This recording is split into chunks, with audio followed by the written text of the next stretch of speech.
Merry Christmas, Sean. How has the holiday been? Just regular. How about you? What have you been doing? All my family's in Maryland, so no real family to go visit right now. Just been chilling, hanging out.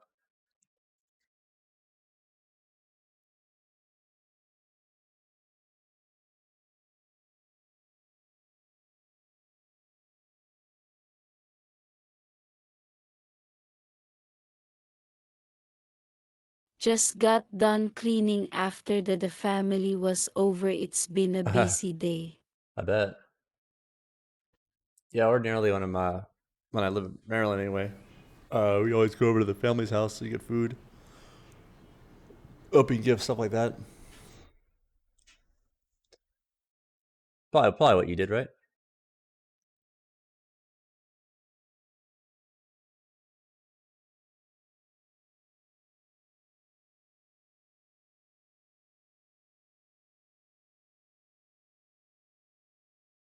Yup, deep fried the turkey this year. Fucking Oh wow, that delicious. does sound delicious. I never tried that before. That sounds awesome. Deep fried. Man, is it like a big deep fryer, or how's that work?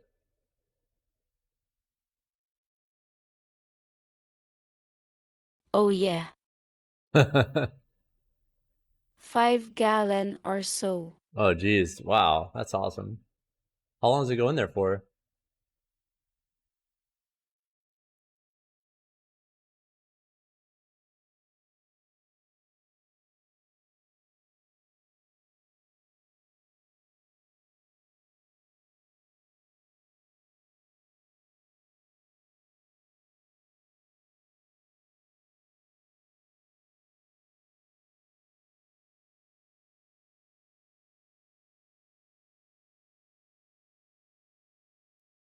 Dude, scary Hello, at everyone, first, and welcome but to when episode it number. gets settled, it smells so good. This turkey took about 1 hour 15. Not bad at all. That's better than put in the oven. That's for sure.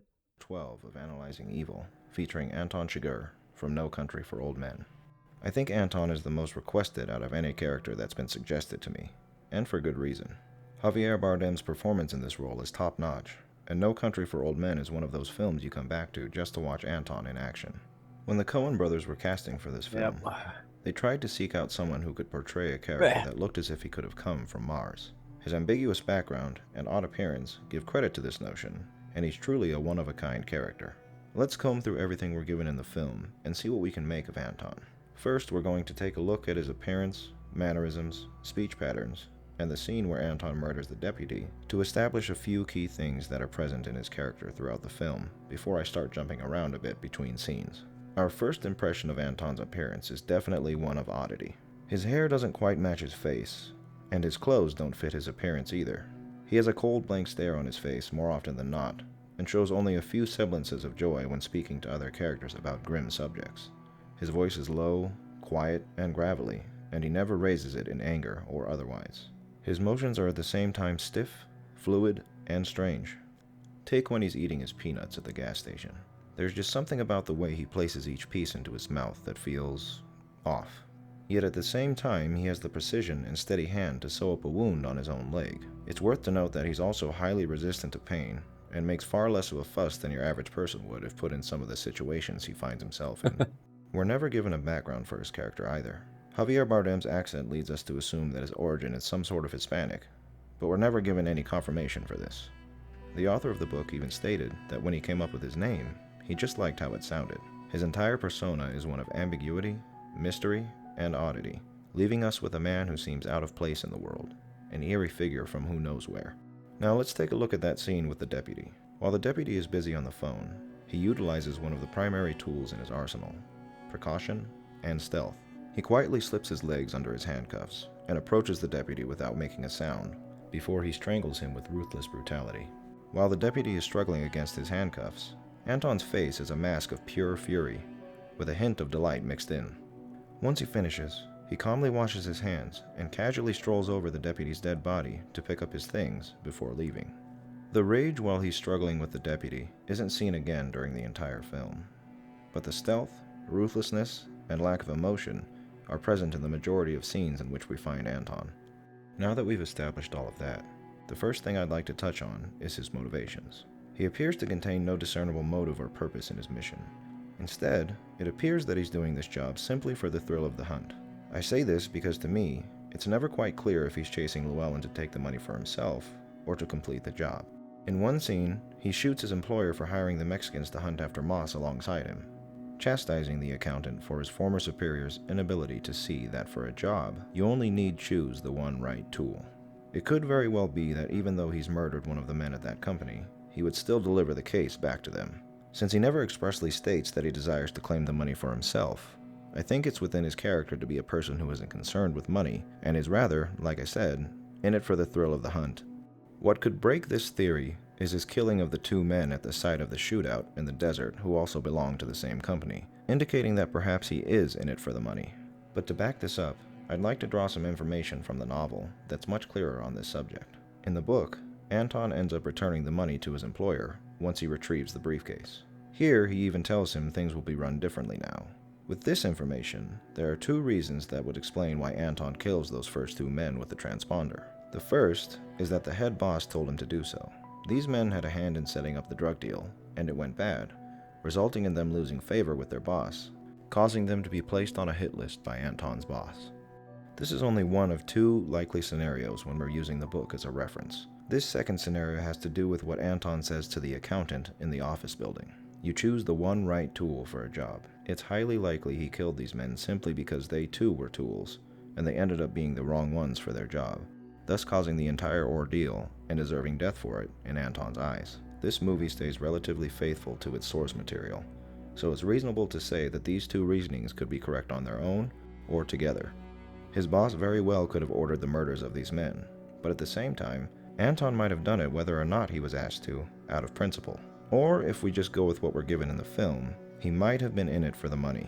Honestly, a movie like this that leaves a lot of ambiguity in its story is up for interpretation. For me, I think it's the book scenarios, but if you disagree, that's fine as well. While we're on the subject of principle, let's look at what exactly Anton's principles are. First and foremost, I think in a twisted way, he is a reasonable man. Most everything he does, he has his own reasons for doing so. From killing the men whose cars he takes so they won't go to the police, to murdering the hotel clerk who's seen him, there's a reason for his actions. He never kills at random. However, when he's playing the game of chance with the gas station clerk, I can't see a discernible reason for him doing this. Perhaps he does so out of disgust? He scoffs when he finds out the man married into his business after all. That may play into his reasonings, but ultimately I think he does so for pleasure. He's just playing a game with the man. He obviously didn't need to kill him, as he gave him the option of living. If it had been necessary, he would be dead. Instead, I believe this may be one of the ways Anton gets his kicks, and serves as one of the few things he does without an intended goal in mind. Though we do see him play with his food, so to speak, a number of times throughout the film, such as with Carson, Llewellyn, and Carla Jean. Another thing he lives by that defines his philosophy is pragmatism. He's careful with everything he does, and he's obsessed with using the right tool for a job. His conversation with Carson supports this, as he states, "If the rule you followed brought you to this, of what use was the rule?" This man doesn't make any unnecessary moves, or place himself under any limitations that could lead him astray, and finds a way to accomplish his goal in the most efficient manner possible. Careless is not a word I would use to describe Anton. With the assumption that he's on this mission to eventually return the money to his boss, we can also assume that he is in a way a loyal man. This is sort of apparent when he doesn't kill the accountant in the office building, as the accountant didn't really do anything wrong, but he did see him, and he killed other people in the film who had seen him so they wouldn't go to the police. But I think because the accountant didn't do anything wrong, and he belongs to his own organization, he doesn't kill him out of principle.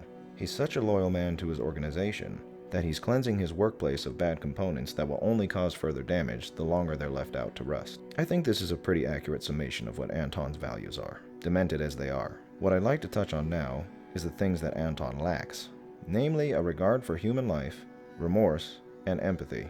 If Anton had to kill a screaming little girl who in some way was in the way of him accomplishing his goals, he would do so without hesitation or a hint of remorse for his actions. He is a psychopath through and through, containing nothing we see in his character that is the least bit redeemable. The only halfway decent quality he has is loyalty, and that's not enough to paint him as anything less than a total psychopath.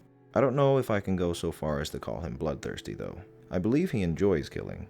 I feel confident in saying that, but he never kills just to kill. There's always some twisted purpose associated with the murder he commits. I'll refer back to what I said earlier.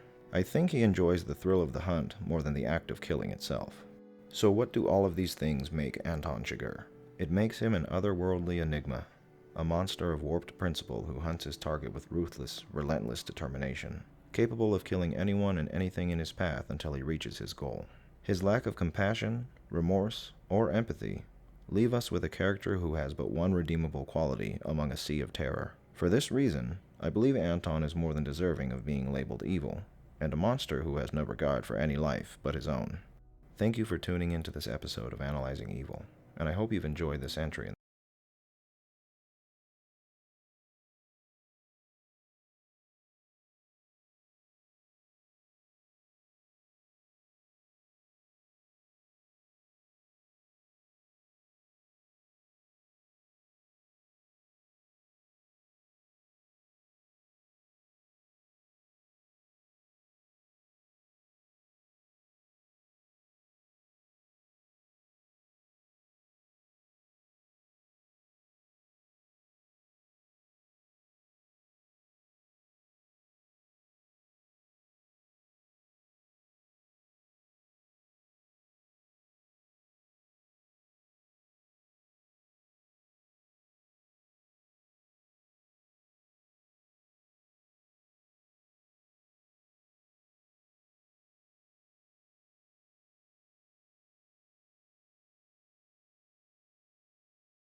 Man, I don't know how they make this available in so many languages.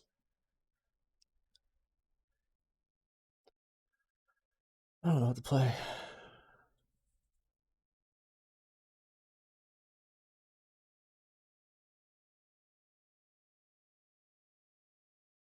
think we get new strat tomorrow.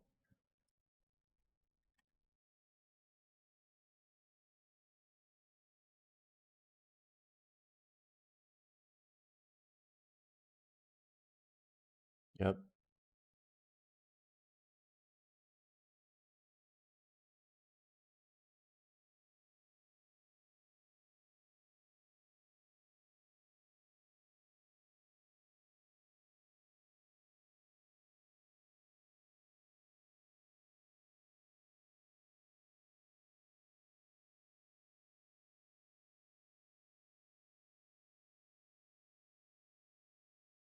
Oh, that's wait. Oh, I have that.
We get Watkins Glen tomorrow. That's the Lisa track I know. I don't know if I know this variant, but it's been a while.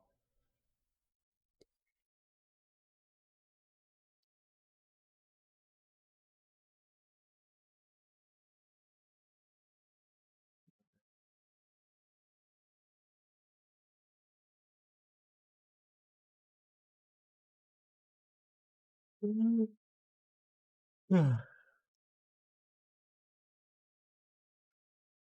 why not?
Hello, everyone, and welcome to the 29th episode of Analyzing Evil, featuring one of the most iconic villains of all time, Darth Vader from Star Wars. Darth Vader's presence within pop culture is legendary, and the story of his downfall from a heroic and selfless man to a brutal and ruthless monster is a tragic tale of manipulation that has us finding sympathy for a man who's endured so much, yet destroyed and defiled so much more.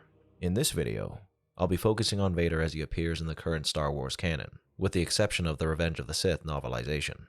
The sources I'll be pulling from in this video include episodes 1 through 6, the Clone Wars TV series, Rebels, the Darth Vader comics, of which there are 3 iterations, Age of Republic, Obi-Wan Kenobi, Obi-Wan and Anakin, and Thrawn alliances. If you haven't read any of the comics I've listed in this video or the previous ones on Dooku and Maul, I highly suggest you give them a read, as they're full of great information on all of these characters. And if you haven't read any of the books either, I suggest those as well. Or if you don't have the time, you can always find an audiobook version of any of these titles using our sponsor for today's video, Audible. I use Audible quite a bit when making these videos, as there's quite a lot of research I have Vial to 500 to start a free 30-day trial good towards any of their membership plans. Again, that's audible.com/VILE, or text VIAL to 500 to start listening to your favorite titles today. Thank you, Audible, for sponsoring this video.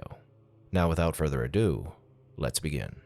Now, normally, the first thing I'd talk about is a character's background. However, I'm sure nearly all of you watching this video have seen the films. And considering the prequels delve heavily into Anakin's background, I'm first going to highlight the important relationships Anakin cultivated over his lifetime. And then I'll move on to talk about Anakin's traits, and the events that shaped Anakin into who he became, and then I'll tie those into how his personality, beliefs, and motivations developed alongside them. Let's begin by talking about his mother. Anakin's mother was the only person close to Anakin in his youth, and Shmi Skywalker was a kind and caring person who elevated Anakin's already compassionate nature, showing Anakin the value of sentient life and the depravity of slavery and murder. Though it's not exactly uncommon for a child to be attached to their mother, Anakin's bond with his mother was intense, and she had a lasting impression on not only his memory, but his views of the galaxy and his handling of his emotions. Anakin had always envisioned that alongside his own freedom would come his mother's, and the fact that it hadn't greatly disturbed him. After his mother's death, this translated into guilt, and the death of his mother and his inability to prevent it weighed heavily on Anakin's conscience. These two events were quite instrumental in Anakin's development, but because I've mentioned them here, the only component of them I'll be mentioning in the next section is his massacre of the Tusken encampment. Next on our list is Obi-Wan Kenobi. Anakin and Obi-Wan's relationship would start out rocky, but over time, Obi-Wan would grow to become perhaps the most influential person in his young life. Their relationship was one of love and respect, and just as Obi-Wan considered Anakin a brother, Anakin also felt the same way. Obi-Wan wasn't as free-willed as his master Qui-Gon, but he still had some of his master in him, and this would lead to some of the leeway and understanding he showed his Padawan when he acted out, and when he questioned the practices of the Jedi Order or the system of the Republic. Obi-Wan would be his near-constant companion during his time in the Jedi Order, and his teachings and presence in Anakin's life had a profound effect on his development up until his rebirth as Darth Vader. Now, I said Obi-Wan was perhaps the most influential person in Anakin's young life, only because there's another person he has to contend with for that spot, and that's Padme Amidala. Initially infatuated with her with a childlike innocence, the fond memory of Padme, as likely the most beautiful girl he had seen up to that point in his life, and the time he spent with her, was only magnified as time progressed, and by the time he'd laid eyes on her 10 years after their parting, Anakin's memories surely enhanced the overwhelming flow of affection he felt upon seeing Padme once again. This would, of course, evolve into love, and the very reason for his fall to the dark side and transformation into Darth Vader. Though Padme had a positive impact on Anakin in providing him with a loving relationship, her presence in his life altered not only Anakin's fate, but the fate of the entire galaxy. You'll notice that when discussing the previous two relationships, I noted that they were the most influential people of Anakin's young life. Well, this person is without a doubt the most influential person in Anakin's life overall, and that's Palpatine. Interested in Anakin from their first meeting on Naboo, Palpatine would watch Anakin grow throughout his time as a Jedi, and would frequently check on the boy's progress as he aged, mentoring him and taking him into his personal service whenever the situation allowed. Keenly aware of Anakin's attunement to the Force, Palpatine saw within Anakin the final piece that would be instrumental in ensuring the success of the Sith Grand Plan. And to cultivate Anakin into his future apprentice, he would form a bond with Anakin akin to that of a father figure, and would serve as Anakin's confidant and friend during his time as a Jedi, and, to an extent, after his fall to the dark side. I'd like to note that Palpatine may have indeed been Anakin's father in a sense, as we get this panel in the Darth Vader comics, where Vader is experiencing a vision in which he sees Palpatine using the Force to influence Shmi Skywalker's pregnancy, an act which he likely had help in performing from his own master, Darth Plagueis. Anakin described Palpatine in the Revenge of the Sith novelization as one of the men he loved more than anything in the universe, alongside his master. This relationship, that was in large part artificially created by Palpatine, brought a lot of conflict into Anakin, and after his rise to Sith Lord, his relationship with his master would be one of hatred, but also one that would be his only source of minuscule compassion and friendship during these lonely years. The last person I want to talk about is Ahsoka. Not quite as influential as the previous entries, Ahsoka would still have her role as an anchor for Anakin's own personality, and as a companion whom he could depend upon that shared some of the same attitudes as he. Ahsoka was obviously a big part of his life during the Clone Wars, but her role in shaping Anakin's life is, as I said, quite small compared to the others that I have listed. However, I will be mentioning a crucial event that impacted Anakin that involves Ahsoka later on in this video. Now that we've gone over the most important people that shaped Yeah, this is way too long.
Bye, bumper.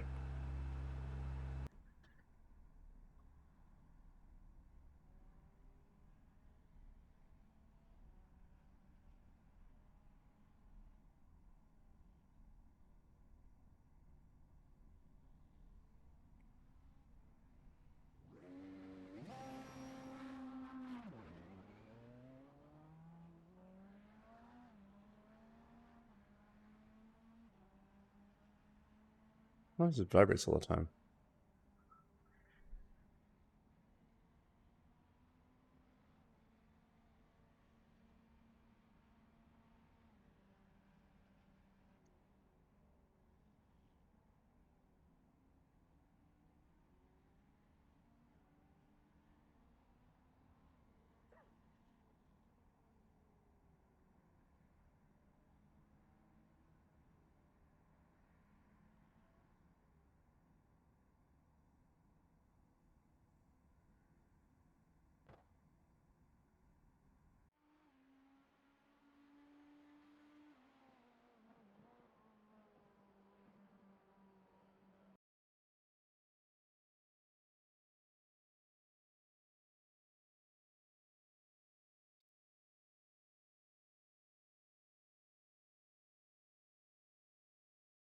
Watch a shorter video.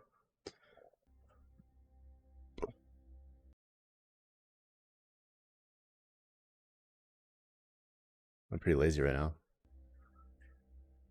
Hello, everyone, and welcome to the 39th episode of Analyzing Evil, featuring Tony Montana from Scarface. Tony Montana is a favorite among people the world over, one who's charismatic, tenacious, and ferocious. A man who, with some connections and his own sheer force of will, went from a refugee escaping an impoverished and repressive nation to a man living his own American dream as an absurdly wealthy drug kingpin. As with other criminals I'll be covering on this channel, it's important that we first talk about the criminal game before we continue to make things clear. Characters like Tony Montana are lionized for their personalities and how they're able to make themselves into something great from nothing. But it's still important to recognize that the way in which Tony does so is terrible. As with the previous video on Walter, I'm not here to comment on the legality or morality of using drugs, but as it stands in this film, the trade Tony is in is one of brutality, death, and despair. And though the vast majority of people who are affected by his actions are other criminals playing the same game as him, that doesn't make the proliferation of murder and pain any more pleasant. Nor does it excuse the fact that his actions cause horrible repercussions for not only the people participating, but those around him who are not involved.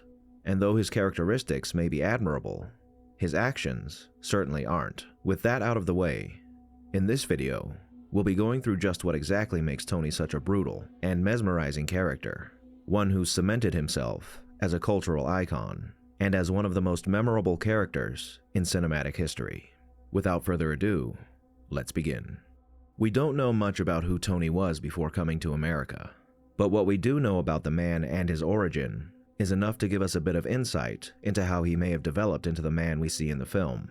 Born in Cuba, in what I assume was a few years before the Castro regime took over the country in 1959, Tony Montana grew up in a world of poverty, repression, and control, one that helped in shaping Tony into the defiant and fearless individual we see in the film.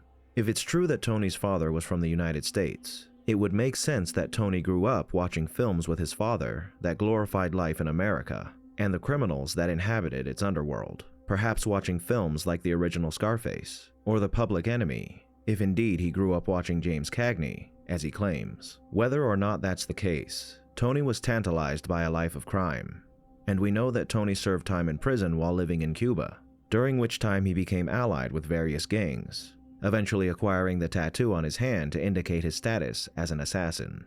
Where his father may have been a catalyst for Tony's dreams of becoming a gangster and living in the United States, his mother was quite the opposite, as she seems to be a very traditional woman, who we can assume attempted to keep her son out of trouble, trying to cage the ferocious young man as best she could. Something else that is integral to understanding Tony Montana's formative years is the fact that he's of a smaller stature compared to many of the men we see him coming into contact with in this film. And owing to this, I imagine his tendency to be highly confrontational and overtly macho developed in part to compensate for his size, his fiery demeanor, and fearlessness in the face of adversity, stemming from his time defending himself as a small fry. Where Tony actually got the scar on his face is anybody's guess, but considering the fact of his size and the trouble it likely caused him on the streets of Cuba, his claim that he acquired it as a kid may not be too far off from the truth.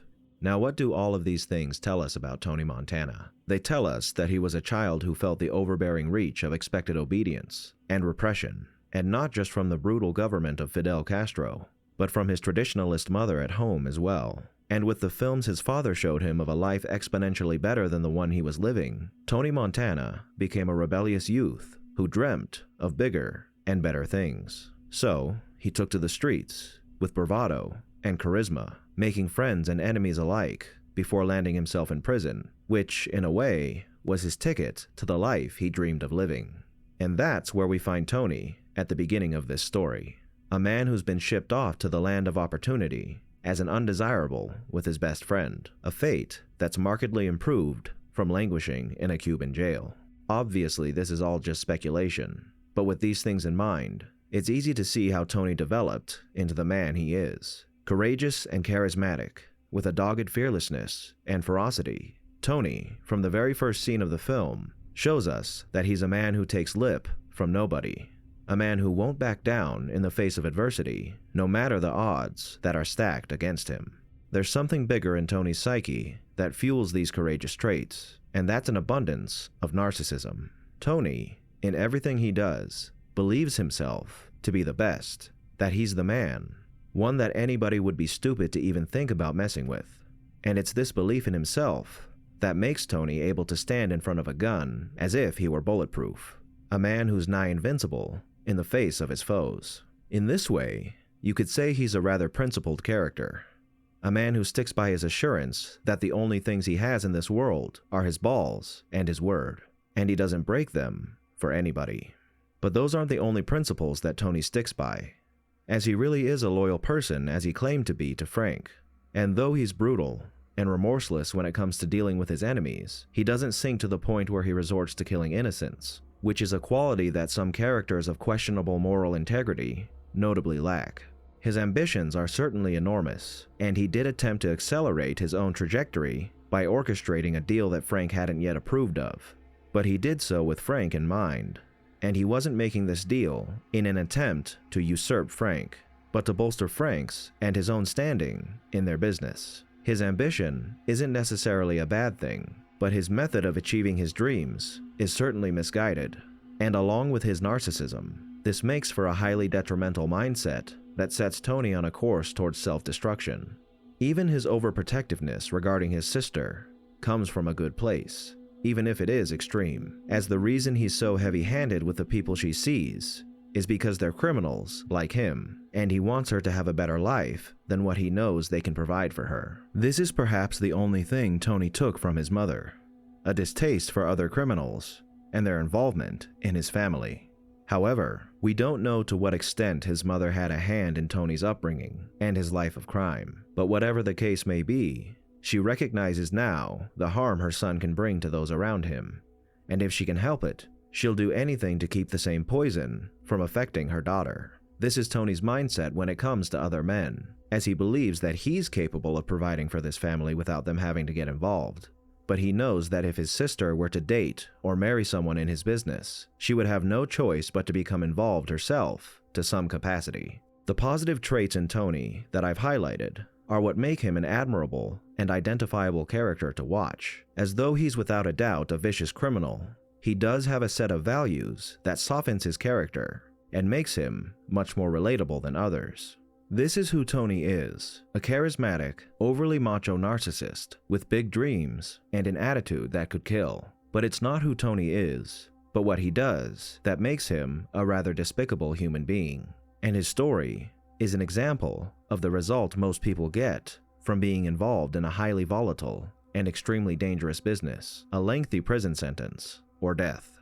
Now, the thing about the majority of his actions is that they fall under the category of being atrocities committed against people who are actively engaged in the same lifestyle as he is, and therefore, in a sense, could be seen as more forgivable, like his murder of the men who attempted to kill him during his first drug deal, or when he murdered Frank and Mel, as when Tony engages in these criminal activities, the people he's harming are far from innocent themselves, and he does so in self-defense rather than out of malice or hatred. You could even say that one of the murders he commits is noble, as he murders Alberto after he refuses to call off the assassination of the Bolivian journalist speaking out against their organization, an act that saves this man and his family. Even so, these actions cause an untold amount of collateral damage to innocents who are adjacent to this business, and actions that are taken against Tony due to his involvement in this business play into this as well. A great example of this, and an example of the effects of criminal activity on innocents, is the assassination attempt made against Tony at the Babylon Club. Of course, Tony didn't ask to be assassinated, but the fact that he put himself in a position to be assassinated by being involved in the illegal drug trade caused the death of an innocent bystander, the performer playing Octavio. But you may be saying, how could he have known that would happen?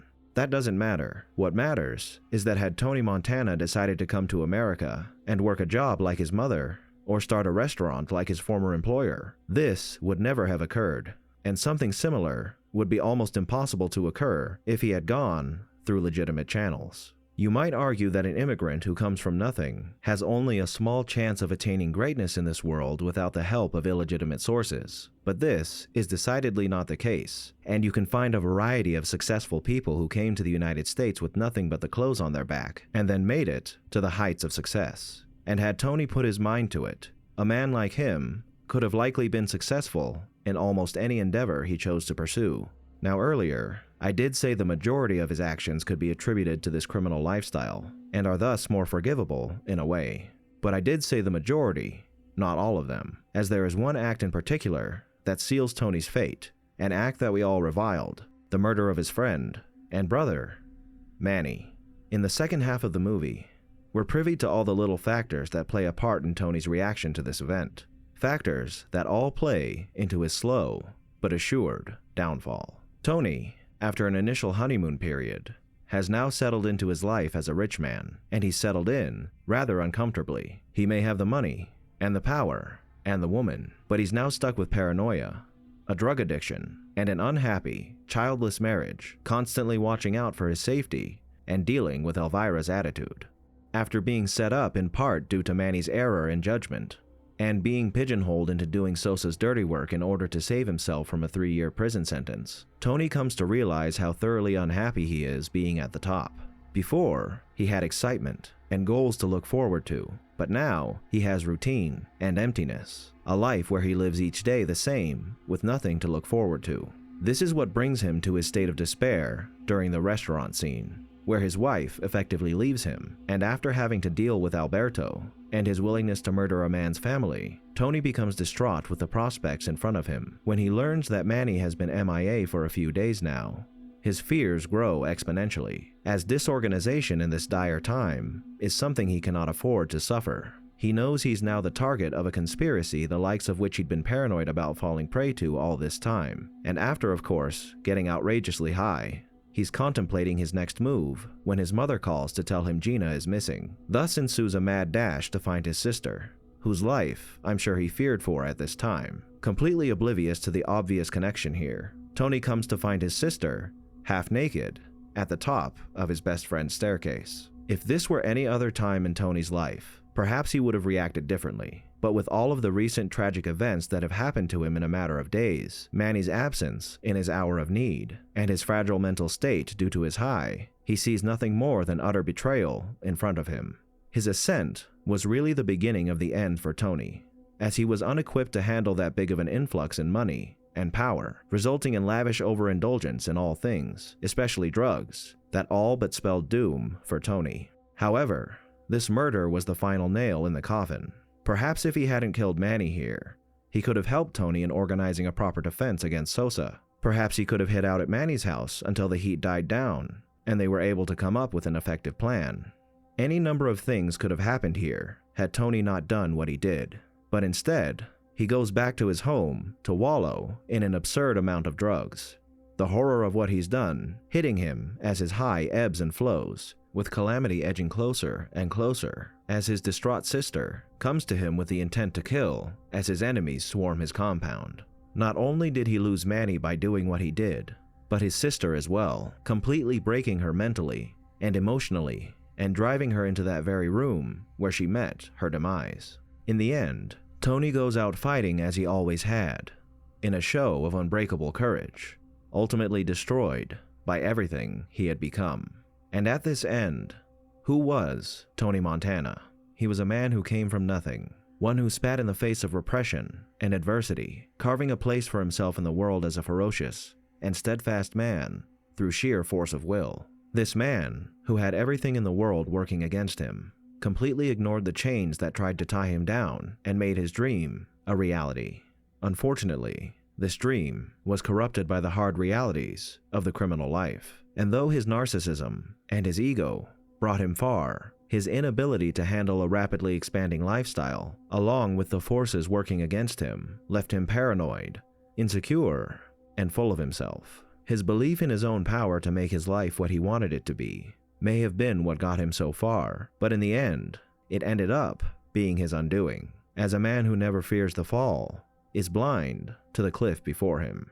Perhaps the world does need a bad guy, and there are certainly plenty hidden in plain sight who commit much worse crimes than Tony, but one bad guy does not cancel out the other, as the life we choose to live defines who we are, not the lives of others. Tony Montana had an admirable personality, charisma, and tenacity, a man who could have taken his talents and been anything he set his mind to be, but the life he chose was one of brutality, heartbreak, and despair, and his willingness to live and thrive in a world of crime and violence ultimately led to his undoing, leaving him destined to drown in his own evil.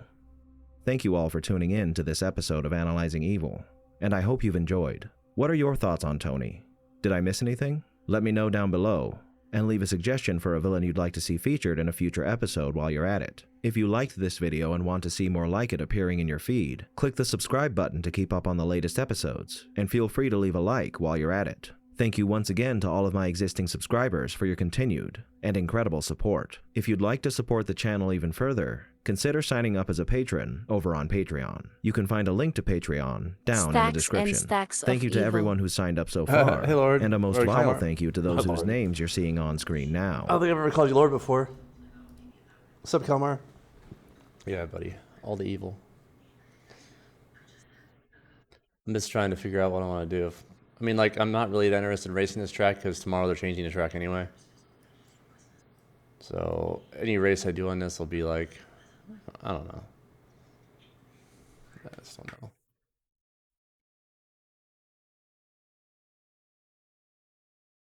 What are you doing?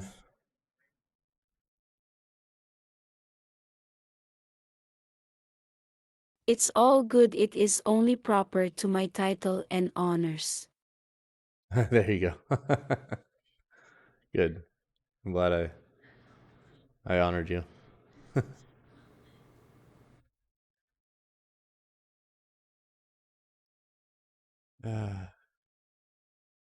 Bill the Butcher.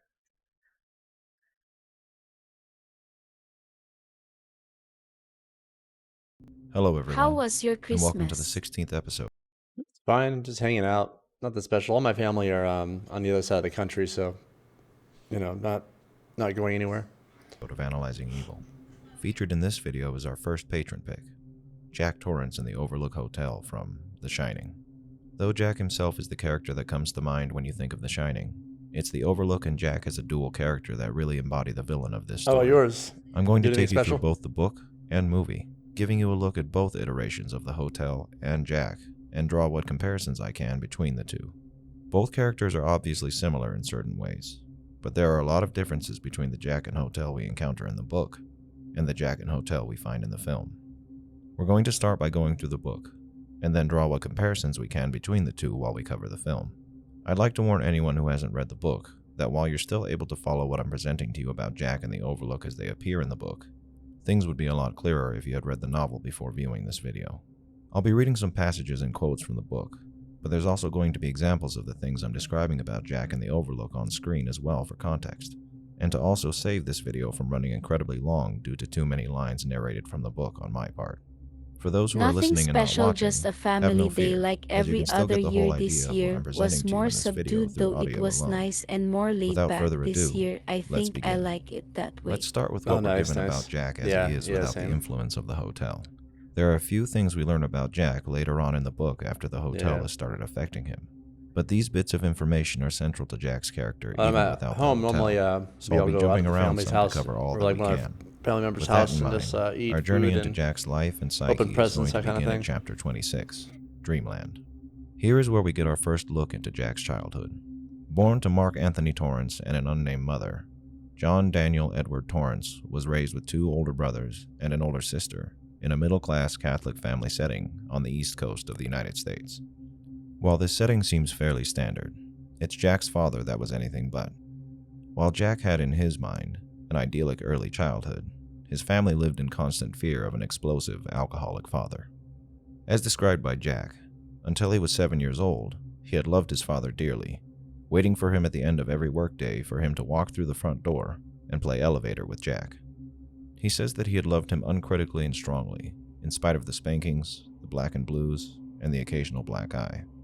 Even so, from the accidental spillages over his father's head as they played elevator, to the harsh punishments his father would dole out on a whim, to the fear that Jack felt of his father's shadow bathing him in darkness as he played with his toys, we can safely say that Jack was abused both physically and mentally during his childhood. The love Jack professes to have had for his father during this time, as opposed to the fear his family harbored towards him, is important to note, and will come into play as we review more of Jack's scenes in the novel. We should also take note of Jack's memory of the incidents where his father beat his mother into Oh my a god, this is a hospital bed. lot. Oh my god, he This really is just where the analyzes veil the that is novel. Jack's love for his father was drawn. Alright, well.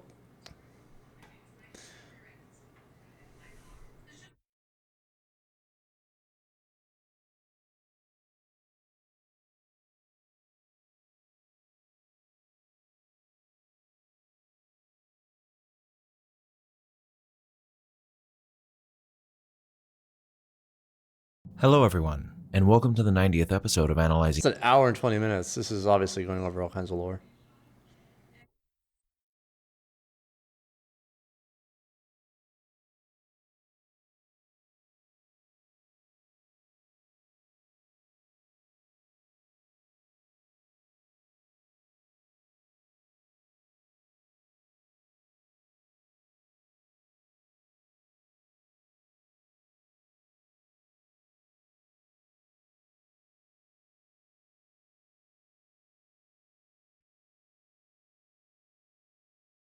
I gotta run this through real quick, then I'll be right back.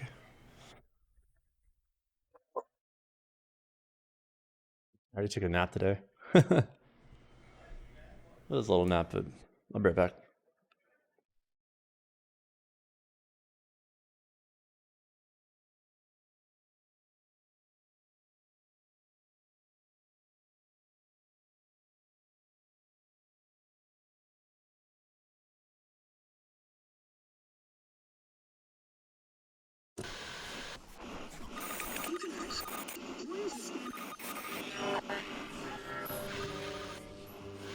Music freelancer.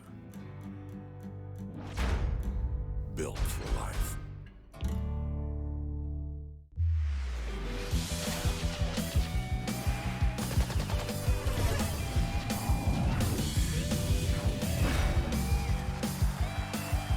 Now, over the last few years, Origin has become more known for looking fast than any sort of actual speed.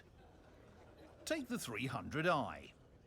A ship that brags about its extra comfy beds isn't exactly what you want when you're looking for a racer. However, all is not lost. Origin has just written us an apology letter. Meet the new M50.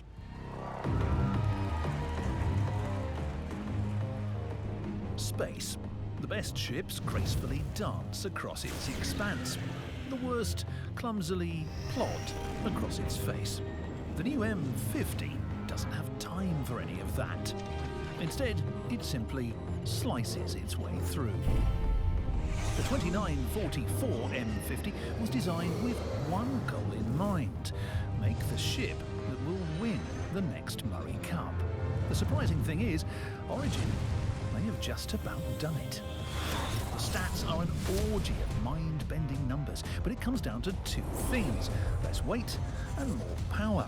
You'll notice that the nose cone has grown what I can only describe as a moustache, added to stabilise all the additional thrust that the retooled and updated twin-hammer HM 4.3 drives spew out.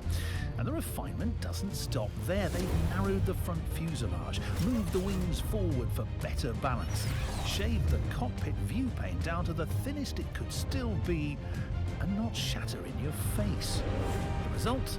A pure flying machine. Each movement on the stick translates directly into unadulterated throttle action. Welcome back to the glory days of flying. That's all well and good, but when you're talking about a racing machine, at the end of the day, you really have to, well, race it. And who better to prove the M50's mettle than the last Origin ship to actually manage a cup win, the 350R. Piloting the 350R is Galactic Gear's very own two-time cup holder, Timo Bakshi. Flying the M50, an incredible man who, for some inconceivable reason, has never won a single Murray Cup. Me. This, my friends, is going to be good. 5, 4, 3, 2, 1. I keep trying to push the limits, but I can't find the limits! Origin, you hear me? Apology accepted! Apology accepted!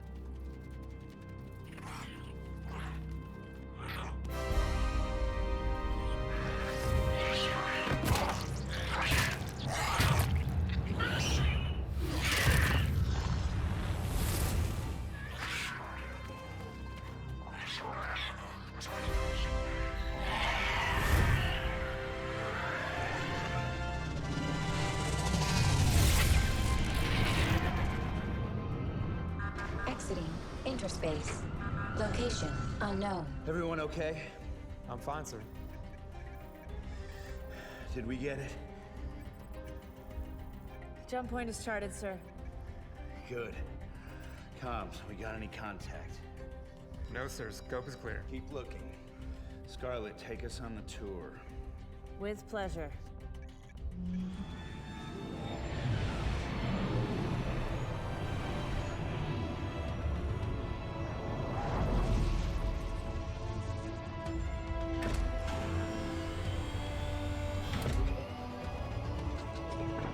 She's all yours, Doctor.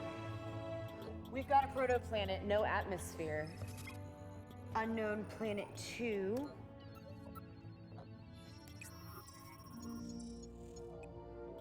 There's an atmosphere. Doctor.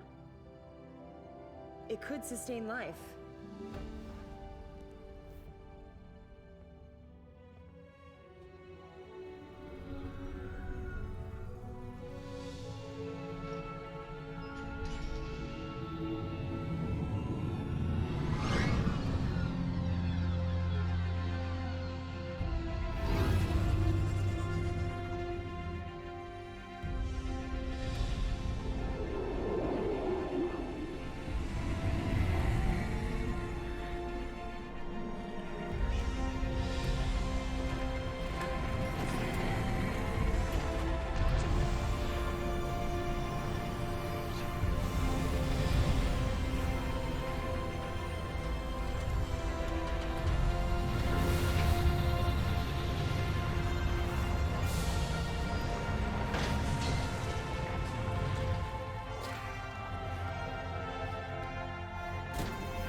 A comm comes over the spectrum with a job.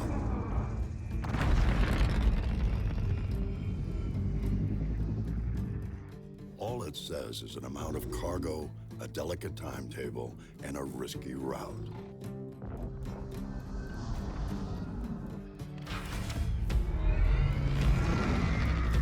You know you've got 42 cubic meters to pack full of profit. We're talking pressurized and shock-resistant construction, so whatever you put in here comes out the same way. You got two Arc Duo 400 engines. Their award-winning colloid ion technology gives you maximum fuel efficiency while keeping your SIG low.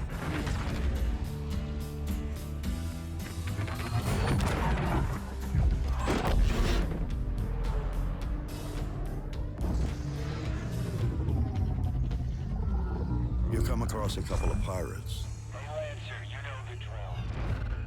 But with a weapon system featuring trusted names like Bering and Kronik, you aren't too worried.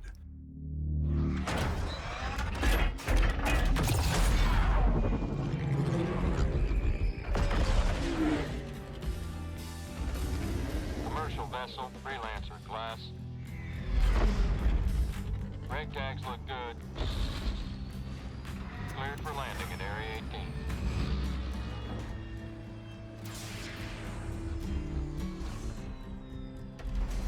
You're the one they come to when they need a job done right. Because you trust one ship. Misk Freelancer. Built for life.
Legendary fighter pilot Aria Riley once said, "Give me a fully loaded Hornet, and I'll shake the gates of heaven."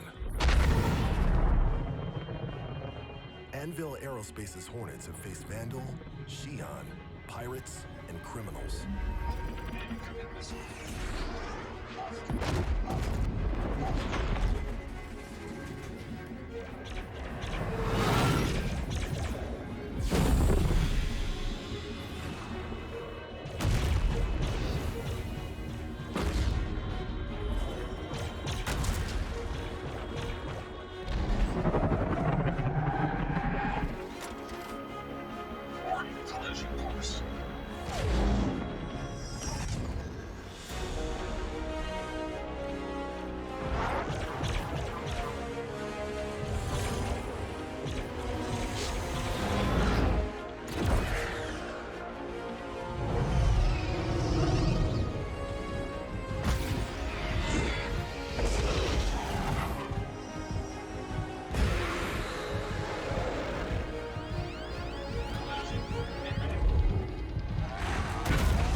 logged more combat time and kills in more theaters than any other ship in the history of space combat.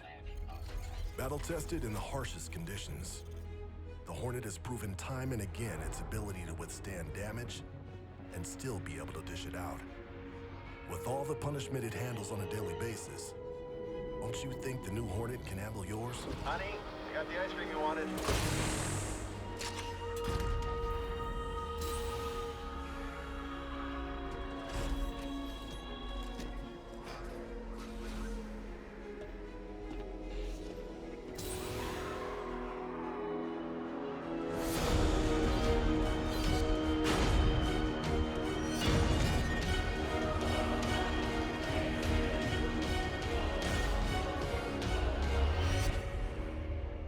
Anvil's new Hornet F7C. See your authorized ship dealer for options. So I was looking at the new Aurora, but then I was thinking, maybe I should get something that looks a little classy. But then I was like, no, I need something that can pull some serious weight. Maybe I don't need all that cargo space. What about the Legionnaire? Now we're talking. How about some bigger guns? Little bigger. No, little bigger. There you go. And maybe some rockets, too. Actually, I should probably upgrade the power plant. I did like the leather seats on that LX, though. Yeah, perfect. All right, let's see what this baby can do.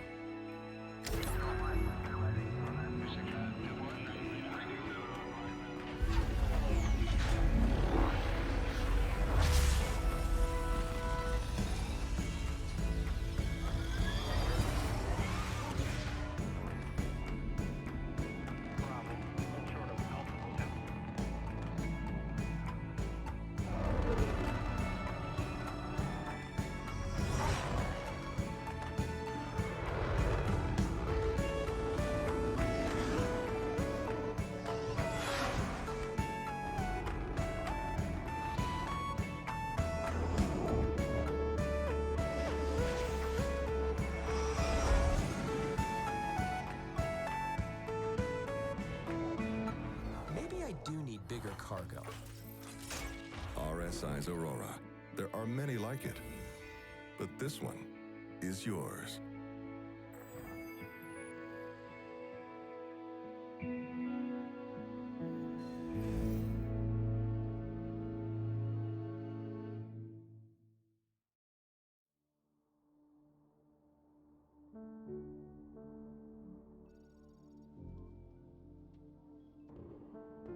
If someone were to ask you, what is speed?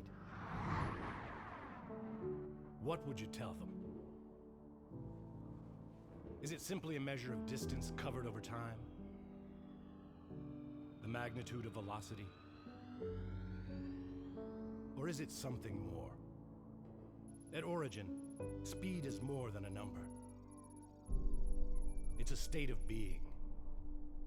Speed is a shock to the soul. Speed is a call to action. Speed is introducing the 2943 300i from Origin Jumpworks.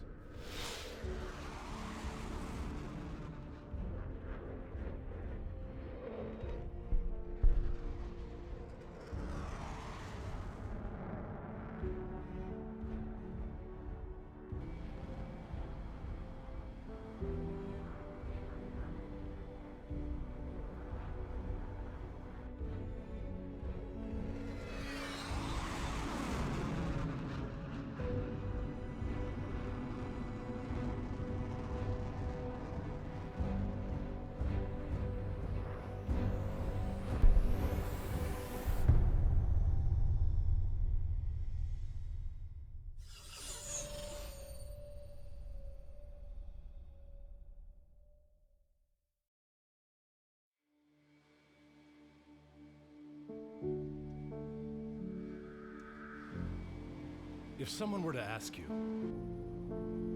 what is speed? What would you tell them? Is it simply a measure of distance covered over time? The magnitude of velocity? Or is it something more? At origin, speed is more than a number. It's a state of being. Speed is a shock to the soul. Speed is a call to action. Speed is... Introducing the 2943 300i from Origin Jumpworks.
I like how we're on the show floor. Very exciting. Says everything's good?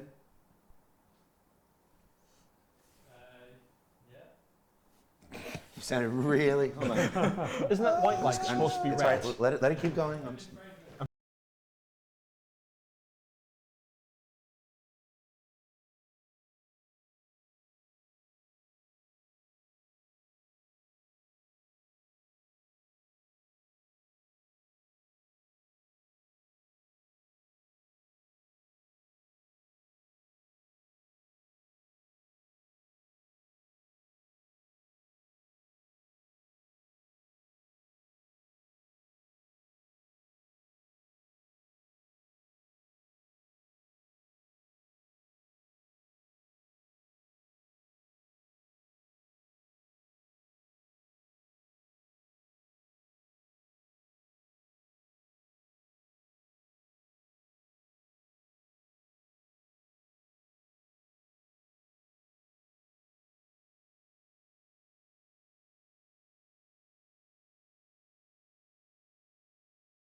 Hello, everyone, and welcome to the 60th.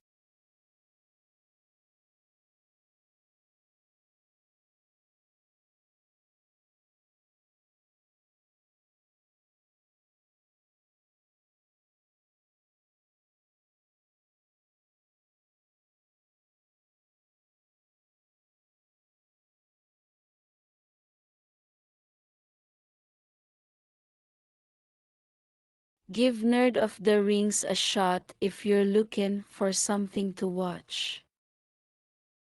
Right. I'll go and subscribe to it.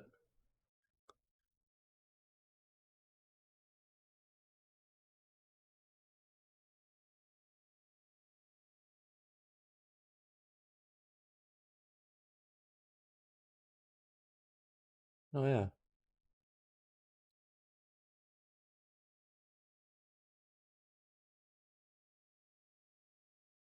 Let's watch this one. It's a question many have asked. What would happen if one of the most powerful beings in Middle-earth took Tons the ring? of shit there. Now, I've taken all the effort I put into my I bet. usual videos, mapping travels, researching dates and timelines, I like and put this it into video. figuring out a plausible sequence of events. Yeah, because I thought about the same question. So today 4K on Nerd too. of the Rings, we tackle the question, what if Gandalf took the One Ring? Our story begins in Bag End. Over the years, Bag End. Gandalf has grown suspicious of Bilbo's ring.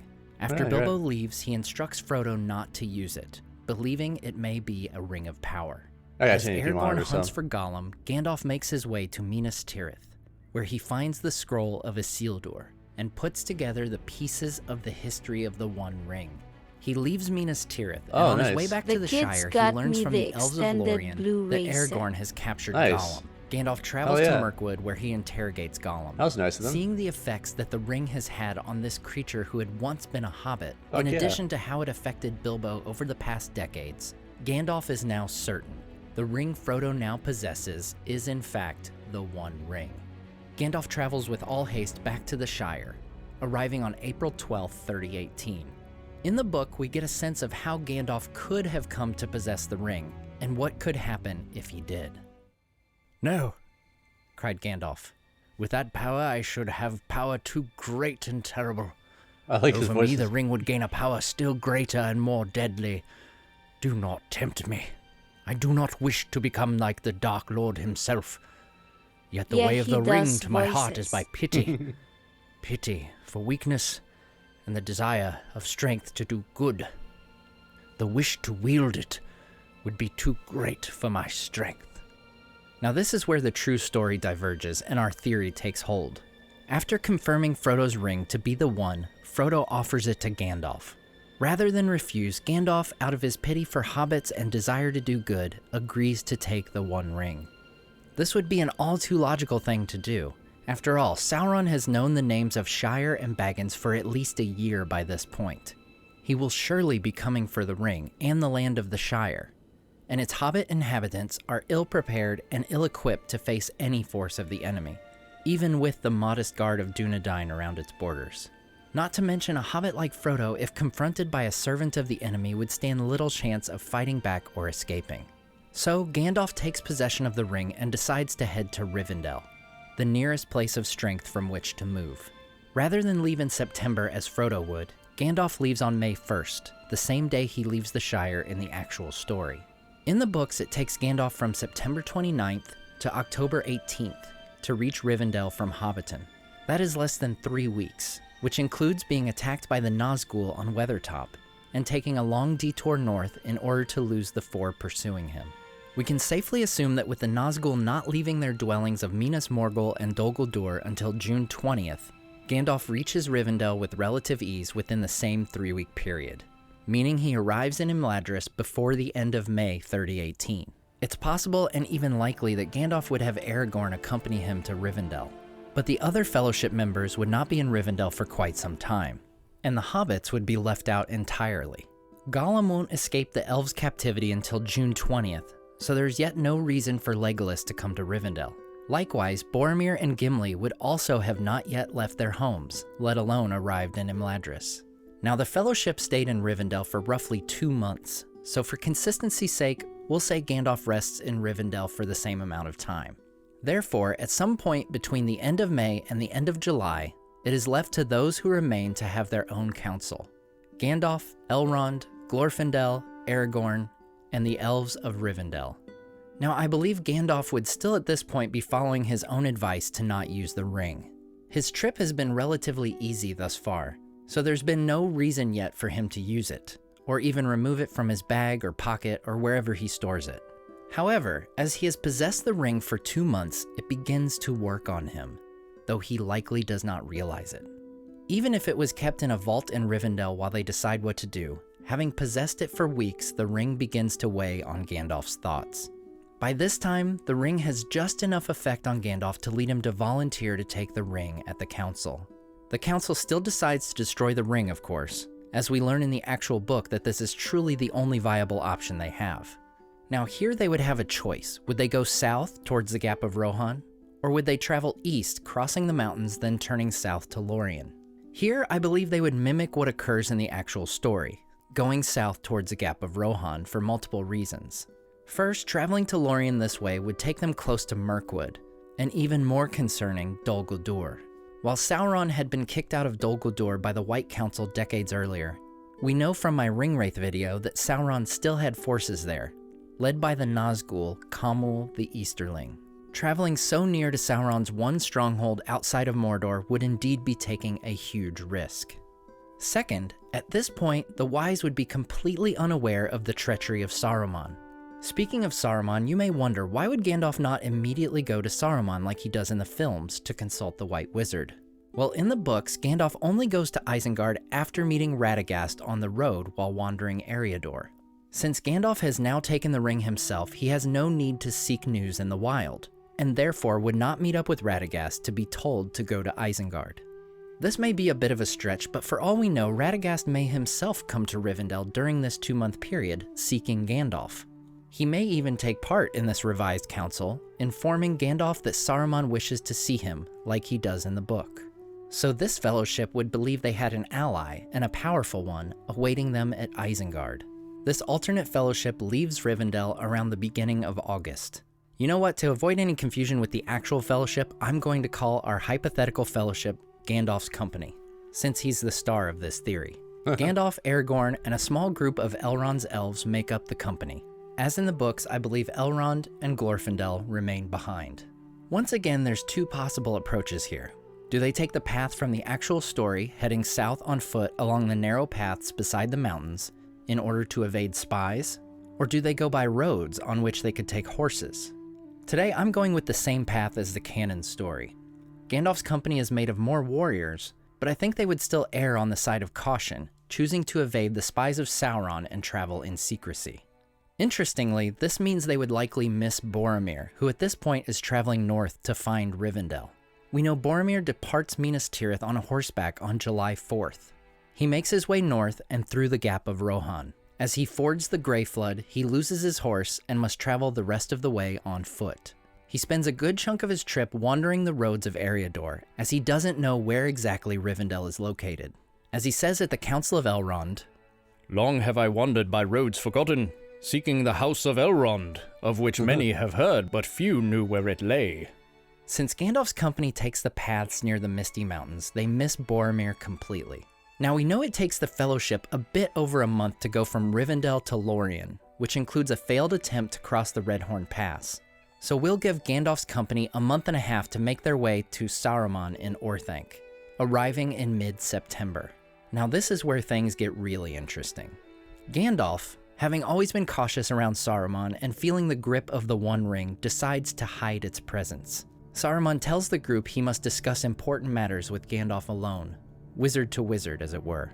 While the rest of the group waits, Gandalf and Saruman make their way into Orthanc, where Saruman builds up to his big reveal, his pitch to Gandalf to join with Sauron. Gandalf refuses.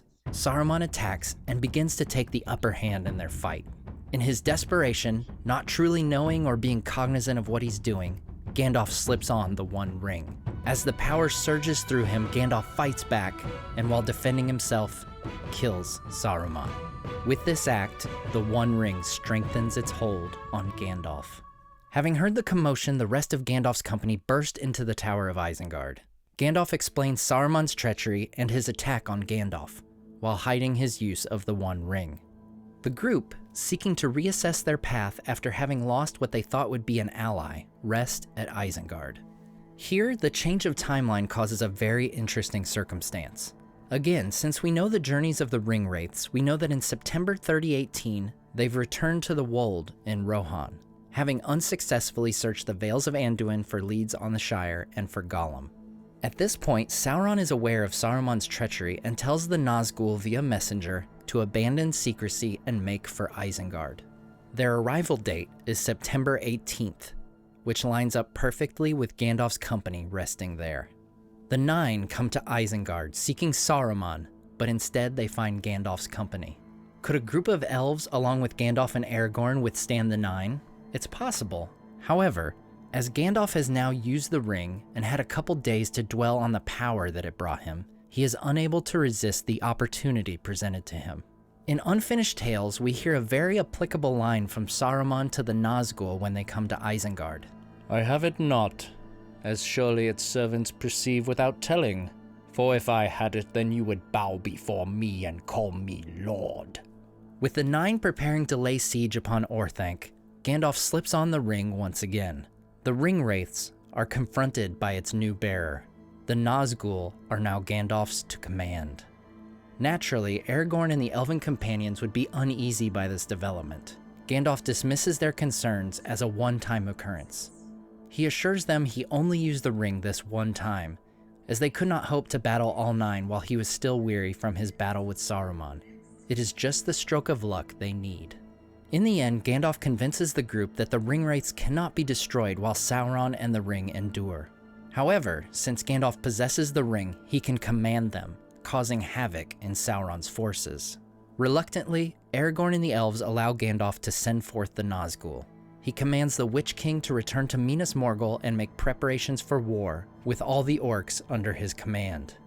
Gandalf's company makes their way southeast to Rohan, arriving at Edoras around a week later.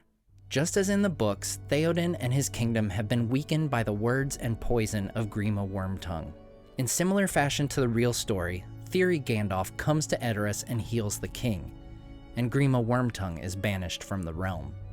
In the books, Theoden is much more eager to fight Saruman than in the films. The very same day that Theoden is healed, he leads the Rohirrim to take the fight to Saruman. In similar fashion, theory Theoden is brought up to speed by Gandalf. Except in this situation, they are taking the fight to Sauron. Gandalf consults with the king, and it is decided. Theoden will muster the Rohirrim and ride to Minas Tirith. After a rest of about a week in Edoras, Gandalf makes his way south. He tells Aragorn and the elves to assist in the preparations of the Rohirrim and to meet him at Minas Tirith. Making the trip of roughly 350 miles, Gandalf arrives at Minas Tirith in late October 3018. At around the same time, Boromir arrives in Rivendell and holds council with Elrond. The elf, wishing to maintain secrecy of the ring, will only state that a company on an important task has headed south, and Boromir will likely be of best service in his home city. Gandalf is brought to the throne room of Minas Tirith to meet with the steward of the city. Gandalf reveals to Denethor his plan for Rohan and Gondor. Rohan will ride to Minas Tirith, join with the forces of Gondor, and ride to the Black Gate to make war on Sauron himself. Denethor refuses Gandalf's plan. He has received word that the forces of Minas Morgul, which had attacked Osgiliath, have retreated back to the Morgul Vale. Why now should they ride out to face an enemy that has retreated? As in the books, Denethor has used the Palantir to learn the truth about Aragorn and knows he rides with Theoden. He answers Gandalf in the same manner as in The Return of the King. "Do I not know thee, Mithrandir? Thy hope is to rule in my stead, to stand behind every throne north, south, or west. So, with the left hand thou wouldst use me for a little while as a shield against Mordor, and with the right bring up this ranger of the north to supplant me. But I say to thee, Gandalf Mithrandir, I will not be thy tool. I am steward of the house of Anarion. I will not step down to be the doted chamberlain of an upstart. Even were his claim proved to me, still, he comes but of the line of Isildur. I will not bow to such a one, last of a ragged house, long bereft of lordship and dignity." I like the music played in this too. By this time, the ring has a strong hold on Gandalf. He is no longer concerned with the courtesy of halls and the positions of men. "Enough," answered the wizard. "Too long have you sat in the seat of ruling. Once more Gondor shall have its king, and by no authority of yours shall he be denied." As Denethor rises from his seat, Gandalf wields the combined power of the Ring of Fire and the One. Denethor is consumed by flames and is no more. With the steward gone, Gandalf seizes control of the city. He orders war preparations to begin immediately. In the books, it takes the Rohirrim 5 days to travel from Dunharrow to Minas Tirith. With less urgency, they arrive in around a week after assembling their forces. After making battle preparations with Aragorn and Theoden, Gandalf leads their combined forces in their march to the Black Gate. They arrive in late November. In a coordinated attack, the forces of Minas Morgul attack those of Barad-dûr in the days before. The Nine lead the forces of Morgul against their former master. As the men of the West arrive, they breach the gate to find 2 decimated armies. Gandalf orders his forces and the Ringwraiths themselves to attack all the orcs. The servants of Sauron are to be utterly destroyed. Gandalf calls forth the Dark Lord himself from his tower. Tolkien himself covered this hypothetical scenario in letter 246. One can imagine the scene in which Gandalf, say, was placed in such a position. It would be a delicate balance. On one side, the true allegiance of the ring to Sauron. On the other, superior strength, because Sauron was not actually in possession, and perhaps also because he was weakened by long corruption and expenditure of will in dominating inferiors. Sauron descends from his tower to fight Gandalf face to face. Gandalf, with his 2 rings, unleashes his full power and is the victor, destroying the Dark Lord. At this point, amidst the chaos of battle and the defeat of Sauron, Aragorn runs to Gandalf, offering his assistance to take the ring to Mount Doom. Gandalf refuses. "The ring is mine. It shall remain with me, and with it I shall protect all Middle-earth. It is the only way." "No, Gandalf. You cannot keep it," says Aragorn. Gandalf comes to a realization. Aragorn wants the ring for himself, or at least that is what he believes. He must seize this one opportunity in the aftermath of battle amongst the chaos. Whether by a nearby Ringwraith, or by his own hand, Gandalf kills Elisar. Gandalf grieves the loss of his friend, but knows it was necessary to keep the peace and the ring. He orders the armies to return to their realms and to spread the word. Sauron is overthrown, and peace is to reign in Middle-earth. To ensure this peace, Gandalf makes plans to place each of the 9 Nazgul in strategic positions throughout Middle-earth. Peace and order must be maintained at all costs. Those who resist or break the law will be dealt with severely. I'll conclude with another quote from Tolkien's letter 246 regarding Gandalf's rule. Gandalf as Ring Lord would have been far worse than Sauron. He would have remained righteous, but self-righteous. He would have continued to rule and order things for good, and the benefit of his subjects according to his wisdom, which was and would have remained great. Gandalf would have made good detestable and seem evil. It seems I have missed much. Tell me, Mithrandir, where is my father? Where is my brother? I have stationed your brother in Osgiliath. He is overseeing the reconstruction of the city. Your father is dead. It seems Sauron had poisoned his mind with the use of a Palantir.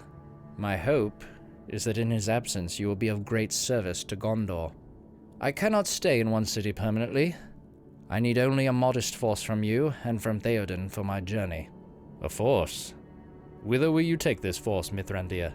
Much must be set in order to ensure the safety of Middle-earth. I ride to Rivendell and Lorien. Rivendell? The line of kings has failed, Boromir. I believe it is time for a new line to begin. What say you, King? So there you have it, guys. My theory on what if Gandalf took the One Ring. He rules over Middle-earth, maintaining peace by brute force. A tyrant, yeah, Double, you're right. I'm in a gonna probably different get mold pretty than into this Sauron, series. but all the more tragic, as he does great evil in his pursuit of good. Now, obviously, there's a lot of conjecture in here, and a few things I just did because I thought it was interesting. I just couldn't resist Denethor being in flames a second time. So now I turn it over to you. What do you think would happen if So Gandalf many took the nights One Ring? just Let me going know through in so the many. comments. As always, I want to say feel a it. huge thank you to my Patreon supporters, including Tom DeBombadil19, Sky Carcass, That's weird. Why is it showing the same video twice here? Oh wait, this is a different video. 5 million views. Wow.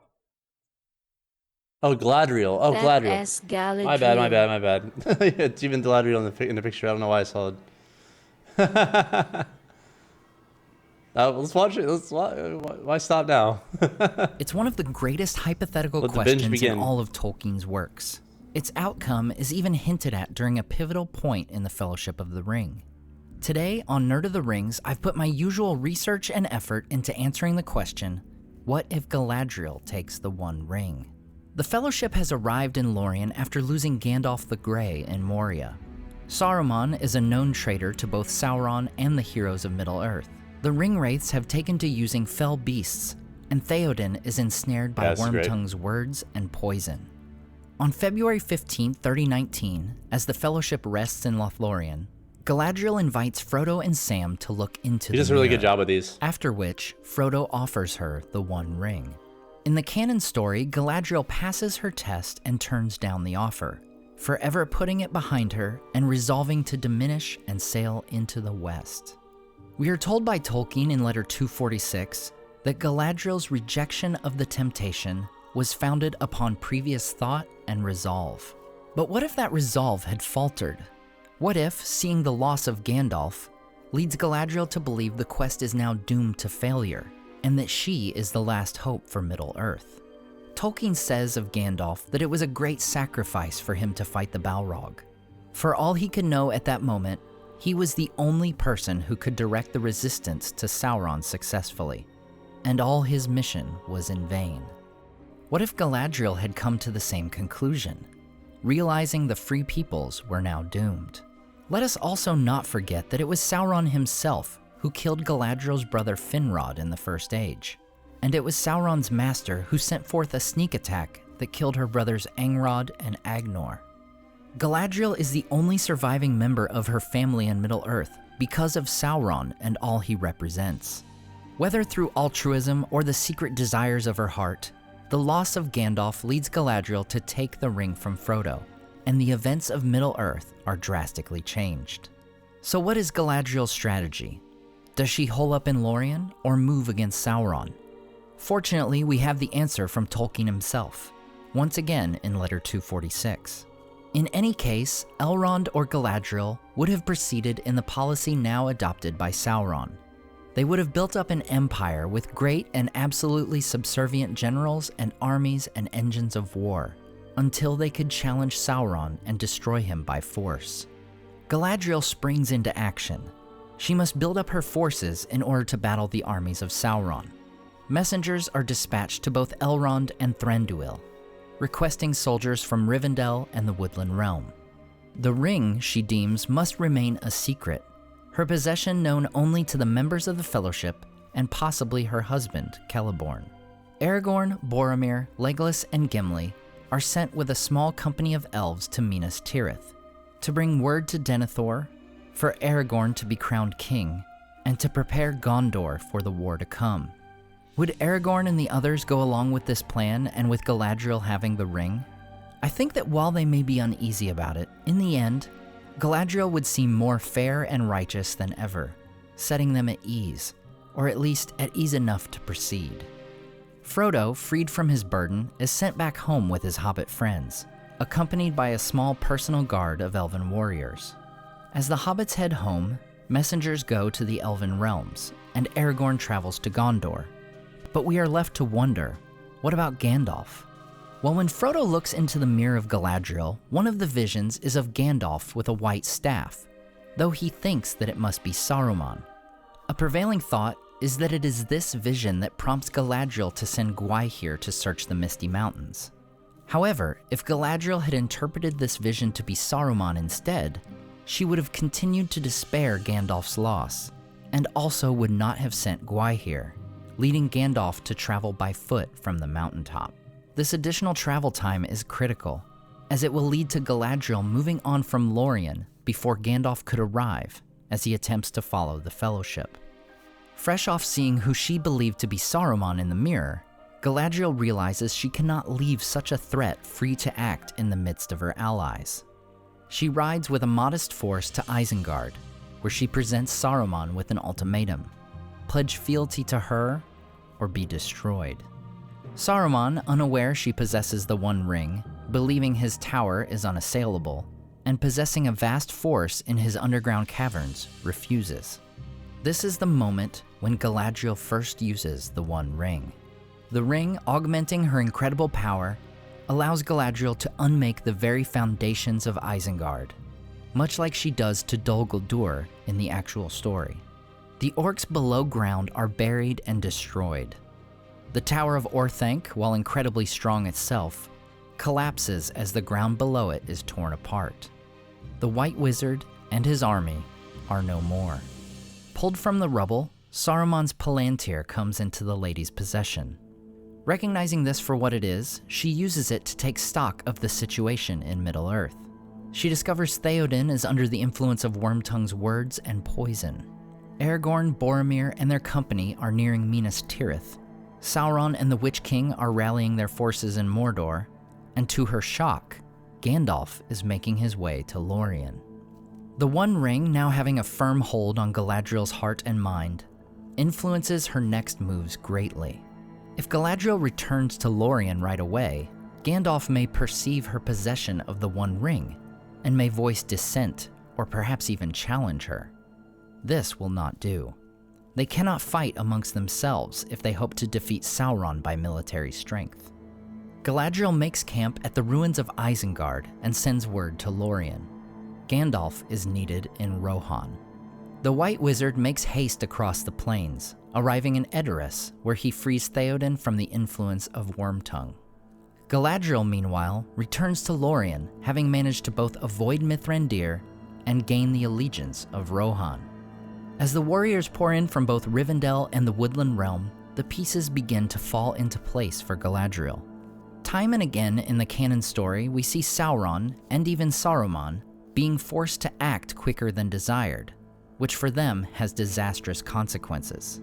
A major reason Sauron's forces are defeated in the Battle of Pelennor Fields is because he attacks earlier than desired, due to Aragorn revealing himself in the Palantir.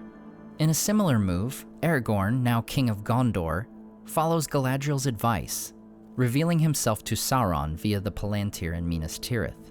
Sauron, fearing the reuniting of the men of Middle-earth and that Aragorn has likely claimed Isildur's Bane as his birthright, orders the Witch King to attack from Minas Morgul. Aragorn, also at Galadriel's behest, has already lit the beacons and sent the red arrow to Theoden, requesting their aid for war. Now, the sizes of the forces involved in the Battle of Pelennor Fields wouldn't be drastically affected by these changes. Sauron's force coming from Minas Morgul may be slightly less in number, but the more important point is that they would be less prepared. On the other hand, we know Book Denethor was anything but an inept ruler, and had been bracing for an attack from Mordor for some time. If anything, the forces of Gondor and Rohan would be more prepared and equipped for the situation than in the canon story. In the end, the Battle of Pelennor Fields plays out much the same. Though with Aragorn in the city from the outset, Gondorian morale is riding high. They have their king with the famed Sword of Elendil leading them. Theoden arrives earlier in the battle, and having not fought the Battle of Helm's Deep, with greater numbers and Gandalf at his side. Whether by the hand of Éowyn, Gandalf, or possibly a combination, the Witch King falls in battle, without killing Theoden. Because Aragorn has not traveled through Rohan, he has not summoned the Army of the Dead. However, because this battle now takes place roughly a week earlier in the timeline, the Corsairs of Umbar have not yet arrived at Pelargir from their havens. If they were to arrive, it would only be to find a field of defeat at the port of Minas Tirith, where they would surely lose to the victorious armies of Gondor and Rohan. Now, the situation for Sauron is even more dire than it ever was in the canon story. Not only is the Witch King slain and his army defeated, but the force of Gondor and Rohan remaining is even greater than in the actual events. Not only that, but even now Galadriel has amassed an army of elves from Lorien, Rivendell, and the Woodland Realm. Galadriel communicates with Aragorn via the Palantir. They arrange to combine their forces and to march upon the Black Gate itself. Gandalf, who has been purposely kept in the dark and away from anyone who knew about the ring, would only now, having arrived in Minas Tirith, learn that Galadriel has it. He travels with Aragorn, fearing what evil twist of fate may be before them. The combined force of elves and men, led by Galadriel, Aragorn, and Theoden, arrives at the Black Gate to find it closed. Unlike the canon story where Sauron sees an easy victory over a depleted force, he knows he is facing certain defeat. The Black Gate remains closed as the army of Galadriel approaches. There, wielding the power of the One once more, she brings down the Black Gate. With this act, what little of Galadriel that may have remained free of the One Ring's influence is no more. Elves and men flow into Sauron's lands, overwhelming the orcs of Mordor. The remaining Nazgul fly into battle, but their fell beasts are killed in a flurry of elven arrows. Approaching the wraiths herself, Galadriel tears them from their existence, for she now wields the One Ring, to which they are bound. As for Sauron, we know from Tolkien himself that even Galadriel with the One Ring could not defeat him alone. Confrontation of Sauron alone, unaided, self-to-self, was not contemplated. He goes on to make it clear that only Gandalf would have been capable of defeating Sauron in this way and completely destroying him. However, Galadriel is not alone. She has an entire victorious army with her. Thus, Sauron remains in his deepest, darkest dungeons of the Tower of Barad-dûr. Galadriel's army closes in. After a week-long siege, Galadriel is wrested from her destruction of the Black Gate and the Nazgul. She sets her sights on the Dark Tower and brings it down to nothing. Once again, Sauron's body is destroyed. So what now? Galadriel, Aragorn, Gandalf, and the others now stand on a field of victory, their enemy defeated. But at what cost? For now, Galadriel will surely not give up the One Ring, the key to her victory which now wholly rules her heart. Galadriel's own prophecy is now fulfilled. In place of the Dark Lord, you will set up a queen, and I shall not be dark, but beautiful and terrible as the morning and the night, fair as the sea and the sun and the snow upon the mountain, dreadful as the storm and the lightning, stronger than the foundations of the earth. All shall love me and despair. But would the other rulers stand by as Galadriel leaves with the ring? She is now both more beautiful and more terrible than ever before. The elves will certainly not allow others to move against her, and even some of Aragorn's own men may turn against him and Gandalf as they are in awe of her, both loving her for her beauty and magnificence and despairing of their futility compared with her. In the end, Galadriel leaves with the ring and returns to Lorien. Aragorn returns to Minas Tirith, glad at Sauron's defeat, but deep down knowing that something even more terrible may have just been set upon Middle-earth. Galadriel, having failed her test, knows she will never be permitted to re-enter the Undying Lands, but she cares not, for with the One Ring, and her own of the Elven Three, she can preserve Middle-earth and create a land to rival that of the Valar. As for Gandalf and Elrond, the bearers of the other elven rings, they are given a choice. They can remain in Middle-earth, under Galadriel's rule and fulfilling her purposes, or they can leave. Either way, they must hand over their rings of power, for she will not risk either to use their ring to maintain a fortress that could threaten her in any way. As Gandalf considers this offer, he perceives what could come to pass.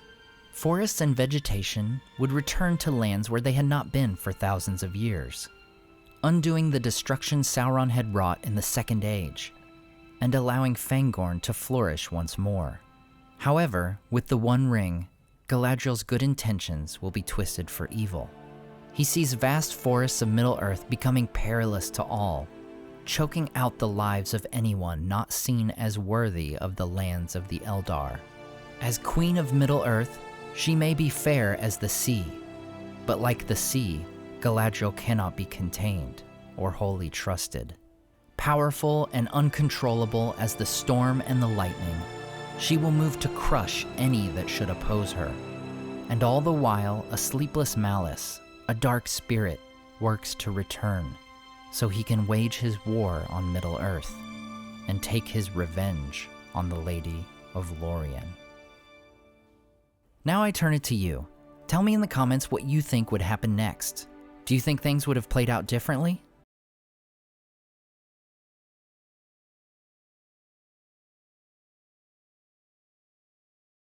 Ha ha ha ha, good luck, Sean.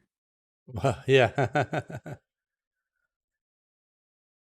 Oh yeah, I'll be watching more.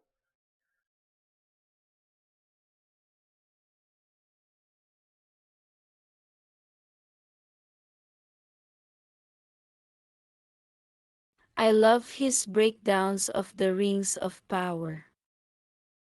Did you watch No, that? I'll check them out once I watch the show. But yeah, I'll be definitely watching those after I've watched that. Let's see. Lego Middle Earth, nice.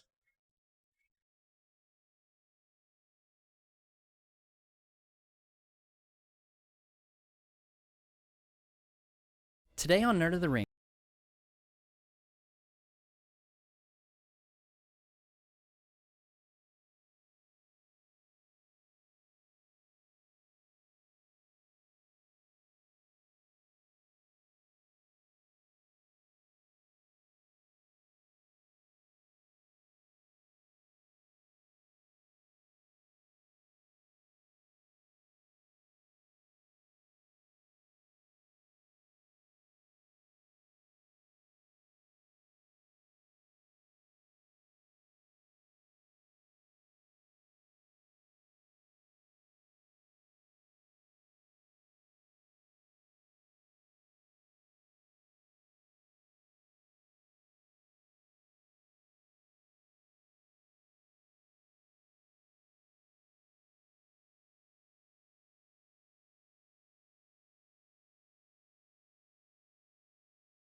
One of the most common questions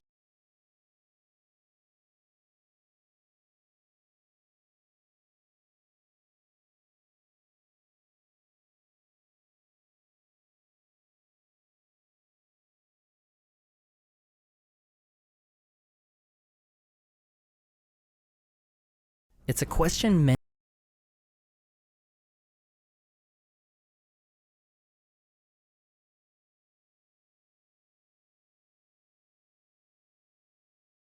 It is the greatest fear. One sec, I'm gonna grab some salami.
of the free folk of Middle-earth.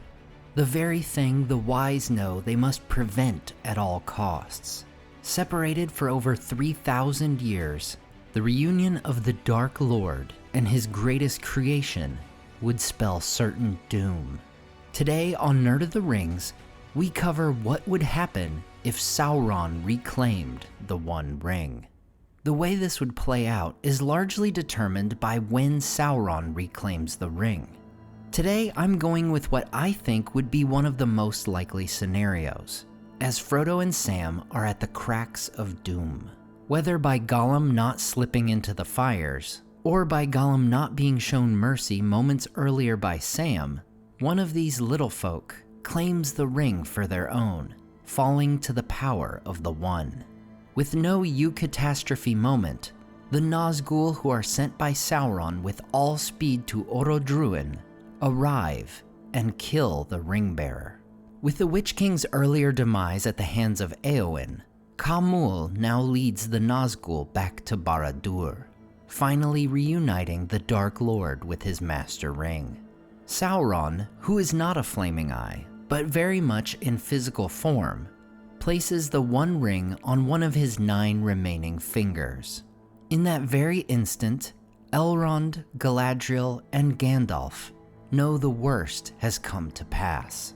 They remove their rings, and with a look at Aragorn, Legolas, Gimli, Pippin, and the others, Gandalf knows in his heart that all is now lost. The armies of Sauron utterly destroy the men of the West in the Battle of the Morannon.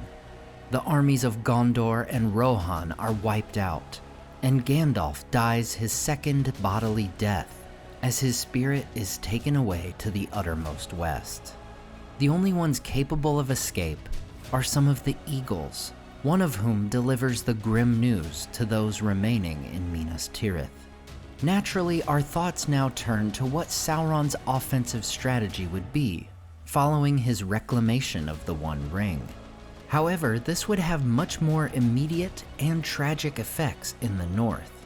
As of this date of March 25th, 3019, Galadriel and her people have repelled attacks from Dol Guldur 3 times, thanks in part to the power of her ring. Further north, the dwarves of Erebor and the men of Dale are facing overwhelming odds against the armies of the Easterlings, laying siege to their lands. In the actual story, it is due to the destruction of the ring that Sauron's forces lose heart, and many throughout Middle-earth are freed from his shadow. This leads to the rally of the men and dwarves to victory, and the elves of Lorien and Mirkwood to destroy Dol Guldur. With the One Ring not only still around, but in the possession of its master, the dwarves and men are conquered by the Easterlings, and the elves are unable to defeat and destroy the forces of Dol Guldur. At this point, Sauron's enemies are either conquered, militarily decimated, or far less defensible, all simply due to his reclaiming the ring. While I believe Sauron would indeed move against the perceived threats, it would take some time. We must keep in mind that the force that has defeated Gandalf and Aragorn at the Morannon is pretty much the last of his army after the massive defeat at Minas Tirith. It will no doubt take some time for Sauron to further build up his army of orcs, trolls, and men. In the coming years, Sauron's power grows, and word comes to places like Lorien and Rivendell that the lands of Rhovanion are overrun with orcs and Easterlings loyal to Sauron. Galadriel and Elrond would have set aside their rings of power, knowing they would only serve to reveal their location and possibly betray their thoughts to Sauron. Now in possession of the Ring of Fire, which had belonged to Gandalf, Sauron is able to twist its power of rekindling hearts to draw more men in both the east and south under his banner. After years of preparation, Sauron finally makes his move against the remaining free folk. His southern army lays siege to Minas Tirith, and despite the valiant efforts of Faramir, Éowyn, and Merry, the city is taken by Sauron's vastly superior forces. Meanwhile, the northern army, having been reinforced by both the east and potentially the south, launches attacks on Rivendell and Lorien. However, they arrive at the Elven realms to find them empty. Elrond, Galadriel, and the elves of Middle-earth are long gone, having sailed into the west in the preceding years. While not wearing them, they take with them the 2 remaining Elven rings. Knowing that victory against the Dark Lord and his ring by this time in history was impossible, they would take Vilya and Nenya to the west to keep them from falling into Sauron's hands. For if he were to claim all 3 Elven rings, he could potentially create 3 great realms, staving off the decays of time and becoming virtually unassailable to any who would oppose him. As it is, Sauron now controls the vast majority of Middle-earth. As to his strategy for rule, we get a clue in the Return of the King from the mouth of Sauron. "These are the terms," said the messenger, and smiled as he eyed them one by one. "The rabble of Gondor and its deluded allies shall withdraw at once beyond the Anduin, first taking oaths never again to assail Sauron the Great in arms, open or secret. All lands east of the Anduin shall be Sauron's forever solely. West of the Anduin, as far as the Misty Mountains and the Gap of Rohan, shall be tributary to Mordor. And men there shall bear no weapons, but shall have leave to govern their own affairs. But they shall help to rebuild Isengard, which they have wantonly destroyed. And that shall be Sauron's, and there his lieutenant shall dwell. Not Saruman, but one more worthy of trust." With 2 great armies at his command, Sauron sets up faithful servants as rulers in key locations throughout Middle-earth. The mouth of Sauron is placed, as he predicted, at Isengard, controlling the important Gap of Rohan. Rohan itself is too small and remote to warrant a large-scale occupation, but the men of the East, who had a history of attacks on these lands, are gifted the realm to occupy in tributary to Mordor. Khamul, now the Lord of the Nazgul, is placed as ruler of Gondor, a realm where people will live in fear of the one who replaces the Morgul Lord. If it is true that Sauron himself had possessed the 9 rings of men, then perhaps he would enslave one among his followers to be the new 9th Nazgul, ruling over an area such as Rivendell or Dale. With both his Master Ring and the Ring of Fire of the Elves, Sauron's fortress of Barad-dûr and the lands of Mordor become virtually unassailable. The decays of time are staved off for this Maya, who would otherwise be tied to the waning of the world. In the north, Saruman has taken over the Shire as Sharky. The lands here would go from bad to worse, as Saruman's treachery would not go unpunished.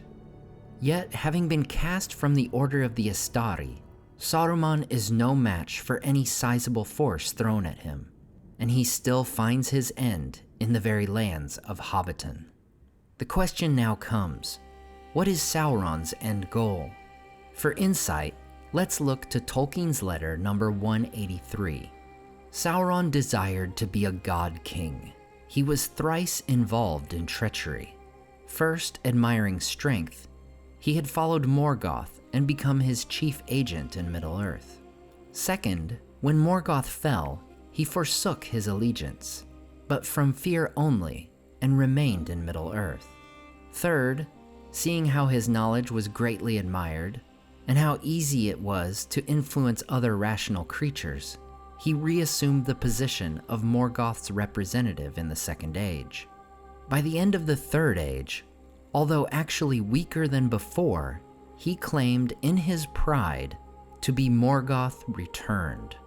If victorious, he would have demanded divine honor and absolute temporal power over all.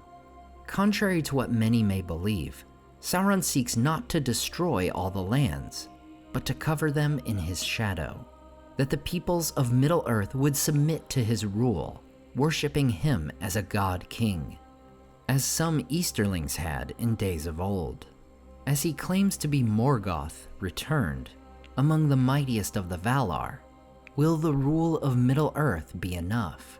Or will Sauron eventually look to the west with greater ambitions? Would Eru intervene, perhaps destroying all the world and bringing about the end of days and the second music of the Ainur? With the lands covered in a second darkness, a cloaked traveler makes his way toward the east, hoping that his two remaining kin may yet be alive. His allies, the Beornings, have retreated to find refuge in the Misty Mountains. Once described by Gandalf as a master of shapes and changes of hue, Radagast the Brown travels in disguise. He makes his way east in hopes of finding the Blue Wizards and any resistance that may yet remain.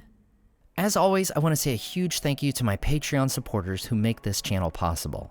Tom DeBombadil 19, Listen Me the Cinda, Mandu Pandu, Andrew Carlisle, The Mighty Mim, Sky Carcass, Slide Belts, Dane Ragnarsson, Salim Rahman, Zetrock, Berto Berg, Grand Strategy Nerd, Graham Darricott, The Dark-Haired One, Wyland, Michael Wu, and Debbie. If you enjoyed the artwork in this video, check out the artists in the description and purchase prints of their great work for yourself.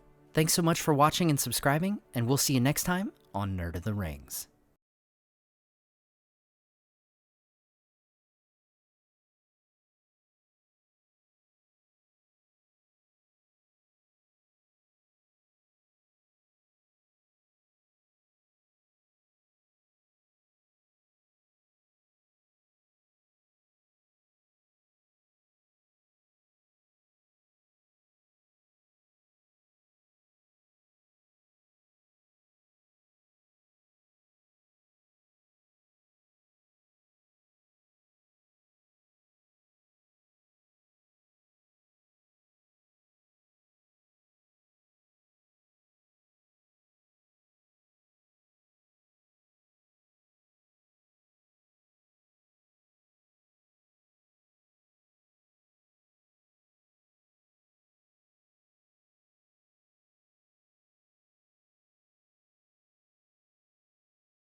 When the dragon Smaug dies in 2941, the effects reverberate throughout all of Middle-earth, drastically changing the balance of power in the north. Today, I've put my regular research into action to answer the question, what if Smaug survived?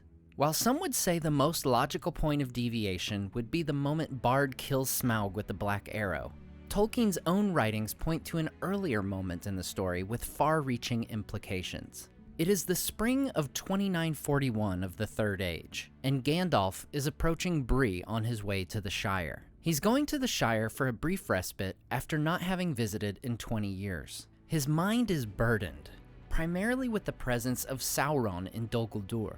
A secondary concern is the dragon Smaug, in whom Gandalf fears Sauron may find an ally. In the actual story, Gandalf meets Thorin Oakenshield on the road to Bree, where they meet and discuss the state of things, including the dragon. Here is our moment of deviation. In today's scenario, Gandalf and Thorin, by being off by even just a day or two, don't meet near Bree.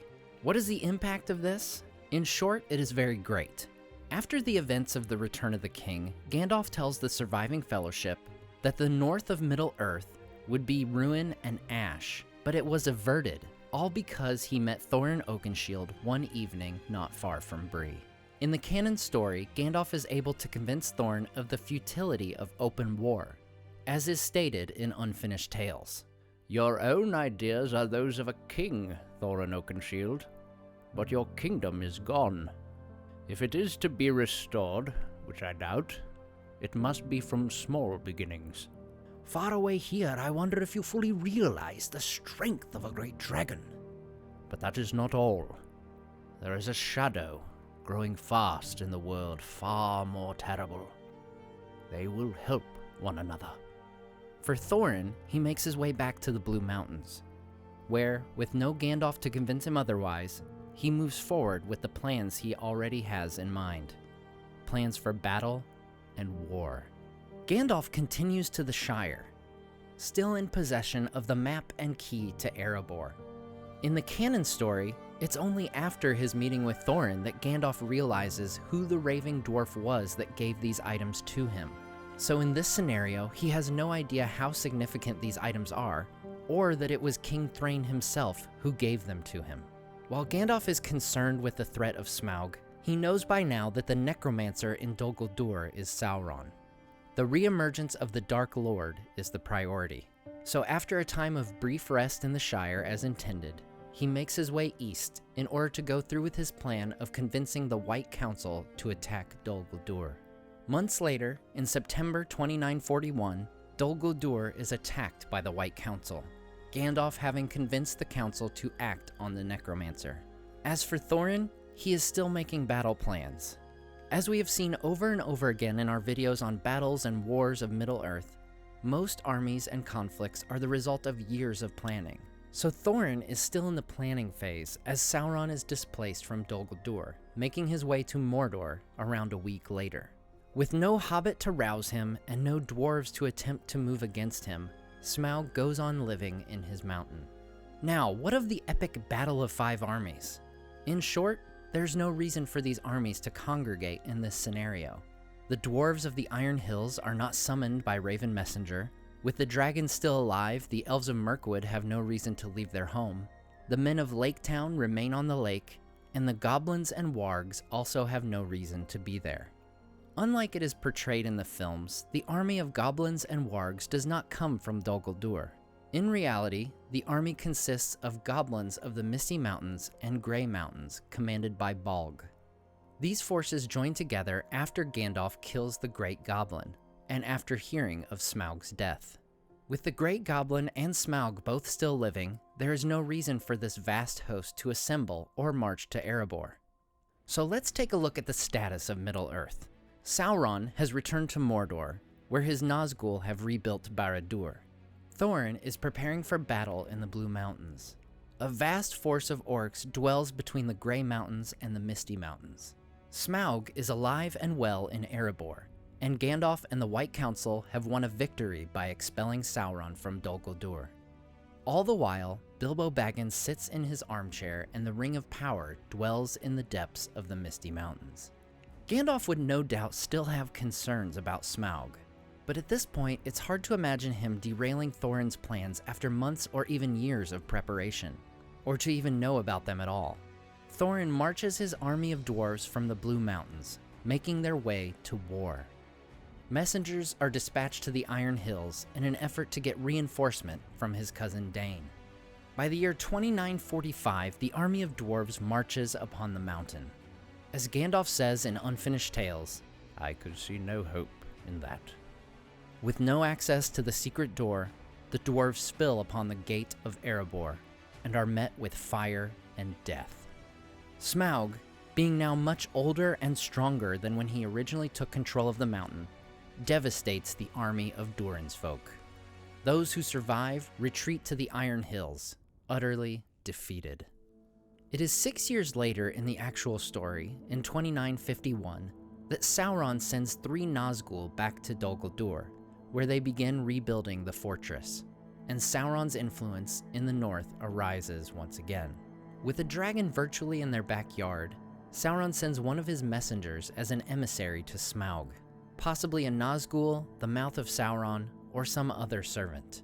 We can look to the messenger sent to King Dain as described in the Fellowship of the Ring for inspiration as to how this conversation might play out. "The Lord Sauron the Great wishes for your friendship. Treasure he will give for it, such treasures as he gave of old, treasures far beyond the trinkets of the dwarves. In exchange for your service, Sauron shall give you lordship over all the lands of the north. All its people will pay homage to the great dragon Smaug, and his kingdom of Erebor shall overflow with the gold and jewels paid by his subjects. What say you?" "I say neither yea nor nay. I must consider this message and what it means under its fair cloak." "Consider well, but not too long." "The time of my thought is my own to spend." "For the present," said the messenger, "you have won a great victory over those who would steal from you, O Smaug. But think not there are no others in Middle-earth who would seek to usurp your wealth. Even now word of the attack spreads throughout the land. Perhaps there are those who believe they would fare better and with greater numbers. With Sauron as ally, no one should dare challenge the might of Smaug, King of the North." Convinced by the prospect of further riches, the rule of the North, and going forth unchallenged, Smaug agrees to ally himself with Sauron. An army King of of orcs the is North. stationed around Erebor, attacking and enslaving the people of Lake Town in the process. Once again turning to Unfinished Tales, Gandalf gives us insight into Sauron's approach in making his war on the Free Peoples. With a dragon and a vast army of northern orcs at his command, Sauron first strikes not at the realm of Gondor, but of Lorien and Rivendell. It is likely that the woodland realm would be less of a priority for Sauron. For one, its leader is of lesser importance, and unlikely to possess one of the coveted elven rings of power. Second, with the growing danger and presence of Sauron's forces in the north, Thranduil's people would likely retreat to the halls of the Elven King, which consist of a fortified system of caves. While this would enable them to hold out for some time during a siege, they also seem less of a threat to launch open war. Mobilizing the orcs of the north, Sauron takes control of the North Passage and begins re-establishing the realm of Angmar. Years later, Angmar has risen again. The army of Angmar, led by one or more Nazgul, marches south along the western side of the Misty Mountains. Meanwhile, a second army, led by Smaug, marches down the eastern side. We must keep in mind that with the One Ring still dwelling within the Misty Mountains, there is no journey to Rivendell, no Council of Elrond, and no Fellowship of the Ring. There is only separate realms of free peoples, holding out for as long as they can against an army of orcs and a colossal dragon. Having become aware of the growing threat due to his regular visits to the northwest of Middle-earth, Gandalf arrives in Rivendell in hopes of assisting Elrond in his defense.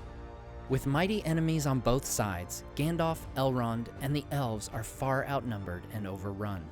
By the time the Fellowship would have formed, Rivendell is consumed in dragonfire Gotta suck and for ruin. Smog think about Encouraged by being this able victory to and the fly that distance in like a day, but that army takes 2 weeks.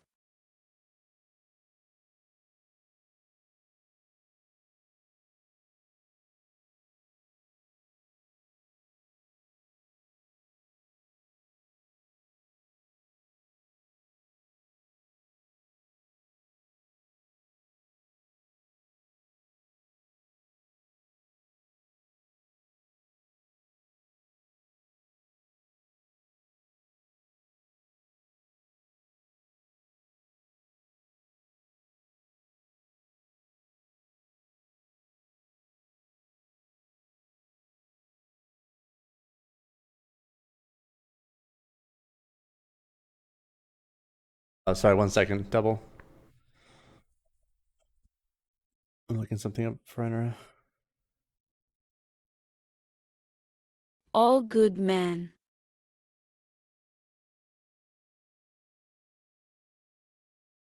Yeah, it's called A Ghost Story. It's on. It's probably on Netflix or something.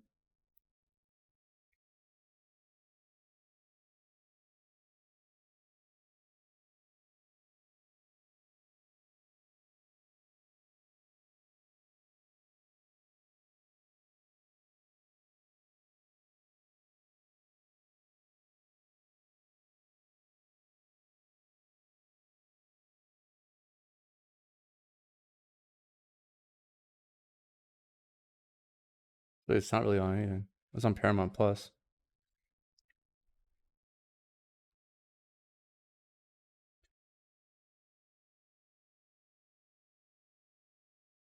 Yeah.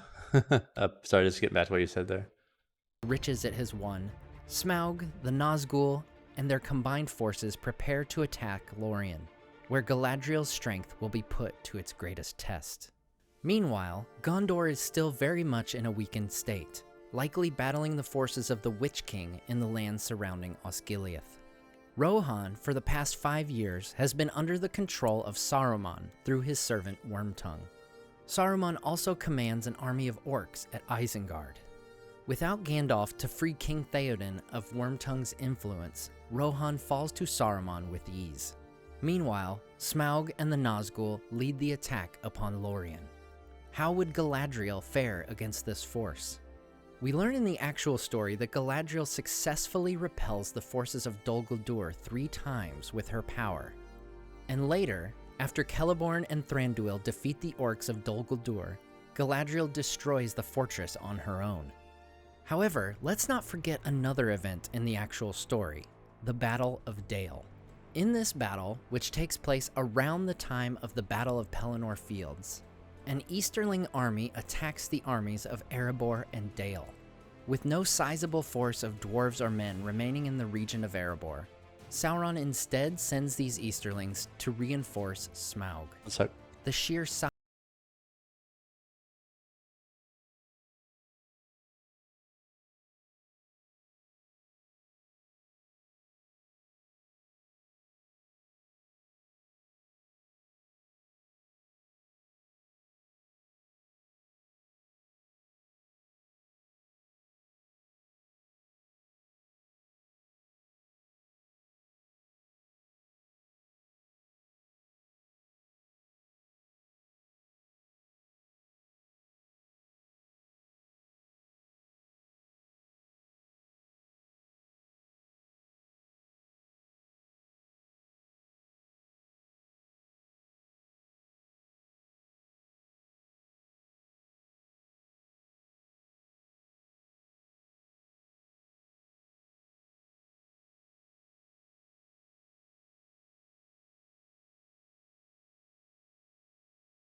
size and power of this force behind the dragon would simply be too much for Galadriel and her elves to endure. Like Rivendell before it, Lorien burns and is no more. With Galadriel's defeat, following those of Gandalf and Elrond, Sauron now commands all 3 elven rings of power. So, at the uttermost end, Gondor stands alone. Is to the that south are pineapple? the armies of Barad-dûr, Minas Morgul, the Corsairs, and the Haradrim. Ha ha ha. From ha. their victory at Lorien come the Nice. orcs Got of a the north and the bowl of easterlands. pineapple. From the remains of Rohan rides the army of Saruman. With this massive force, Sauron utterly destroys Minas Tirith and enslaves the men of Gondor. Middle-earth is now under the dominion of the Dark Lord. Smaug returns to his mountain, his treasuries having grown immensely from his plunder of the Elven realms, with promise of further reward coming his way from Sauron. With no realms left in the northwest, the kingdom of Angmar grows to encompass all of Eriador, including the Shire, where the hobbits are made into slaves. The few elves remaining at the Grey Havens, led by Círdan, sail to the west, forsaking the ruined world that was their home. While the world is under Sauron's control, and he commands his mighty lieutenants including Smaug, Saruman, and the Nazgul, he cannot fully rest in his victory, for the One Ring remains lost. For Saruman and the Dark Lord, the race is on. The first to claim the ring will rule, with all of Middle-earth under his sway. Meanwhile, in the forests of Mirkwood, the last remaining group of free peoples prepares to make its final stand. As the dragon flies overhead, returning to his mountain, a man of Dale, shackled in servitude, looks up, dreaming of his chance to hold a bow once again. Well, there you have it, guys. There's my theory on what if Smaug survived. Obviously, there's a lot of speculation here, and there's plenty of room for other ideas and opinions. I'd love to hear what you think would happen if Smaug survived. It is the greatest... I'd love to hear what you think. It's You a don't care question- what people think, trust me. Everyone just has to say that. It's like a trend in saying that. Let me know what you think in the comments. I really want to know.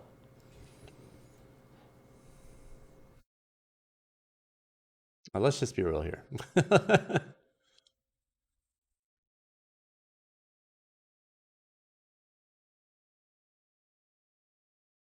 It's good business to have comments in your comment section. Not saying this is not like he's a bad dude. I'm just saying it's an annoying trend. People say that all the time.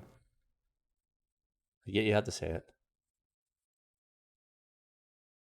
I hear ya. I just could never do that. I could never mutter those words. Let me know what you think. I really want to know what you think. I mean, sure, remind people to subscribe or notify. That's fair. Like, but there's just like something ingenuine about saying, tell me what you think. Because there's nobody on YouTube pouring over the comment section. Woohoo! Oh, I love that thought. I love that. Like, there's entertainment to be found in the comments. All right, what else? What other playlists do I watch?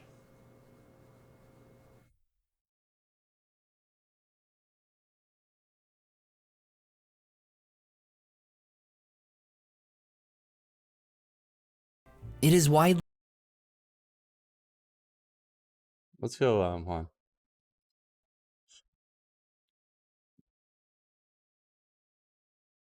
There we go. Let's watch the complete travels of Gandalf. That sounds fun. Today on Nerd of the Rings, we are going to look at all of the known travels of Gandalf throughout his thousands of years in Middle-earth. Now there's a lot to cover, so buckle in and let's get started. Gandalf was originally known as Olorin, one of the Maiar. My seat does have seatbelts, He lived in Aman, along with the Valar, throughout the First and Second Ages of Middle-earth. Due to Sauron's dark spirit of malice increasing over time, the Valar chose to send a select group of Maiar to assist the peoples of Middle-earth. When selected, Olorin does not wish to go, saying he fears Sauron. Manwë, Lord of the Valar, replies that it's all the more reason why he should go. In the year 1000 of the Third Age, Olorin departs Valinor and sails to the Grey Havens of Middle-earth. Olorin arrives shortly after two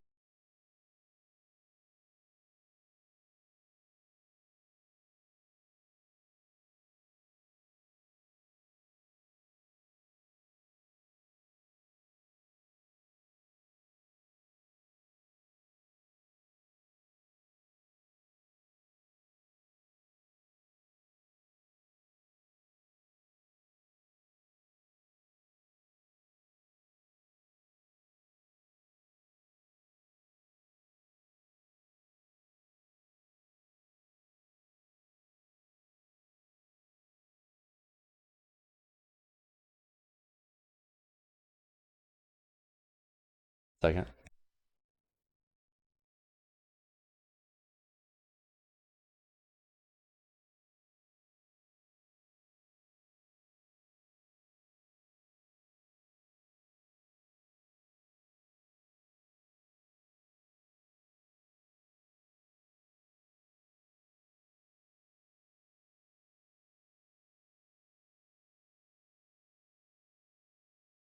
All right. I'm not talking to you. Again? What the fuck? 1 second.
Yeah.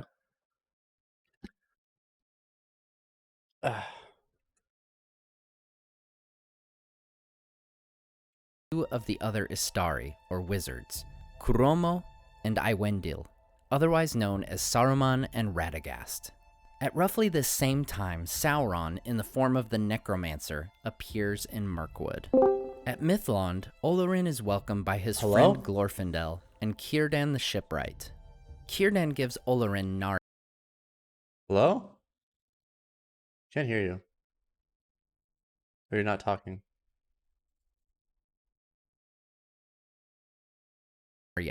One of the elven rings of power, predicting that he would have future struggles with evil and that this ring would aid him in his labors. Unlike Saruman and the Blue Wizards, Olorin restricts his activities to the westlands of Middle-earth, where the Eldar and the remnants of the Dunedain dwelt. The elves name him Mithrandir, which means the Grey Pilgrim. Yo. Among the dwarves, he is called Tharkun. What'd you do for Christmas? Christmas. You did Christmas? Yeah. I ended up driving for like hours. Did you have were the roads okay? They were shit. Oh. Yeah.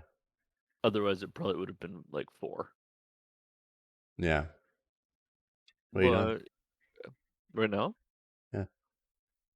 Dark Tide. You want to come? Yeah. Let me finish my video. It's The Complete Travels of Gandalf. You ever seen the channel the Nerd of the Rings? No. I was just learning about this channel. Double just told me about it, so I'm watching some stuff from it. Who did? Double. He's Double he's what? in my double the fun. Meaning Grey Man or Staff Man, true? while the men of Arnor call Is he him really Gandalf, double the fun? Double his the name fun that would compared be to most what? commonly used. Double I had a watch party of the Lord of the Rings and the Hobbit movies, and But not he the stuck. Expanse. But not the Expanse, no. But not the Expanse. Actually, it's funny you mentioned that. I was actually about to watch that today. But did you? No, I decided to watch that. Just Well, then I am disappointed, son. Don't worry, I'll watch it one day when it's finished. Around 1100 of Oh, okay, then I'll start watching it right away. the Third Age, the wizards and the Eldar discover that some the show evil is finished, the entity books keep resides going, in Dol but there's, Guldur like, in southern Mirkwood. a 30 or 50 Dark shapes year, move like, in the jump. forest and evil begins to multiply in the So, woods. the show is, you know, Some suspect all you're gonna get for the show for now. But there's a good conclusion. It's like doesn't leave your doesn't blue ball you. Doesn't that one of the Nazgul has returned, or that some new evil is rising. Gandalf, being unsure of all these possibilities, fears that Sauron himself may have returned. Over the next 200 years, evil continues to grow. Orcs are multiplying in the Misty Mountains. The Witch King builds a fortress in the northern realm of Angmar and wages war on the kingdom of Arnor. Moria and Minas Ithil fall under a shadow, while other wars, plagues, and catastrophes occur across Middle-earth. Finally, in 2063, Gandalf travels alone to Dol Guldur to discover what secrets lie there. The necromancer flees before him, preventing Gandalf from discovering his true identity.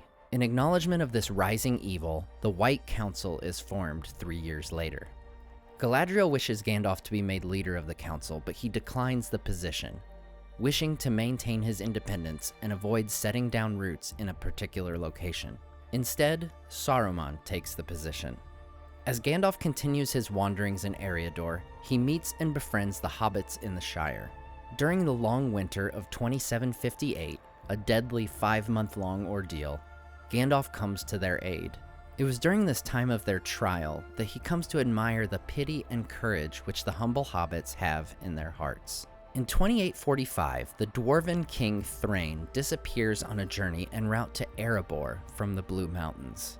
Gandalf sets out to look for the missing king. He enters the abandoned city of Khazad-dûm, and after searching in vain, he exits through the doors of Durin. Unfortunately, exiting the doors of Durin does not give one the knowledge of how to open them from the outside. In 2850, his search leads him once again to Dol Guldur.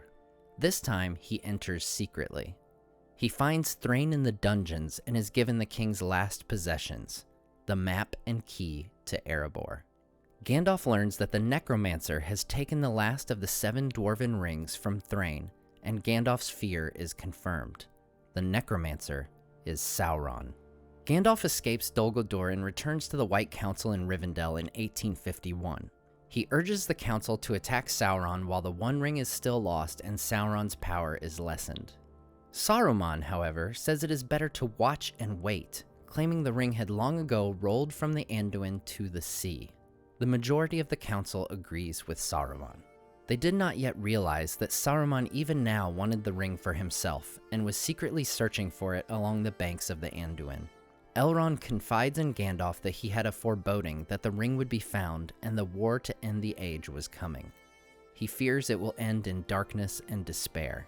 Gandalf encourages the Elf Lord, saying that there are many strange chances and help oft shall come from the hands of the weak. Over the years, Gandalf occasionally visits the Shire. He comes often in later centuries to participate in the Midsummer's Eve parties, thrown by his friend, the Old Took. He impresses young hobbits with his stories and, of course, his fireworks. It was at this time that he meets a relatively... Are you done what you're doing? No, What are you doing? I'll be like 15 minutes. Okay. Yeah. Adventurous young hobbit named Bilbo Baggins. Over time, Gandalf grows concerned about the weakened state of the North. With Smaug having seized Erebor and destroyed Dale in 2770, combined with Arnor having been decimated centuries earlier by the Witch King, the north of Middle-earth is incredibly vulnerable. He fears that Sauron will gain the allegiance of Smaug to terrible effect. If Sauron were also to gain control of the northern passes in the mountains and the lands of Angmar, he could assail all of Middle-earth from the north. It should also be noted that by this time, Mordor is well in control of the Ringwraiths, who had conquered Minas Ithil and turned the Gondorian fortifications meant to guard against Mordor into a means of shielding it, meaning the Free Peoples would potentially have mighty enemies to both the north and the south, in addition to the peoples loyal to Sauron in the east. In 2941, while staying the night at Bree, Gandalf happens across Thorin Oakenshield. Thorin initiates the conversation due to a strange urging to seek Gandalf. Gandalf is intrigued, for he had thought to seek Thorin as well. They find that they are taking the same route through the Shire, so they agree to travel together. Thorin wants advice, and he and Gandalf speak of Erebor and Smaug. Gandalf ends up accompanying Thorin through the Shire and to the dwarves' new home in the Blue Mountains. He devises a plan to help the dwarves destroy Smaug and reclaim Erebor, with a burglar of Gandalf's choosing. Gandalf returns to the Shire following the lead of chance. He hears news of a hobbit who was known to be a bit odd, who was known to go off for days at a time by himself. He was often seen talking to strangers, even dwarves. With this news, Gandalf heads to Hobbiton to see how this hobbit, Bilbo Baggins, had changed over the past 20 years since he last saw him. But Bilbo isn't there. He's gone off again. This time in hopes of seeing elves during the Elves' New Year the following day. This was enough for Gandalf. He knows time is short and that he's due to meet the White Council again in August. He rides back to Thorin in the Blue Mountains, where he would attempt to convince Thorin to take a small company in secret and to take along Bilbo. On April 25th, Gandalf returns to Bag End, looking for someone to share in an adventure. Gandalf travels with the company of Thorin Oakenshield. He rescues the party from the 3 trolls and the Trollshaws, gains his sword Glamdring, and the group stops for a 2-week respite in Rivendell. Gandalf leads the company through the Misty Mountains. When they unknowingly camp in the front porch of Goblin Town, Gandalf is the only one who manages to evade capture. He shows up later, killing the Great Goblin and leading the dwarves to the exit.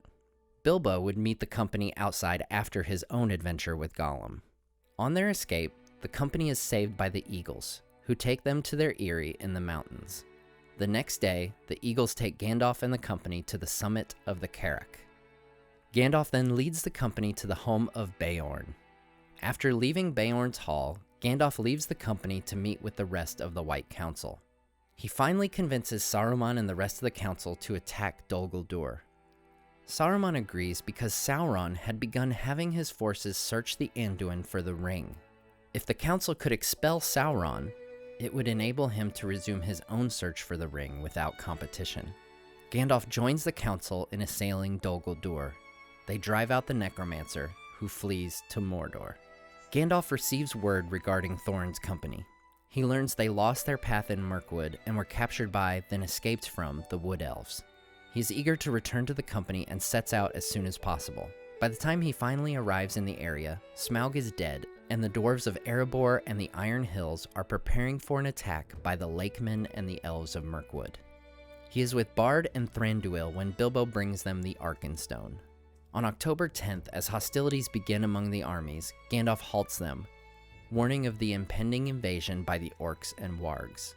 The dwarves, elves, and men form an alliance, defeat the Orcs and Wargs, leaving the control of Erebor firmly in dwarven hands. After the adventure, Gandalf accompanies Bilbo as they retrace much of their route home. They celebrate Yule at Beorn's. Then they return to Rivendell, where he discusses with Elrond the events of Dol Guldur and the Lonely Mountain. Gandalf had accomplished his goal of slaying Smaug, while also destroying a large number of Orcs and Wargs in the north, removing threats to both Rivendell and Lothlorien. Gandalf and Bilbo recover some of the buried gold from the Troll Horde as they pass through the Trollshaws and make their way to the borders of the Shire. Years later, in 2949, Gandalf returns to Bag End with Balin. They visit and discuss the news of Erebor and Dale. In 2951, 10 years after his expulsion from Dol Guldur, Sauron openly declares himself in Mordor and rebuilds Barad-dûr. In 2953, the White Council meets for the last time to debate about the Rings of Power. Saruman once again manages to quiet the fears of his peers, claiming to have knowledge that the One Ring was lost in the Great Sea. Saruman, out of jealousy and fear, sets spies to watch all of Gandalf's movements. This leads to his discovery of the Shire and Gandalf's interest in it. Saruman begins sending agents to Bree and the South Farthing. In 2956, Gandalf meets Aragorn, the secret heir of Isildur. They quickly become friends and from then on work together toward a common goal, the defeat of Sauron. Gandalf also visits Minas Tirith, where he is welcomed by Faramir. He teaches Faramir from his wisdom, which displeases Denethor, who doesn't trust the wizard. During this period, Gandalf also frequently visits the Shire. He notes Bilbo's unusual youthfulness and the Hobbit's suspicious magic ring begins to weigh on his mind. He recalls how Bilbo originally lied about how he came to own the ring, and noticed how preoccupied Bilbo had become with it.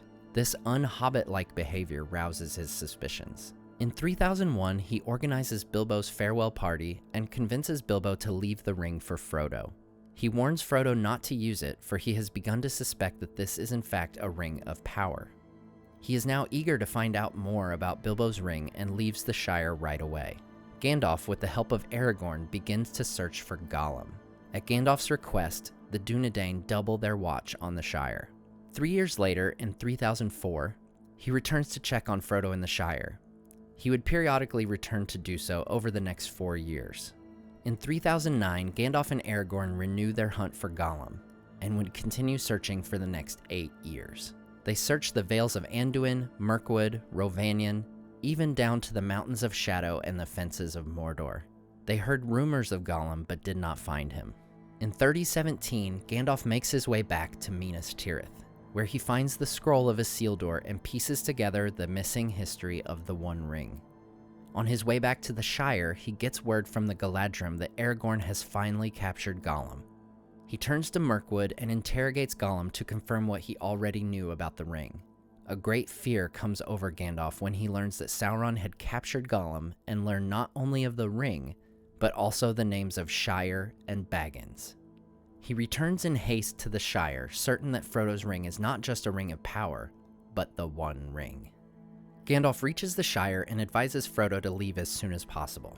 He leaves, promising Frodo he will return before Bilbo and Frodo's birthday of September 22nd, and will escort him to Rivendell. He wanders around Eriador, hearing news from Gondorian refugees who had a fear they could not speak about. He finally meets Radagast the Brown, who brings a message from Saruman. The message warns that the Ringwraiths are looking for the Shire and that Saruman must see him at once. Gandalf goes to the Prancing Pony in Bree near mid-year and writes a letter to Frodo, urging him to leave for Rivendell as soon as possible and to seek a man named Strider, whose true name is Aragorn, along with a riddle to identify him. He tasks Barlam and Butterbur with sending the letter to Hobbiton before leaving Bree. Butterbur would, of course, forget to send the letter. On July 10, 3018, Gandalf arrives at Isengard. Saruman's treachery is revealed and Gandalf is imprisoned on the pinnacle of Orthanc for over 2 months. Finally, on September 18th, Gwaihir helps Gandalf escape and takes him to Edoras. There, Theoden would not listen to Gandalf's warnings and tells him to take a horse and be gone. Gandalf takes the best horse in the land, Shadowfax, and heads north on September 23rd. The next day, he crosses the Isen.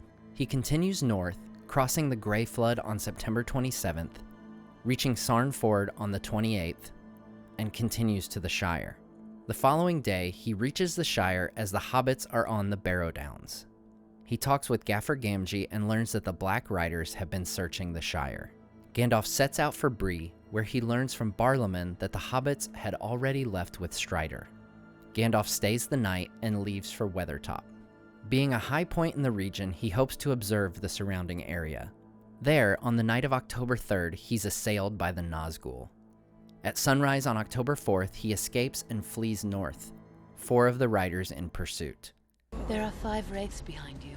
Where the other 4 are, I do not know. They're here. He travels up the Horwell and through the Enten Moors. Being unable to ride among the rocks of the Trollfells, Shadowfax departs, returning to his land in the south. At last, on October 18th, Gandalf arrives in Rivendell from the north. 3 days later, Frodo, bearing the ring, comes to Rivendell. Gandalf would remain in Rivendell for some time, as the Council of Elrond is held. The Fellowship of the Ring is formed on December 18th. 1 week later, on December 25th, the Fellowship departs Rivendell. They travel south until they reach Hollin. They attempt to cross over Caradhras via the Red Horn Gate, the very pass where Elrond's wife Celebrian was captured by orcs centuries earlier. The Fellowship is turned back by a blizzard and impassable snow. They resolve to attempt passing under the mountain and head south to Moria. On January 13th, they are attacked by wolves and reach the West Gate.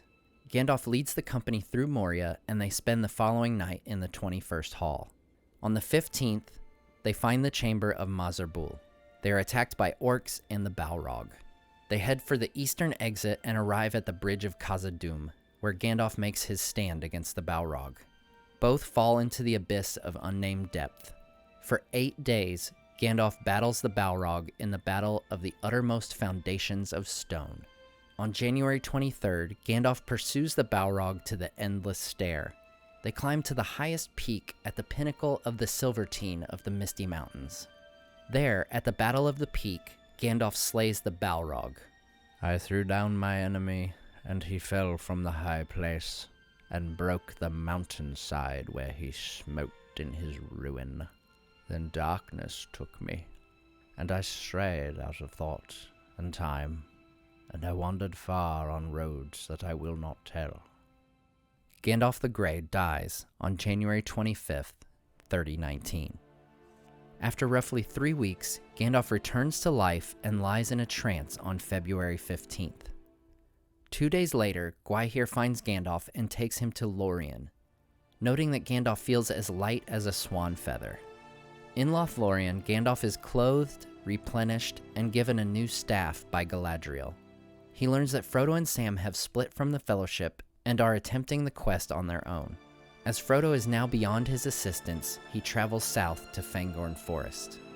On March 1st, Gandalf meets Aragorn, Gimli, and Legolas, revealing his resurrection and new title of Gandalf the White.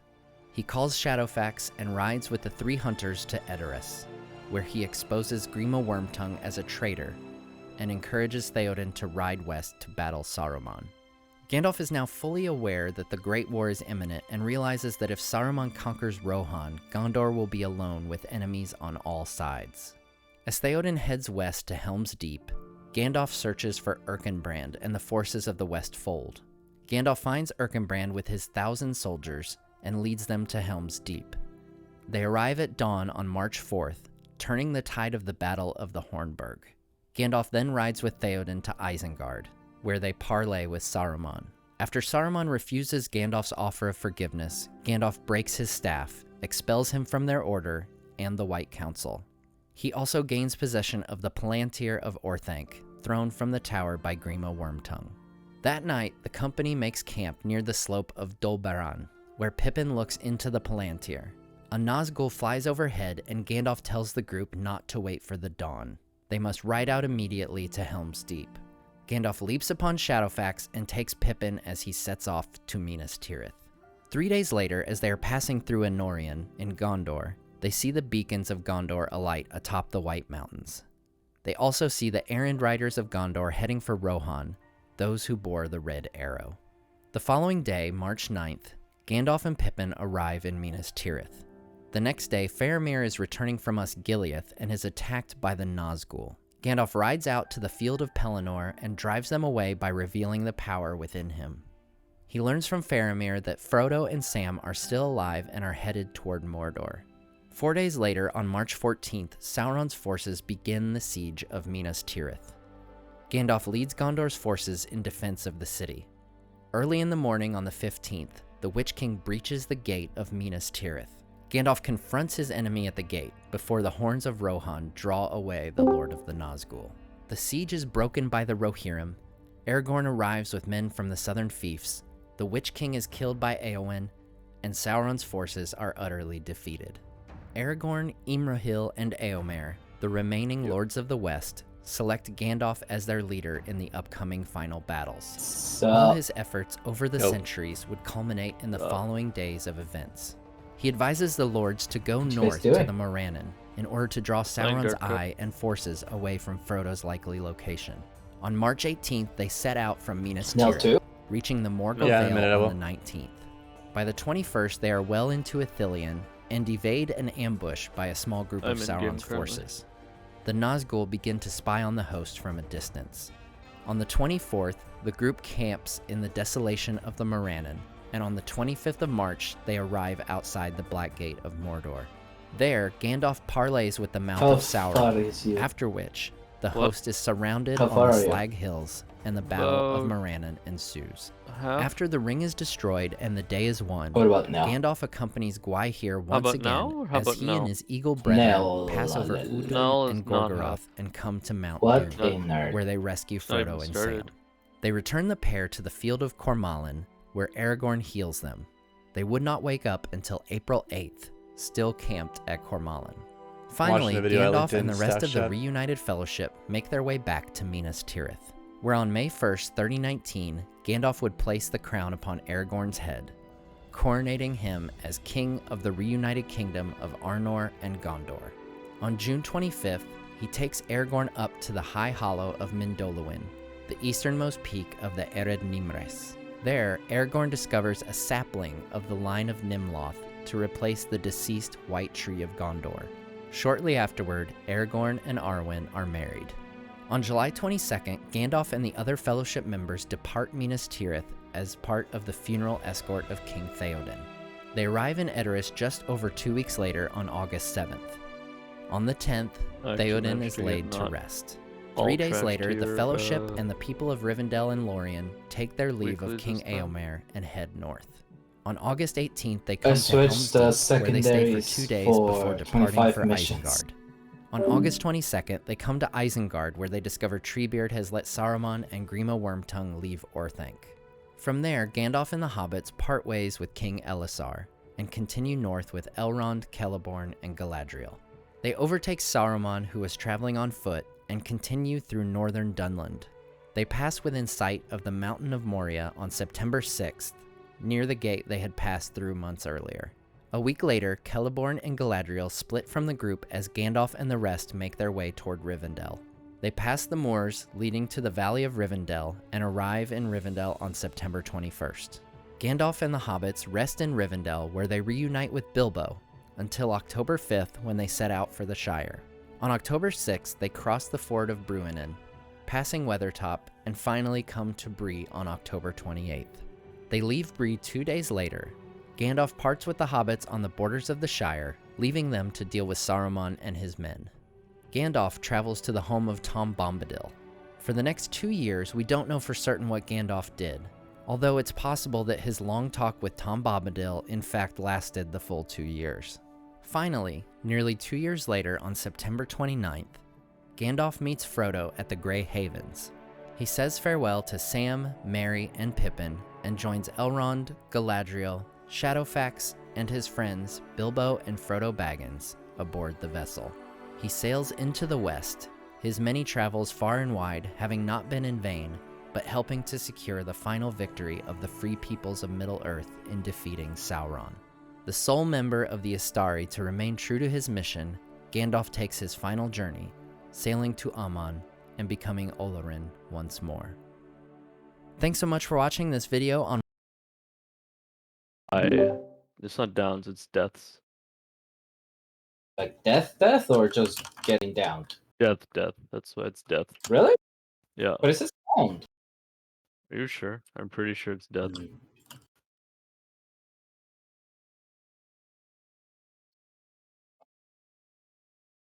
If it was no deaths, it'd be easy. I mean, not super easy, but it happened relatively quick. So it's always panned out for me.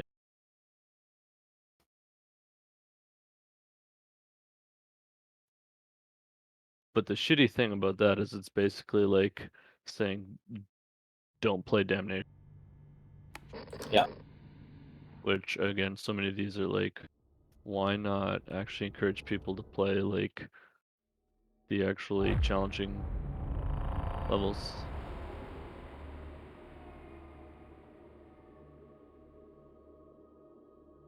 Would that not be better game design? One would think so. What's game design? I don't know. Sounds like a bunch of hippie nonsense to me. Yeah, it's probably something they do in Escape from Tarkov. Yeah.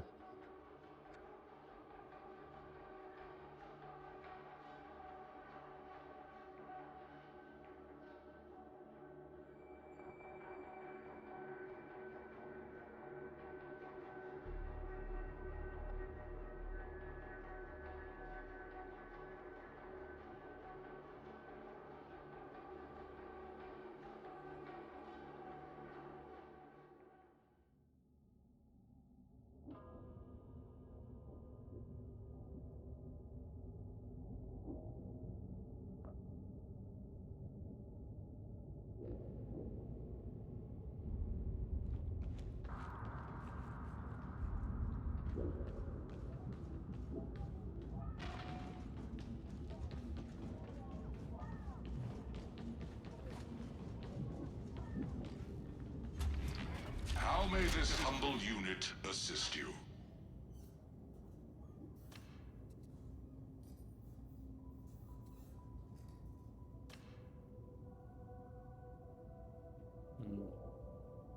I have the Giga Chat on my team. At least that's what he calls himself.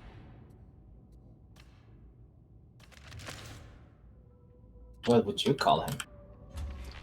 Well, right now, Giga Chat, because I don't know what else to call him, because that's his screen name.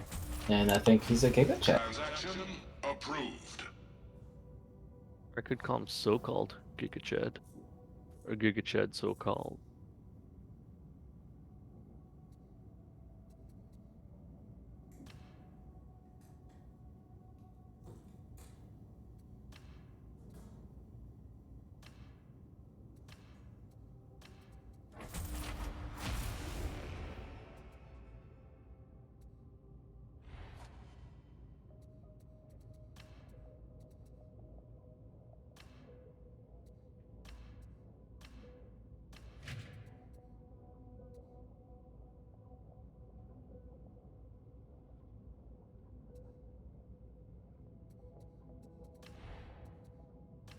I got a new bolt gun. Give it to me. No, you don't want it. Yours is probably like 500 gear score, whatever it's called. There's probably like a million fucking DPS. True. But I just don't want you to have any fun, so... Oh, is that what you want? Yeah.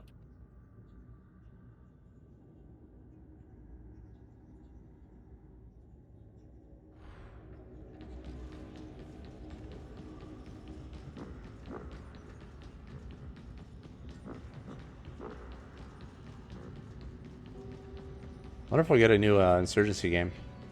Not that it's like, you know, it sounds very old. I would check if they're still working on Sandstorm. Last time I checked, feel the like player stuff- count was looking healthy. Yeah, I think they put out cosmetic DLCs and map. I don't know if the maps are free or not. Wouldn't really check. I think the DLC is just cosmetic.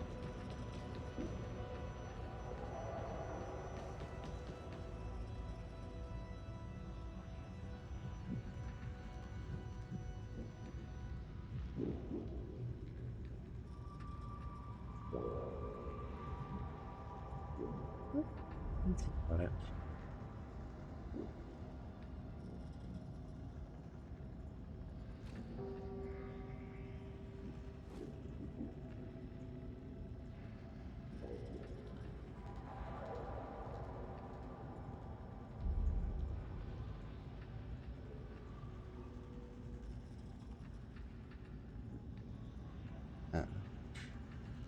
Red Deer Not's been blowing up. Oh my gosh, dude. Player numbers have really gone up.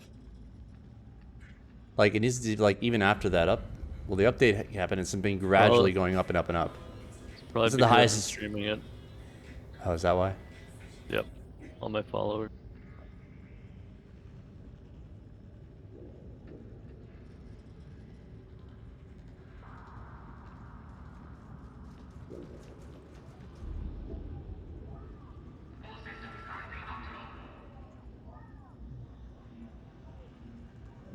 It's got more than Squad right now. Like, and Squad's been growing a lot too. Don't tell Zang. I won't tell Zhang. Actually, I will tell Zhang. Specifically, you'll seek him out. I meant that honestly, then I thought about it and I had to like, you know, change my answer. Why would he care? Because he loves Squad. But he also loves Radio Yeah, Not, but- so you'd be happy to hear that news. I mean, also, I don't think he's like... I mean, I assume he's not that tribal to be offended that more people are playing one game than another.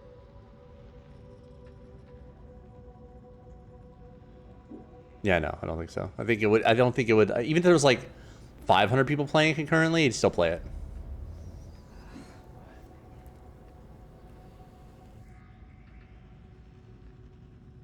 Yeah.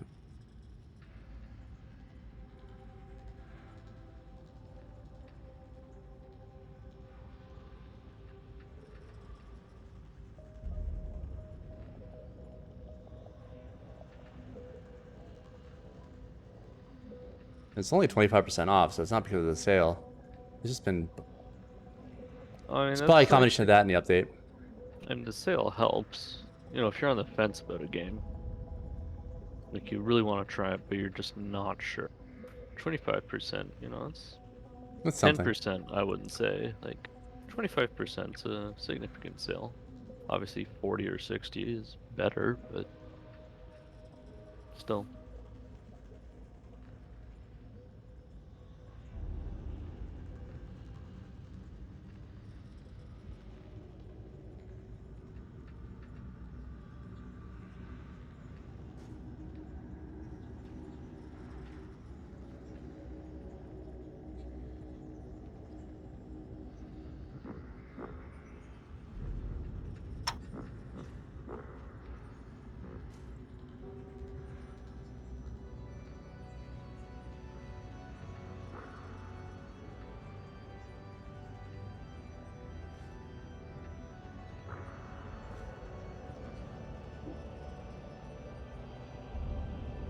Are you winning yet? Are you winning, son? Yes. We say that, then all of a sudden he gets like 5 bombers, pox bursters, to attack his team.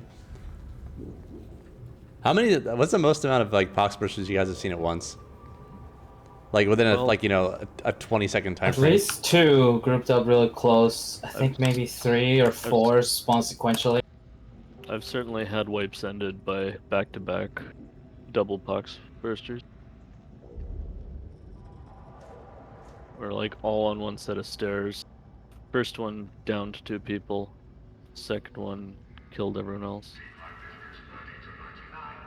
But we were already lit, so.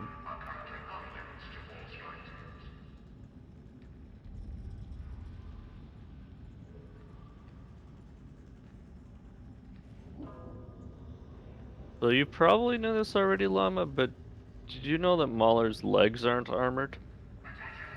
Mauler's what? Legs are not armored. No kidding, huh? Yeah, so if you've got like a machine gun or a las gun, just like something high rate of fire, do the Tarkov leg.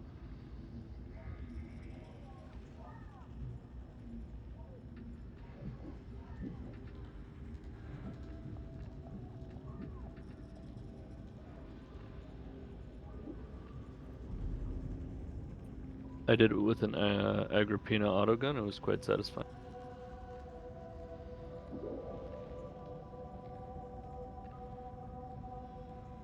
Yeah, what? What autogun? Agrippina. Wait, what about it though? Oh, I'm saying I used it on a Mauler and just like shredded The his legs. infantry autogun or what? Braced. Ah. Don't call them Agrippina. There's a bunch of Agrippina models in even Headhunter, so. But is there... Oh, anyways, doesn't matter. It was the Agrippina. The type really doesn't matter. Fact is, an autogun was useful against them.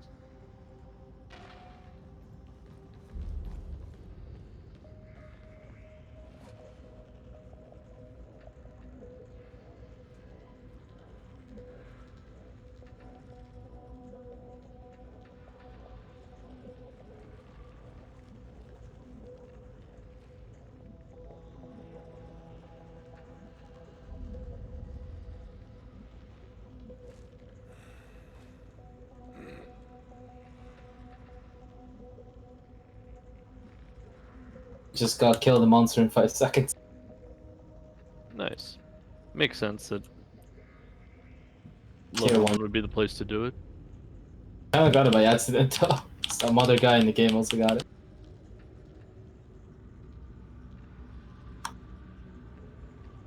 Does that get you a banner or anything, or is it just a penance?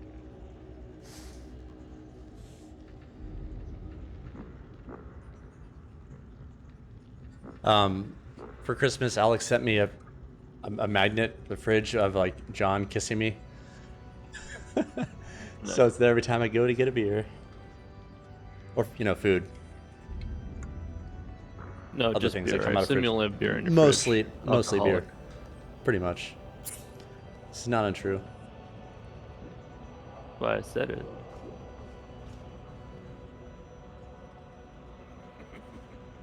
Sometimes there's food in there. Every so often. It's in a blue moon. Special occasions.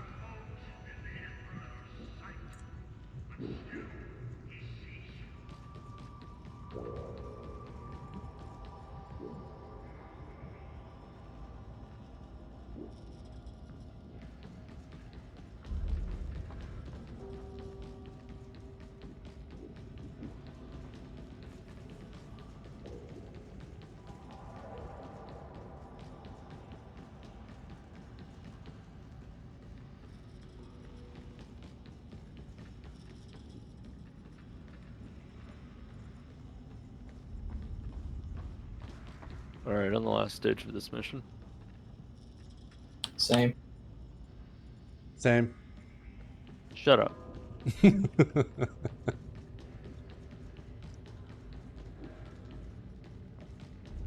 I like that more and more people are beginning to throw the barrels up in the repair mission. Mm-hmm. Especially the cryonic rod one. I feel like if you can coordinate that, it makes it such less of a bitchy mission. There's just a bunch of sheep just doing what they see. You mean doing what's more efficient? Doing what they see. Sheep. Wake up, sheeple. That it's efficient is incidental. Sheeple. Your face is incidental. Is that why people don't buy whether or not? Not enough sheep buying it? Well, sure. I mean, as Steam charts clearly indicates, people are buying it and playing it. So there you go, llama. So there are sheep buying whether or We all not. know Got the it. only thing that matters is Steam charts, right? They're all sheeple. Well, it's not the only thing that matters, but it matters. What about, are they Snapple? Are any of them Snapple? If they were, it'd be better. Because then it'd have like the little thing on the cap, you know, where they have jokes under there. Okay, so I just had like a box in front of me, and I was trying to see how long I could play Ring Around a Rosie with a mutant, and if like at any point he would stop, he did not. So, making him turn is not a valid tactic. Mission lasted 18 minutes in tier 1. Got 110 plasteel. That's ridiculous. I think I know the way. Yeah, I'm just gonna AFK level 1s. Do you know the way? Like, is anybody really gonna kick me from a level 1 if, like, I'm dead the whole time? Maybe, if we're nothing else than kick fucking assholes who are just trying to farm plasteel. I mean, why Do your else fucking does anyone... part. Like, if I saw somebody AFK like that, I might kick you at the end just to invite you. Because if you're gonna AFK, you got no room to complain. It's only 18 minutes, I wouldn't care that much. No. So, but I also wouldn't care to not kick you at that point, because fuck you. Alright, Yeah, but so you're what saying that like you is know him. I need one friend to do it with me. I bet Bo will do it with me. Or I'll just get a second account. Can I get a second account to farm resources on Darktide? Darktide, please. Shart fact. Oh, it's so absurd. They need to up the rate in fucking high difficulty, so it's worth it to invest more time in them. Because right now what I'm seeing is play low difficulty. Okay, cool, that counted. The guy was hanging off a ledge, but it didn't count as a down. Yeah, I didn't think that would count as a down. Maybe it didn't count because he was already down, hanging when I found him. Yeah, I just did a level 4 difficulty, and I got 180 plasteel. In 25 minutes. Actually, that was pretty fast. Are you in a game still? Can't join you. No, no. Hold on, I gotta answer this video call from my family in Maryland. 1 sec. All right. Who did I just invite to play? I don't know. I thought. Yo.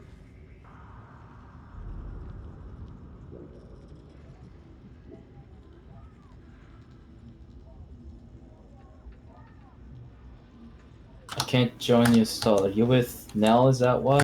No, I'm with Vote. Okay, you're still in the group though.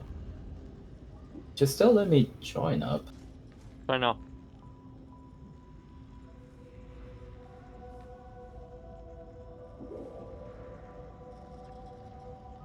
Did you guys hear how like progression works in Darktide for the shop? You mean it doesn't? Well, apparently it's sort of like Vermintide, where it's based off your current power rating that you currently have. Like, are currently equipped? No, I think it's just in your inventory. So like the highest you've unlocked. That's how Vermintide used to work. And so apparently if you have like shit rating in your gear, like that's all you have, then you won't really get that good of like modifiers in the shop. But the higher you're like if you have like 500 rating items, then I guess you'll have better items. I don't know if this is true or not. That's what I was I thinking. don't think so. But the thing is, my friend, like, he hit 30 and apparently he was just getting like trash items until he didn't Like have what? like I don't know because I wasn't like there, but that's what they were telling me, so I was kinda there, just... man. Sounds very You had to anecdotal. see that, man. Gotta see with your eyes, man. Let me tell you a short story. One time, I was No. playing this Shut shitty up. Counter-Strike clone called Soldier Front. I thought I had perfectly fine FPS. I never had a problem with it. I played for it for like a couple of years. Then my brother got a new computer, and he launched Soldier Front, and suddenly, magically, my computer got slower. I could tell that my FPS was shitty from then on. And it didn't make any sense. It absolutely looked like his was smooth and mine was shit. And all it was is just that he had probably 60 FPS, I never really found out, and I was running at like 30 or less. And that was it. That's all it took. But I could have sworn to you, in my eyes, it looked like my computer got slower because I never noticed it before. What a scrubber. If you don't know any better, you could easily mistake something like that. Yeah, I don't know. I just got level 4 decimator in my axe. Holy shit. Nice. How? I need... Like, you crafted it up? Yep. Like, to It's legendary? 374 tactical. Base? 374 base, yeah. Wow. Nice. I want to... Plus? What? Well, I was leveling up, especially with my other characters. I was holding off from buying weapons, but the tier of gear in the shop would still be going up. Regardless of whether I bought something or not, it just kept going up and up. Yeah, I don't know. There's the axe. I felt like that was the same case for me. Like, I never, like on my Ogren and Psyker, I wouldn't really buy shit till like near the end. But it Yeah. kept going up anyways too, so I don't know. I guess at that point you could say at least it's a factor of both level and whatever best you've bought, but still. That's what I thought, and they told me no, level doesn't affect it. So I was like really No, confused. level does affect it 100%. Yeah, because level you and I does. are both proved. Yeah, before like before 30, I don't think it's gonna cap as high. Exactly that. Yeah. I think you just got shit luck, because right now what I'm seeing in the shop is 337, 341, 339. Those are the top gears on the blue tier. On the blue scale. You just check it enough. But the other thing is to make sure you check not just the top green, but go all the way down, because sometimes Yeah. Oh, for sure. There's like if you hidden don't check gems. every single one, like you'll miss one. Yeah. Yeah, the gear. I was just reading base modifiers. I wasn't even reading the overall rating. Overall rating, I've got 397 on blue. But like on green, I have a 351 base rating, which is decent, but it's a green last gun, so fuck that. I haven't been able to get a plus 5% critical chance yet on this fucking axe. Is it have you gotten it to free and you just been fucking I've re-rolling just it? been spamming it. Yeah. So dumb. Where did Nell go? Call with his family. We can go without him. What a nerd. Are you playing Psyker? Hell yeah, brother. Alright. Let me just roll this back to plus 4%. Dude, the lightning stuff with flak damage perk it feels so nice. Fuck. Like I want to get like a better staff now. Now that I realize like how easily the lightning staff can fuck over flak armored enemies. Does it do more damage to armored people in general? I don't know. Because like for all my like las guns, I've been doing unarmored and flak armor because like there's the most shooters and melee dudes with unarmored and flak. Does a lot of damage to Ogrins for some reason. What? The lightning? Yeah. Really? I'm gonna go in the Psychonarium or whatever the fuck it's called and check. Meat grinder. Psyche Dikey. Fuck, dude, I think I lost the document that Llama sent me of the Oh, Is got it pinned somewhere? Got it. It isn't, but we probably can. I bookmarked it because I knew this would happen. So I think the shred special gives you like plus critical chance on repeated hit. So I want, because I'm trying to work on a axe crit build for the zealot. I don't like the knife. It's just doesn't feel beefy enough for me. Like, but critical axe, I'm okay with. I just need to get that fucking perk up to 5%, and then replace limb splitter. Limb splitter with isn't there another one that's like decimators? It's similar? Probably. There's so many, it's hard to keep track of sometimes. Decimator. Because I think 420 Wrath? was No, Wrath is talking to cleave. me. There's one that does like plus some damage on hit, I think. That would probably also be good. But it's head taker, which is 2 to 5% power for 3.5 seconds on hit, stacks 5 times. So yeah. And so what does power even do? Does that like modify the base stats? I would Because assume like it so. Yeah, I saw that video, Llama. I was talking to Stall about it too. That video. I don't know whether. So this axe is like a little bit of cleave. I don't know if brutal momentum would be good on it, or just like really lean into the critical for shred because it's got an 80. Letting me update the. It's not letting me update the table with the crit base, but Surge Staff has between 5 and 25 apparently. 5 and 25. That's part of the modifiers. Like usually most guns don't have an exposed crit modifiers. Right. I see. Recon last gun have minus 2% chance to crit. Yeah. This axe has I don't know if it says plus 12%. Like that's from the bar, like it's at 80%. So I got like plus 4 for the perk, which I want to get to plus 5, plus 12 for the base stat modifier. And I just want to get shred so that like each time I chain a hit, it's plus 4 on a 3. I'm not sure if it's plus 5 on a level 4. If I could get shred on that, just like hella. Oh, but hey, foe. If you look at a Surge Staff, look at the crit modifier in the game. Yeah. Yeah, let me see. What about it? Look at the bottom 2. Read them out. Primary action. Oh yeah, melee. Like what the fuck? Melee. And the rest I are love just those. crit damage, not chance. But there's no way it's like that. Fuck.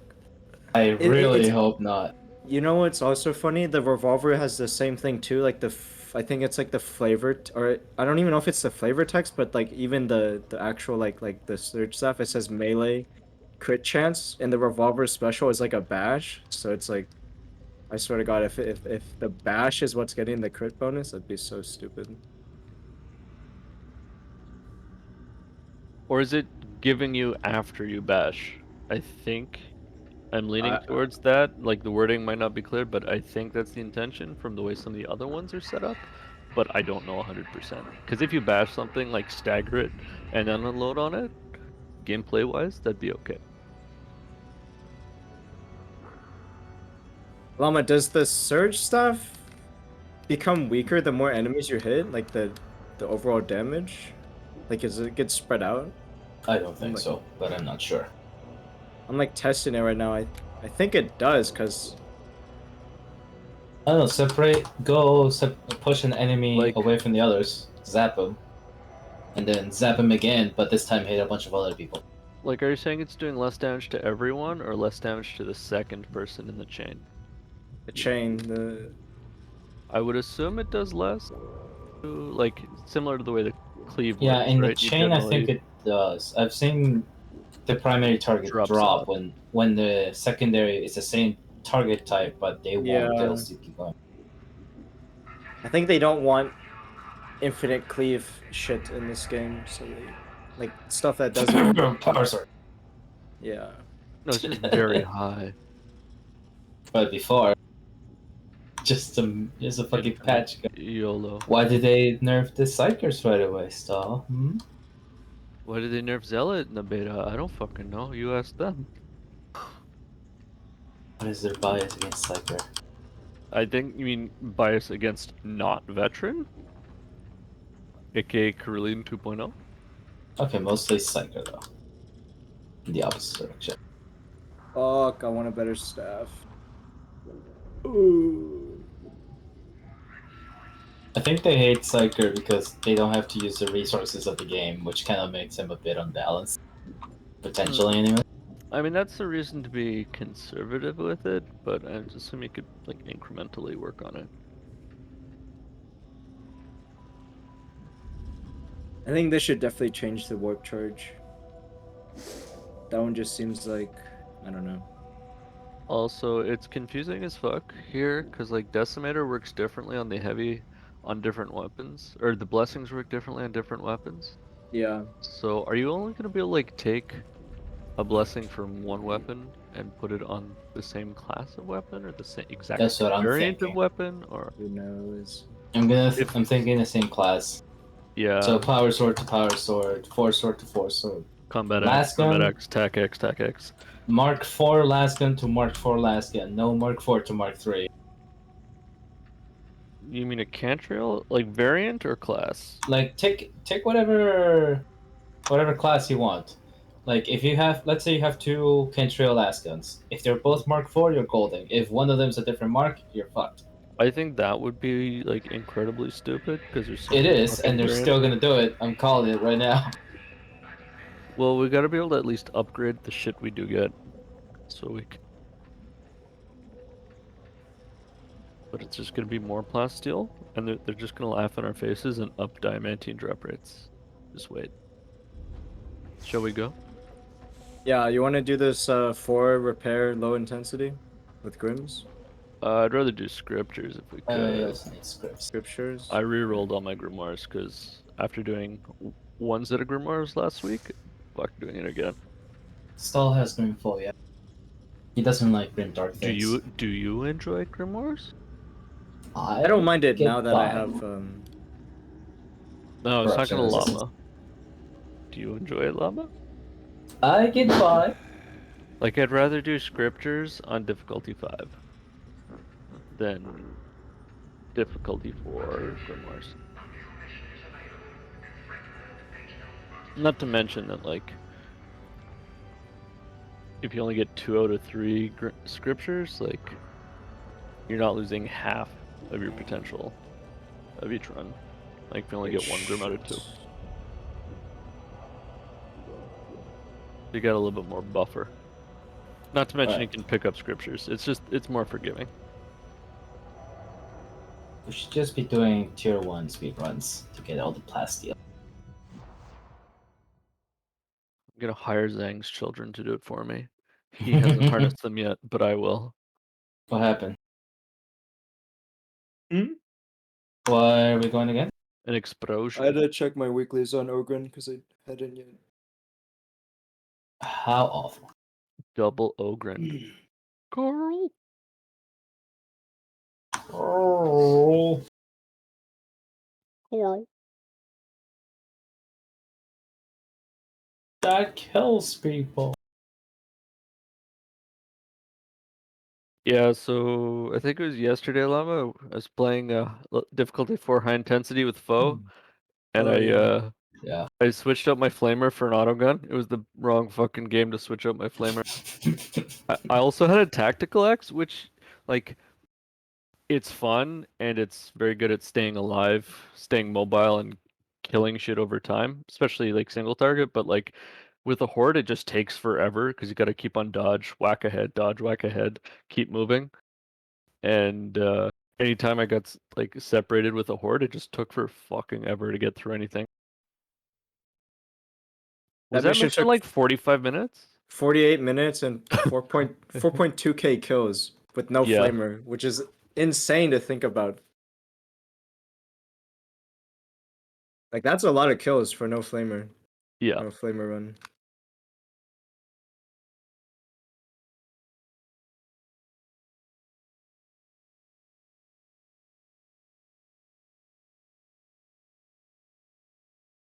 Dude, I feel like I've done this map so much lately. This fucking sand map. I hate sand. Same. It's coarse and it's sticky. Yeah.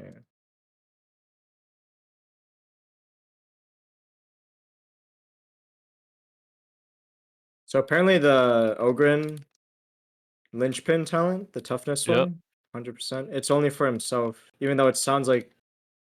That's what I figured. Because all Yeah. the other ones are about his own toughness. Yeah. Not to say that most of the feats are internally balanced well, but like that would be such a no-brainer. Mm-hmm. What exactly is this thing you have to talk about? So he has, for his first talent, he can get like additional toughness on heavy single hit, heavy multi-hit, or plus 100% when in coherency. And so that plus 100% is just for him.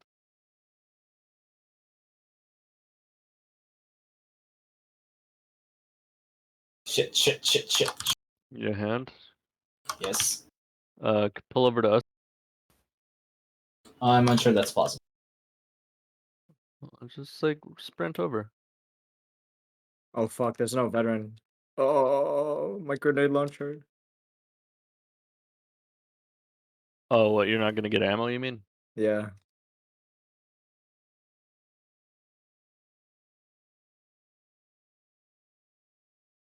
Oh fuck! Shit ton on the stairs. Oh. They're stunned at least for a moment. At least not the bulwark, because of course the bulwark wouldn't be stunned.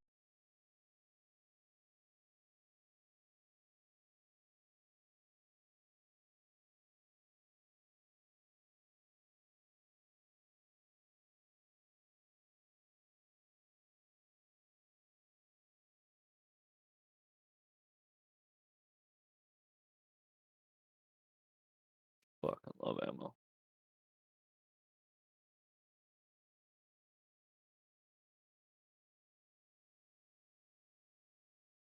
On a med pack. Doom doom doom doom doom doom.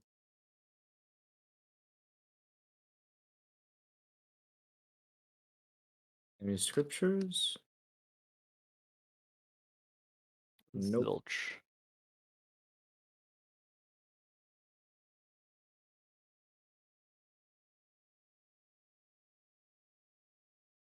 Also, it feels like it's been a while. I mean, I know they just quote just dropped the patch, but it would have been nice if they kind of at least hinted on what they'd be working on for the next one. Yeah, I know. Like They just kind of left us hanging after that. I obviously know we're not gonna get another one before before New Year's because of the holidays and shit. But still, Maybe they're gonna add a battle royale mode. shut up.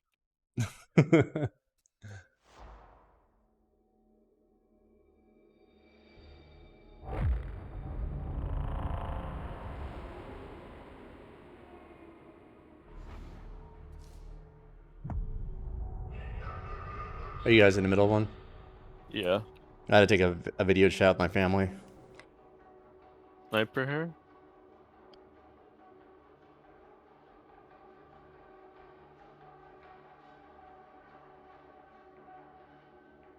Oh fuck. Do we get it? Oh come! Apparently I was not. waiting for the burster. Oh, there's two. Please be stunned. Please be stunned. I killed two. Okay, sweet. I was like, I'm gonna throw a stun out there and hope that they don't wreck my shit while I'm reviving Llama. Alright, looks like at least I didn't use my charge. Perfect. Oh. I'm dropping. Oh, Yes, I need. Oh wait, never mind.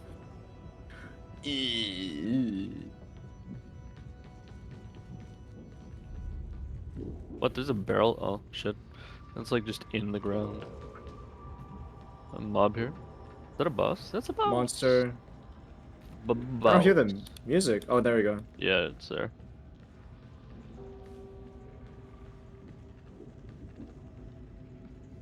Do stun grenades do anything against either of the bosses? It might make him throw out the person if he eats someone. I know the frag grenade does, but I don't know about the stuns. Yeah, I don't know.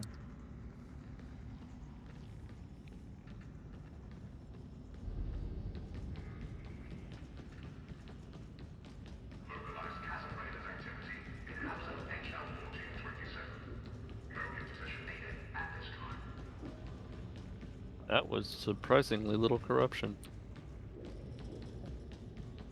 Here's scripture. Scripture here. What do your nerd ears hear?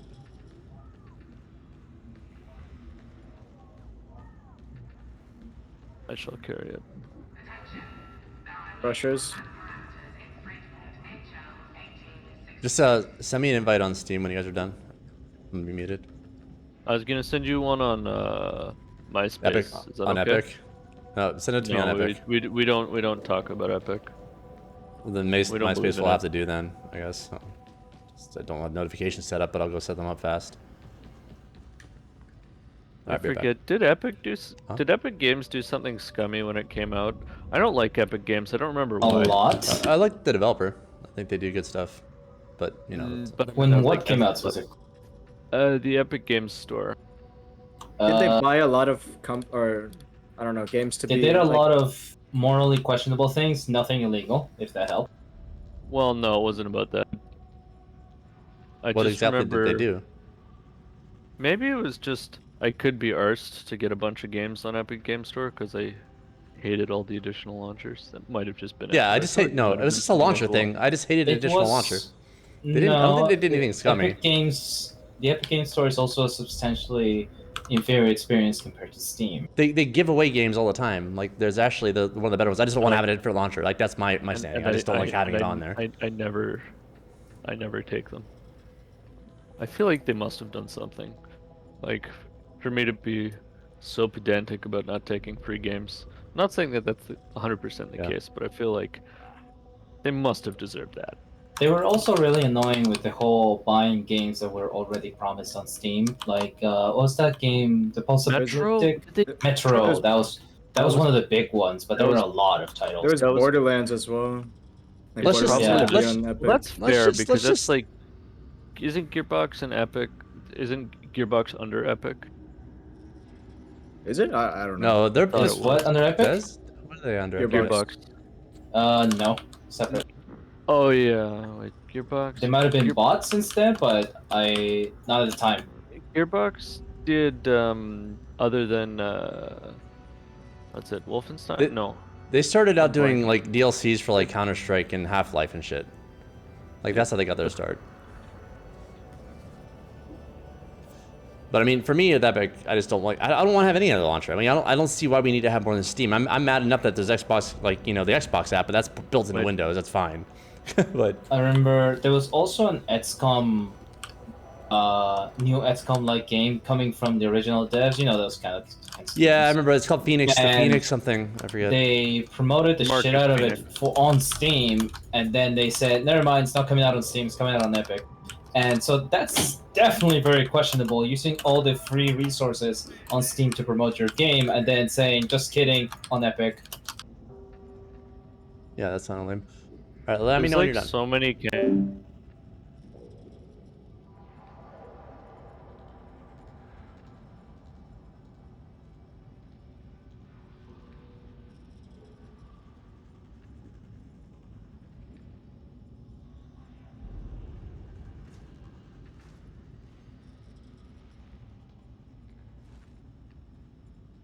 Much a shorter one.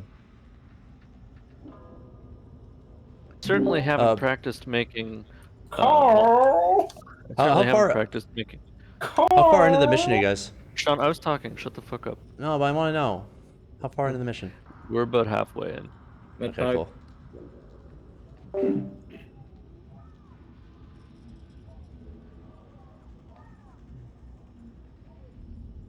History of Moria. What should we watch here? Sergeant Major Morrow, kindly remind your charges to be more careful with their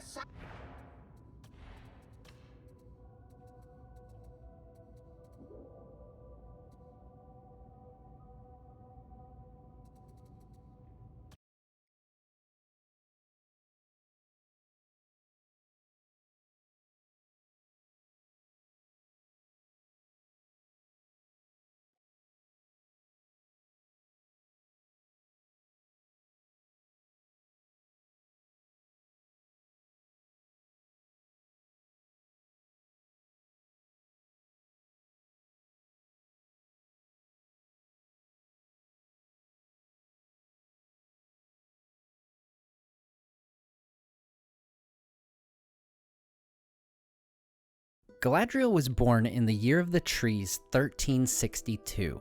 She is born in Valinor to Finarfin, Prince of the Noldor, and his wife Eowyn, Princess of the Teleri, in Tirion, a city in Aman. When she is born, her father names her Artenis, meaning noble woman. She is unusually tall and strong as she grows up, leading her mother to call her Nerwin, meaning man-maiden. However, due to her shimmering gold-and-silver hair, she acquires the name Alatariel, meaning crowned with a radiant garland. This would later be translated into Galadriel. Among the Eldar, it is said that her hair had captured the light of the two trees of Valinor, resulting in this dazzling color of gold and silver. According to legend, it is Galadriel's hair that inspires Feanor to capture the light of the trees inside the Silmarils.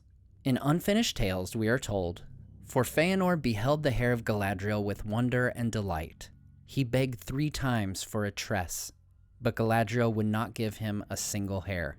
These two kinfolk, the greatest of the Eldar of Valinor, were unfriends forever.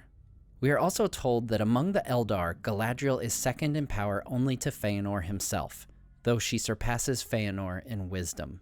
In the year of the trees 1495, the two trees are destroyed by Melkor and Ungoliant, the ancestor of Shelob. Melkor steals the Silmarils and flees to Middle-earth, crossing the Helcaraxe to Beleriand. Feanor blames the Valar for Melkor's deeds and gives an impassioned speech to rally the Noldor, persuading most that because the Valar had abandoned them, they should follow him to Middle-earth and fight the Dark Lord.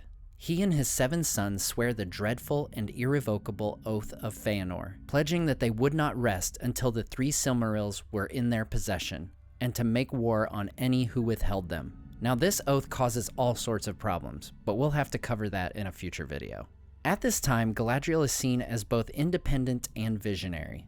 She swears no oath, but the words of Feanor regarding Middle-earth kindle a desire in her heart. She is eager to see the wide, unguarded lands of Middle-earth and rule a realm of her own. Thus, she participates in this revolt of the Noldor, seeking to leave Aman for Middle-earth. Feanor, now king of the Noldor, leads his people to the coast. Now, the issue here is that the Noldor possess no ships with which to cross the sea. Feanor and his sons attempt to persuade the Teleri, the people of Galadriel's mother, to give them their ships.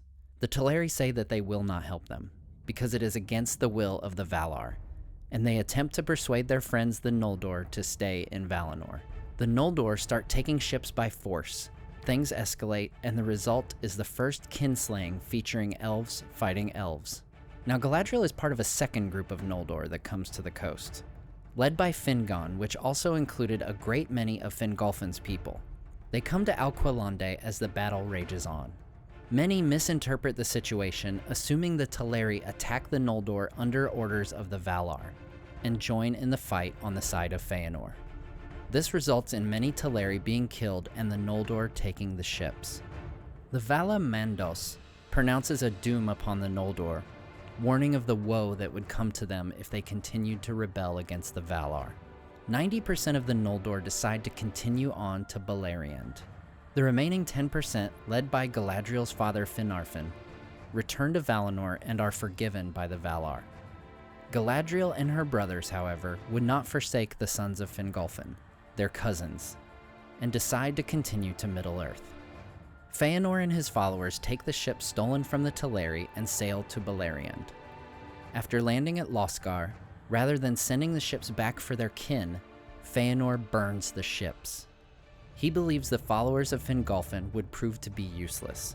And since at this time the world is actually flat, Galadriel and the other elves in Aman can see the smoke from the ships in the distance. In Unfinished Tales, we learn of Galadriel's actions during the kinslaying and her choice to continue to Middle-earth. Even after the merciless assault upon the Teleri and the rape of their ships, though she fought fiercely against Feanor in defense of her mother's kin, she did not turn back. Her pride was unwilling to return, a defeated suppliant for pardon, but now she burned with desire to follow Feanor with her anger and to whatever lands he might come, and to thwart him in all ways that she could. With their transportation in ashes, the remaining elves, led by Fingolfin, have no choice but to traverse the Helcaraxe. This is a perilous, icy waste that lays between Aman and Middle-earth in the far north of the world. Many elves die in the crossing, including Elenwe, the wife of Turgon, future High King of the Noldor and of Gondolin. Despite the terrible conditions, they are filled with hope when they see the moon for the first time. Finally, the survivors reach the northern shores of Middle-earth, and at the rising of the sun, Fingolfin and the Noldor come to the gates of Angband, Morgoth's fortress. They smote upon them, but Morgoth stays hidden inside. The elves, realizing they can't be victorious in this way, travel to the northern shores of Lake Mithrim, from which the Feanorian elves had already withdrawn. Now that she's in Beleriand, Galadriel and her eldest brother Finrod Felagund come to Doriath as guests of King Thingol, the uncle of their mother. It is there that she first meets Celeborn, her future husband, who is Thingol's grandnephew. Finrod leaves Doriath and establishes the stronghold of Nargothrond in the year 52 of the First Age. Galadriel remains in Doriath with her husband, though she occasionally visits her brother in Nargothrond. While she lives in Doriath, Galadriel befriends Queen Melian the Maya, and they speak often of Valinor. She also learns from Melian the making of Lembas.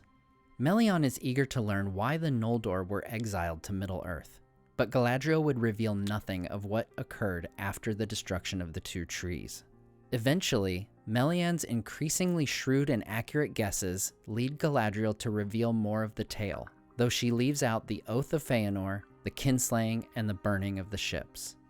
At last, Thingol's accusational words lead Galadriel's brother Angrod to tell all of what had occurred.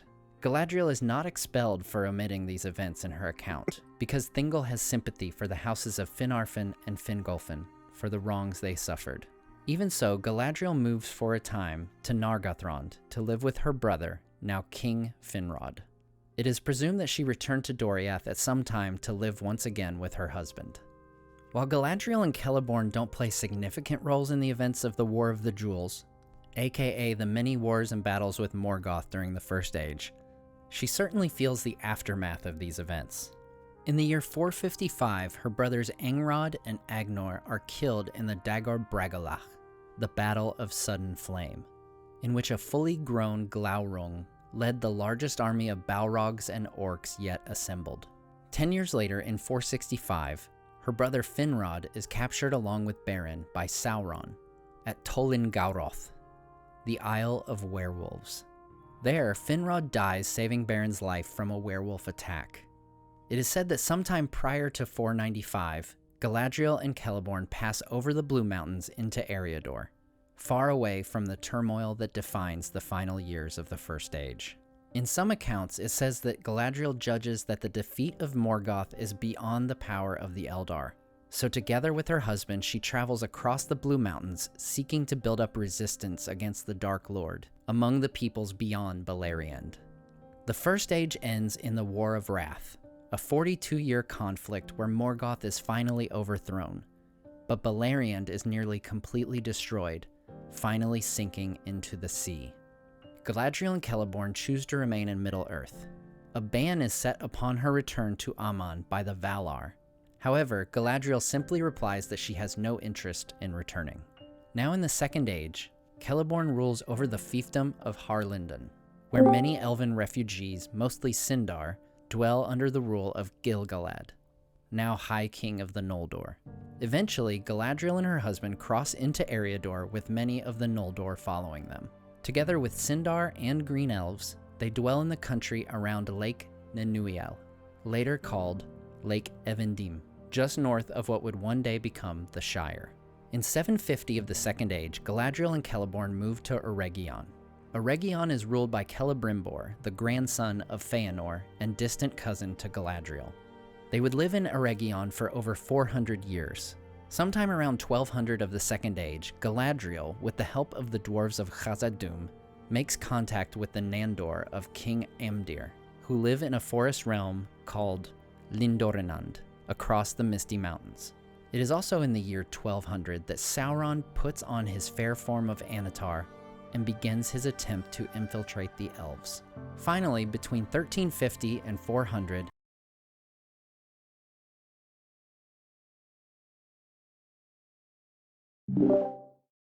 Zhang, you trying to play Dark Tide?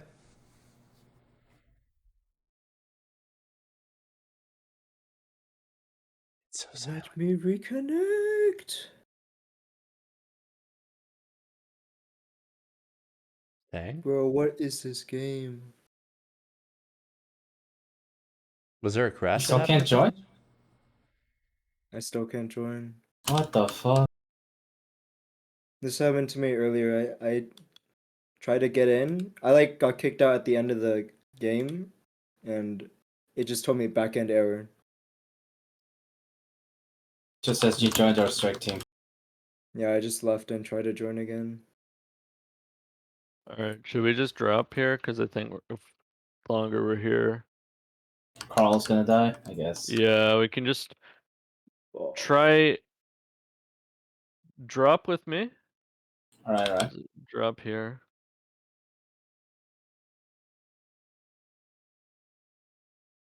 Carl, go grab. Got him.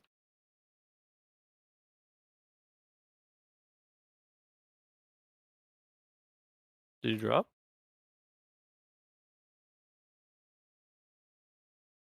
Oh, I found the scripture. It doesn't even say your name anymore. It's just blank was kicked from strike team.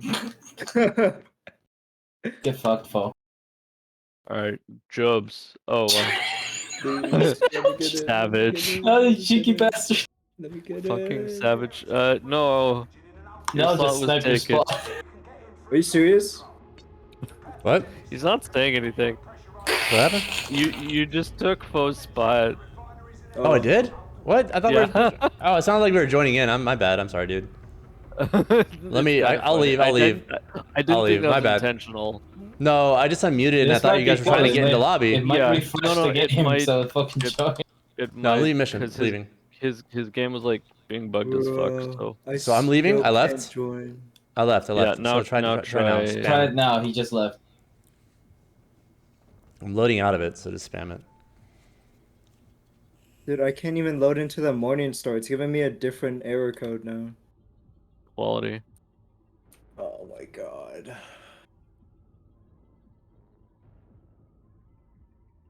Bro, how is this happening? There's only like it says 20,000 players on Steam. I don't know. Like, just because, you know, there's only so many players doesn't mean their shit isn't shit, you know? Yeah. I mean, Jobs might just want to take my spot so someone can get their shit going because I can't even go into the morning store right now. Alright, No, come on you back, can. Sean. Well, restart your game and launcher. That have you I already? I'm did assuming you already tried restart. that. Oh, He's been weird. going for a while. I guess reboot your computer. I don't know. That's I weird. don't think that's gonna. Where the hell's he going? What else could it be? It's something network related on their end. Yeah. Server side. So is the server side it hates him? Something's fucky. I don't know. If I were you, I'd restart just to be safe. But Job's you're just probably joined right. our strike team. No, I'm joining. I mean, at least like we didn't get some rando joining on us. Yeah. I mean, Sean's kind of random, but like, Randy random. Stupid, but well, at least it's not. Hey, that's actually a compliment coming from you. That's implying that I'm not always stupid, just randomly stupid. No, like how you're stupid is random. The stupidity is a constant. Well, you just said something nice and you ruined it. Good job, asshole. Well, it's Christmas after all. I couldn't. No, it's Christmas. You're supposed to be nice. I couldn't catch myself slipping on Christmas. Merry Christmas, assholes. Merry Christmas, dickwads.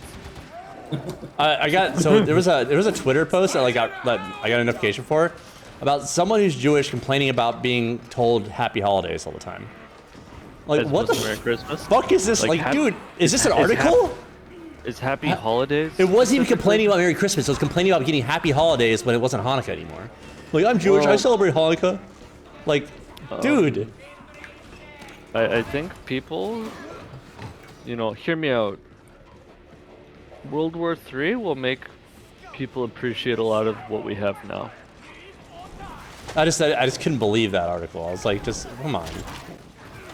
Well, Anita Sarkeesian is back, surprised. so who knows what Honestly, we'll get. I'm more surprised somebody made an article about it. Is that really I know, that's what I'm article talking about. Like, why? Like, people complaining about being told Happy New Year's too late. Like, okay, that's dumb, but this is even dumber. No. You know, the fact that somebody even felt the need to write that article. So Yeah. is this article worth? Yeah, exactly. That's what I'm saying. Well, he decided he wanted to get paid his pittance, so he had to write something, so he just shouted an article complaining about some imagined slight. Well, he knows his audience. I'm sure everyone was like, yeah, that's so crazy. I don't celebrate Christmas.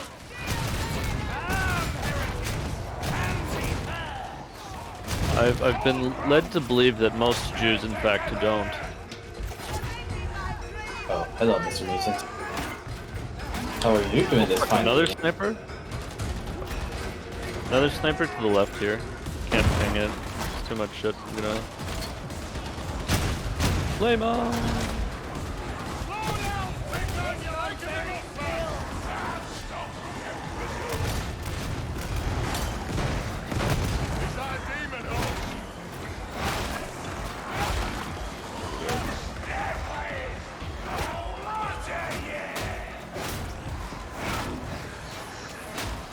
Demon host?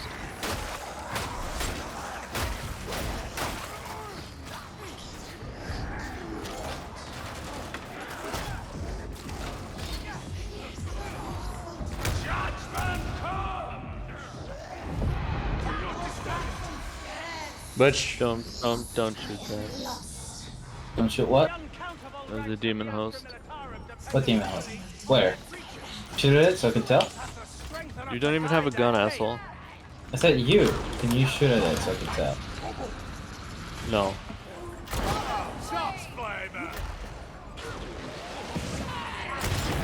Got the sniper. Alright, okay. was that the puppy? Yeah. Alright, I'm gonna go in the other direction and hope I don't get chosen. Ideally, it'll be Sean. No offense. Okay, there. Yeah, it was me. Sean. I grabbed Okay, aggro is he just gonna- because I knew you'd want that to happen. Yeah, just because it'll be easiest for us. I'm in trouble with revive you shooters, so guys. can you help? Getting shot to shit. Alright, so it's Carl and Sean. Me? Have you dropped? Can you just come this way? Just. Oh, we're gonna lose the scripture because of this. Fuck. Well, let's see where they spawn. Let's run back. Let's run back. Run back. Maybe Run they it can back. spot us. Run it back. Run. Run it back. Power slide. Duck and weave. Alright, where'd you respawn? That's closer, yep. He's here. Hey, perfect! We didn't lose the scripture.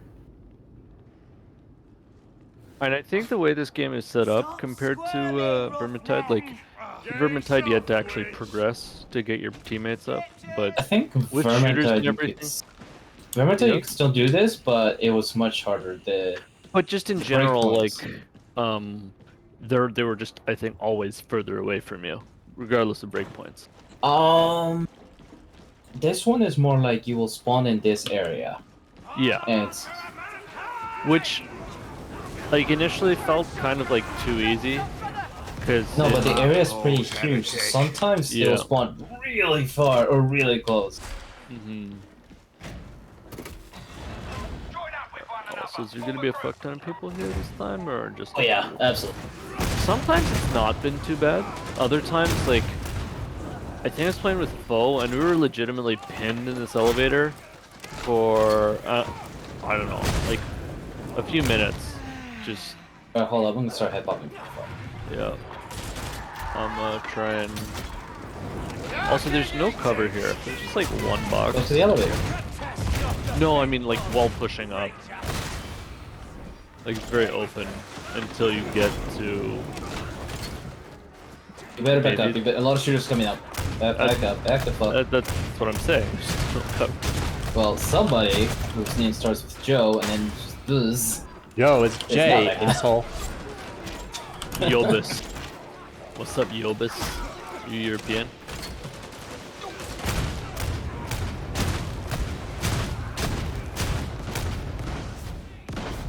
Is that everything? I think there's still a few.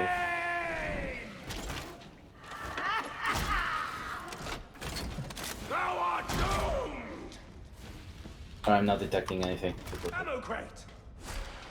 I'm just gonna deploy this now. Gonna heal once. Yeah.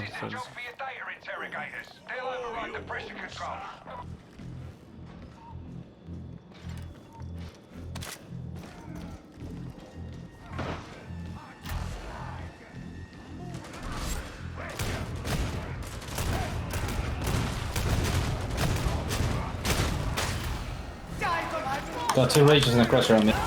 I'm working on a mauler here. Fucking yeah, I lost my shelter. Mauler down. Come here. Why are there all the rages going after me?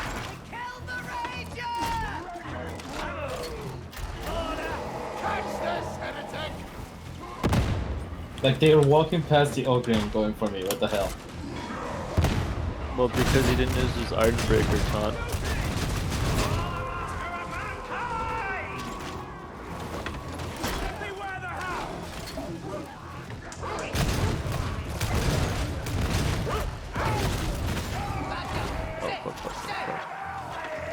Where is it?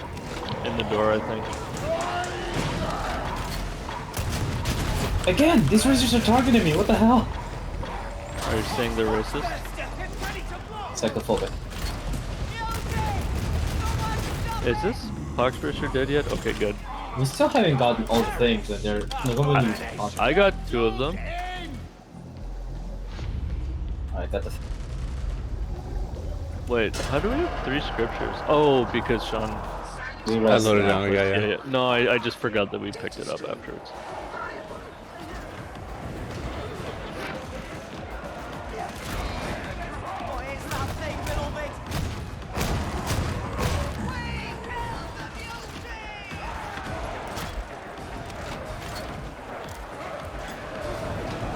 Wow, I finally got in. Jesus, that would have Like taken just a while. into the Morning Star? Yeah.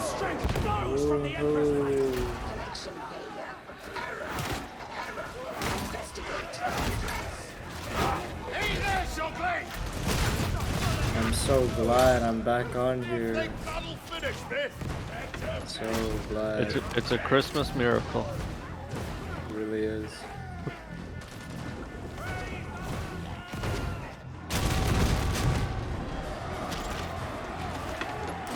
One thing I'd really like them to do for the UI is actually like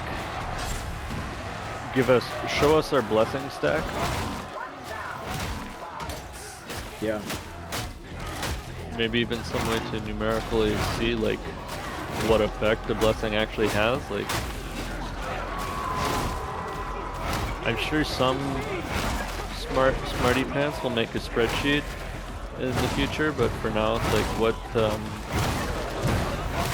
the fuck do 5 stacks of such and such blessing actually do? The data interrogator requires your attention.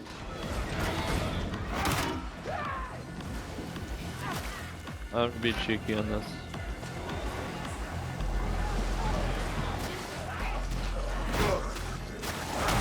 What the fuck? I missed one, and it sent me back 2 lines. How many hordes are gonna come out of this door, dude? What's that? Is your keyboard double clicking? Because the other day I think I actually had that happen. Not in game, but in something else. I tapped once and nope, it registered twice. You have an AN94 mouse? No. I don't know what that is. Oh, I see. You little shit. Took me a second, but I said keyboard anyway. Yeah, but you click with your mouse. So...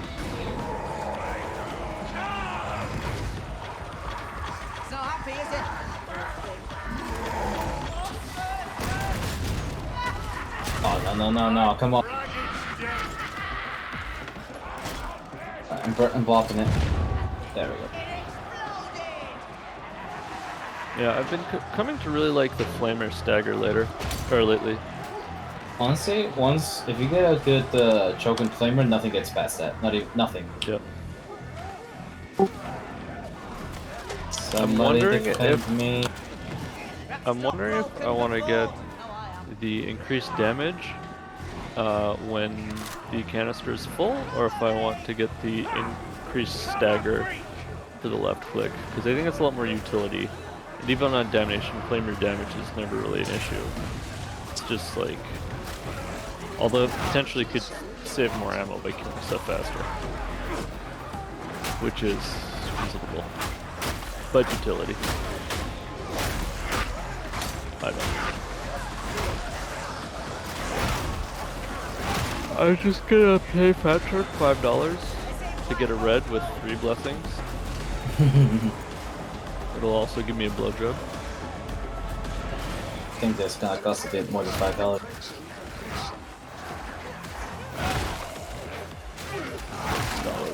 $50 Canadian. Highest offer.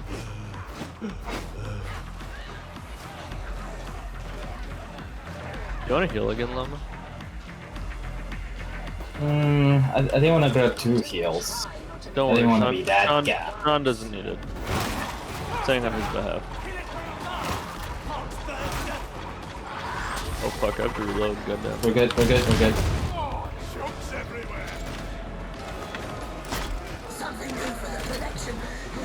This trapper. Alright, that was the last one. Alright.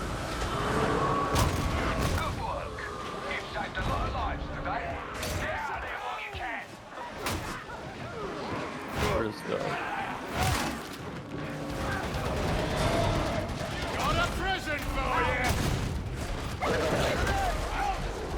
I'm surprised that was able to get me. I was like spamming it with the That was zigzagging, wasn't it? It was a crafty boy.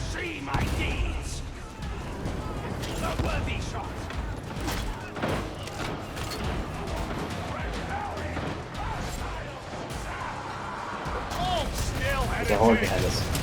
Okay, I'll flame it. I can't tell if Decimator's helping. Holy shit, what is shooting at? I got the back. Something was like spamming hits at me. Oh fuck. Ooh. Did they have a gunner in the crowd there? There's this gunners on the bridge above. That's probably what was hitting. Yeah, because something just deleted my toughness. Alright, 3 scriptures. Let's go. Who are we picking up? Well, I think Foe, because it's your first. Well, is Zhang playing? If Zhang's playing, you can have a spot. No, I'm playing.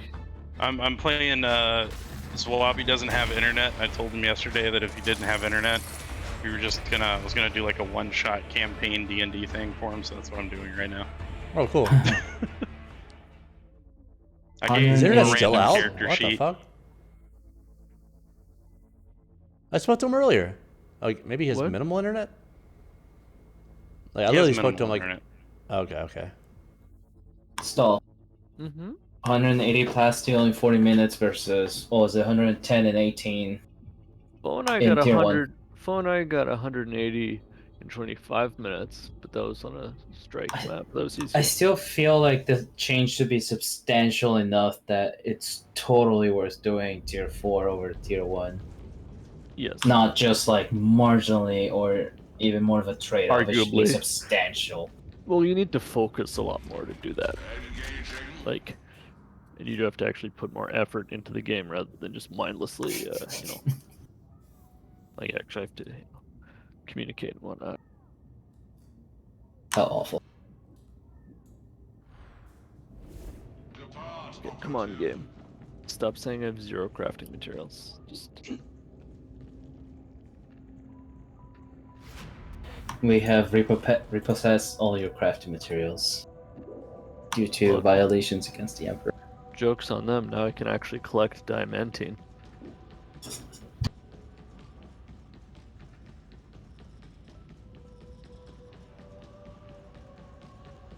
I'm just gonna check the shop with my guardsman right quick.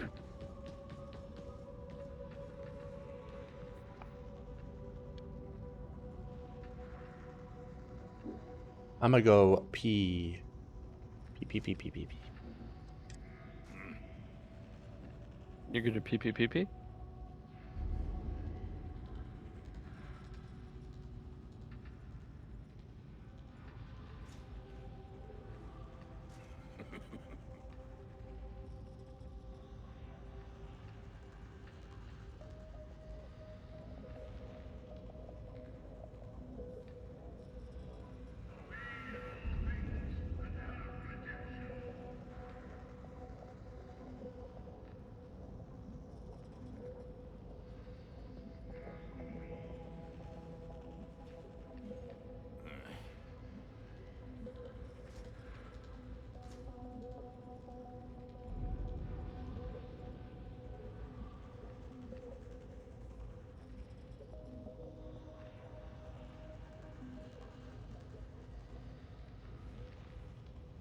Somebody asked ChatGPT if he should buy a GPU from a scalper.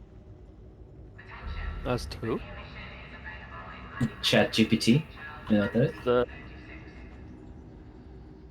The AI model that's like making code. That's actually somewhat almost good enough, to be used. what did it say? It says, no, you idiot. There are several reasons associated, blah, blah, blah. Then actually list the whole screenshot. Somebody, this YouTuber who posts memes about tech industry is like, ChatGPT is already proving that it is smarter than humans. Nice. You said scalped, right? Not used? Yeah, scalped. Okay, yeah. Be right back 1 second. Oh my god, wait, there's a penance to play 250 missions as a class? Yeah, that's more something you do in the background, I imagine. Yeah. I mean, I'm glad it's there because I got the Through the Mud on my veteran for 4, which is do 150. I just like it keeping track of it, but yeah. Yeah, I still need to knock over 70 bitches. 62 out of 70.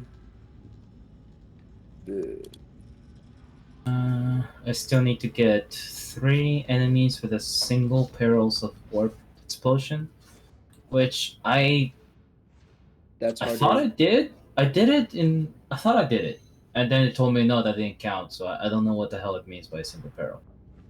You have to kill 3 when you suicide. When I when I blow up? Yes. That doesn't do a lot of damage. Nope. If you want to cheese it, the best way is to get an Ogren with a shield and then trigger 3 maniacs, or I mean berserkers, ragers, whatever. And then have the first psyker suicide and then the person that wants the penance suicides. And then it's easy penance done. Does that count for both or just one? Just one. It's honestly not bad. It's just you need to find someone that's like down to do it, I guess.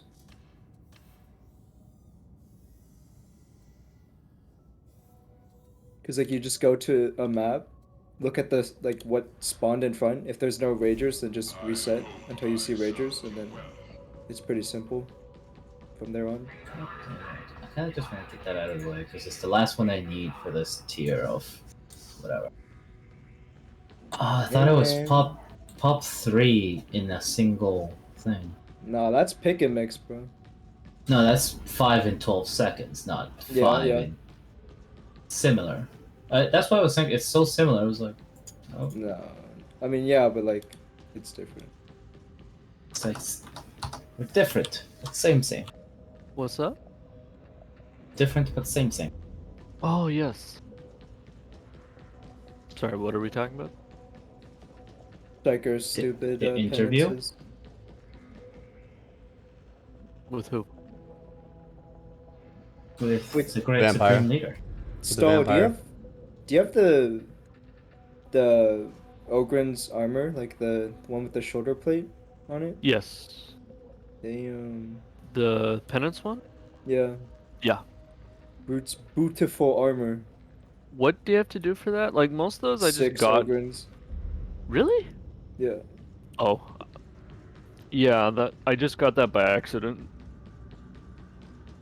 As in my opinion, like most of the penance should be like just something you should get back accident, but that one was just like incredibly lucky. I mean, some of these are ridiculous. Like going out with a bang for Psyker, you have to intentionally kill yourself and try and get 3 specials. That's just for fucked up. I posted a picture of my weekly progress. It's nice when just like playing the game normally, they all fill up. I don't have to do like some dumbass shit.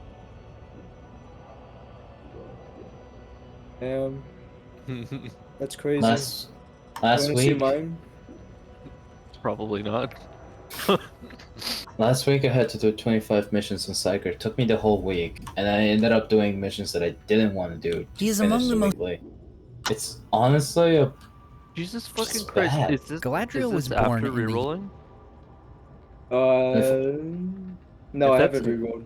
Okay, let's see. Yeah, but none of my shit counted. Like, or I guess dregs with range. I don't know if we killed any dregs, but I thought we did in that mission we were I'm playing. sure there must have been a couple. But you Yeah. didn't wait the last mission, or did we Yeah. win one before? No, I never played Ogren yet. Did you say you re-rolled Drags with Range? No. Okay, because that's a decent one. Yeah, I had Yeah, to no. reroll 3 I might onto reroll my characters. missions. I would reroll missions and Grims. I mean, and then well. I don't reroll mind Grims. Grims. Grims are pretty fast. Yeah, but And I having to still do reroll 12 Grims and 25 scriptures, then you might as well just do complete 25 missions, because to get 12 Grims and 25 scriptures, you're probably going to do close to 25 missions.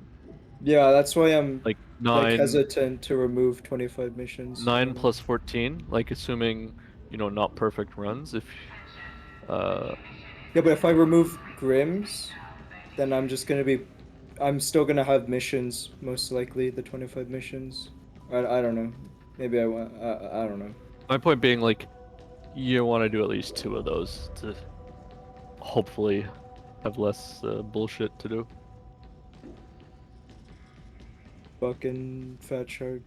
That's funny. I have kill 1,000 scats with range, and it gives me 530 of the tokens, which Yep. is only 250 more than his 750 with range, but it gives me double the reward. Yeah, I mean you can 750 ranged, 1,000 scabs with ranged. Okay, that kind of sucks. Are we doing this? Are we hitting this bit? Which one are we Yes, doing? please. Scriptures, ideally. I This know is you the need. only, I the know only you need. Gucci one. I know you need them. Tier I 3? do. Okay. There's no tier 4. That's fine.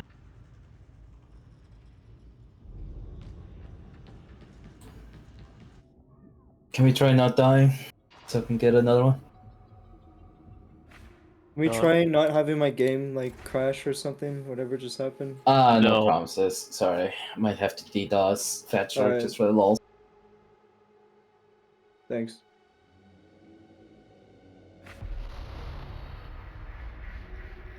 Oh, should I have grabbed the flamethrower? That the primary smelter at manufacturing Do you have a flamethrower still? I do. Okay. has been taken offline. Metaphysical corruption I'm using my fancy new TAC X, so and eliminate the infestation. Is it tactical?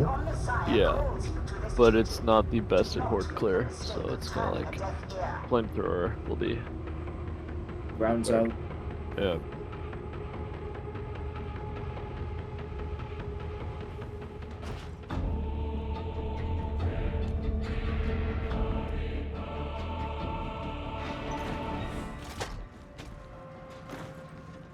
This air, groggy hot. Air contamination is within acceptable parameters. It will improve further in. Is this? Oh, smelter complex? Okay, can I get, No. 70 push it at the end? Like, just stop killing once the door opens? Wait, actually, can we take a quick look? See if there's 3 elites that I can blow up on. Do you have a shield over it? No. It doesn't. And I think it's also, a wall, right? how are you gonna damage control? I'll just tag them a few times. Should work. Okay. I don't see any in this area though, so I guess let's just go nuts. You want to look for maniacs ideally, because the shooters run away from you when you try and suicide on them. Shooters are not elites though. What do you mean The gunners. Gunner. Okay. Gunners, shotgunners. That's fair. You can try it if you want, but I'm just gonna let you know it's not gonna work probably like 90% of the time. Unless we hit them with a stun nade, I guess. Yeah, but that's just the more moving parts you add, the more likely it's just probably gonna fuck up.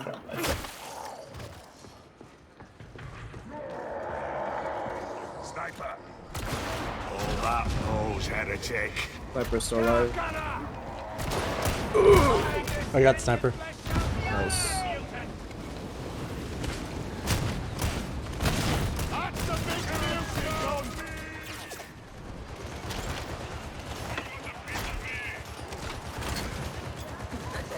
Where's my melting gun Fat Shark? You got it on me?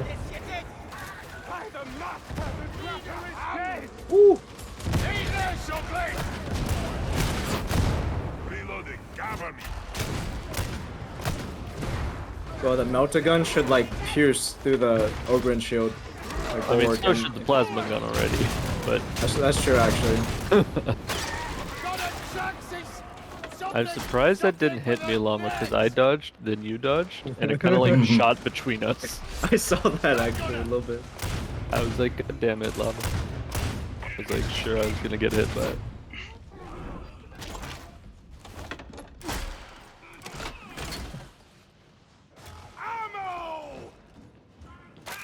Oh shit.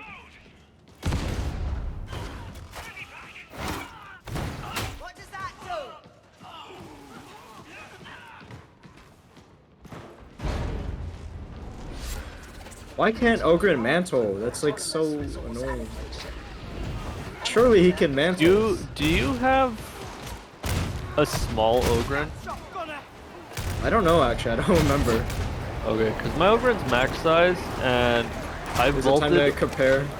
and I vaulted over a particular railing you said you had issues with, and I was able to vault over it first try. So I don't know if like you've got like a little baby ogre in. I think it's just a skill issue. How are you hitting your spacebar exactly? Like which side of your thumb? I don't have You have it on left alt? No. I have jump on scroll wheel. So maybe that's why, I don't know. But I can vault fine on other characters, so I feel like that statement doesn't make any sense. Your Ogren's just the wrong size. I'm sorry. Just Make another one. All right, just like my Palpatine. Yeah. I deleted the first one. I couldn't bear to look at it anymore. What's with everyone making multiple psychers? It offends me. Did you see that post of like 5 Ogrins? Yes. Level 30? I'm intrigued. That's meta right there. You'll have 5 shot rotations for Ogren.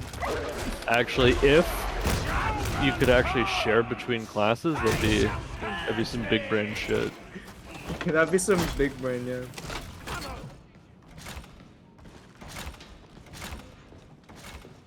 So, you know, if you're to do it all over again, you can make 5 psychers, level them all up, and finally get 1 staff. Oh god. Well, apparently there's a bomber reporting in. Like, hey, if we ever get inventory share, I will eventually have access to twice the amount of shops for my psyker. Oh, you still shit! Sniper. We got cut off by the nade. What? Oh, fuck, there's a sniper. What a nerd. Everybody point at left still. I was trying to get the sniper after I killed the bomber, then there was a sniper I was trying to get, then there's a fucking trapper on top. What a nerd. Look at him and laugh. I don't hear anyone laughing. They're laughing so hard they can't hold down the push to talk. And I know Poe doesn't use push to talk. Unless he just uses push to talk when he's typing. Listen, like, so we you could like know the DS friend. That is all. It's a power. Nothing beyond that, really. That's the issue at hand, and that is the laughing matter. You talk too much. Hey, you started this. I don't know what you're talking about. By not being able to kill a sniper. No. You just talk Were you not the one who couldn't kill a sniper? No. Yes? Okay. And this You just That's talk it. too much. Thank you. My point is, that it's a subtle hint. I'm trying to give your autistic ass the hint that you should just. You don't even have to talk about something else. Just like. Just stop talking or talk about something else. You know, either. Just like, you know. Everyone's tired of hearing about it. I'm sorry, were you still talking? I stopped talking about it a while ago.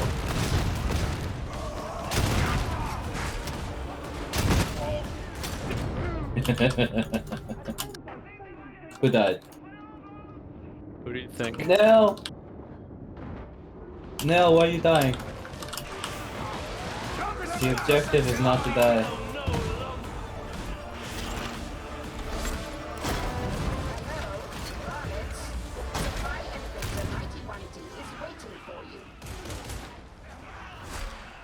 Let us take advantage of the quiet. Pray with me, sinners. Oh, we could sing, yes?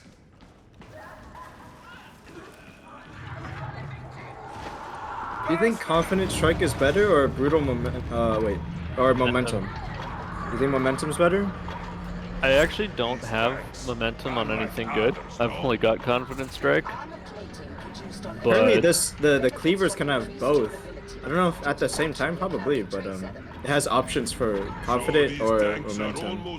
Well, that would be ridiculous. I think the opportunity costs from like getting, say, Brutal Momentum or something.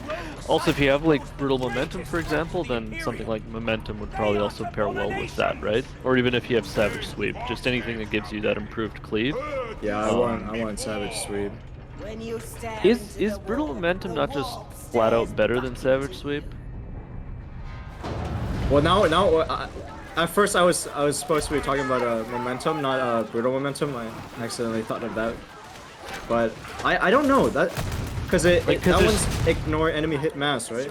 Yeah, there's so many things related to cleave. It's like hard to know. Like some trigger easier and the impact isn't as much, but I think Brutal Momentum is just really good. I forget exactly what triggers it. I think multi-hit? There's 3 choppers! Watch out! There's 3 trappers and we each killed one. Good teamwork, guys. Big Dark Tide. Well, it is high intensity. And it's difficulty 3, so 3 sniper cars, 3 Happy trappers. holidays, Taxman. Oh, it's the boss. Hey, Dash. Somebody. No. It's Happy Hanukkah, apparently, according to Llama's article. Not mine. Llama's article that he wrote.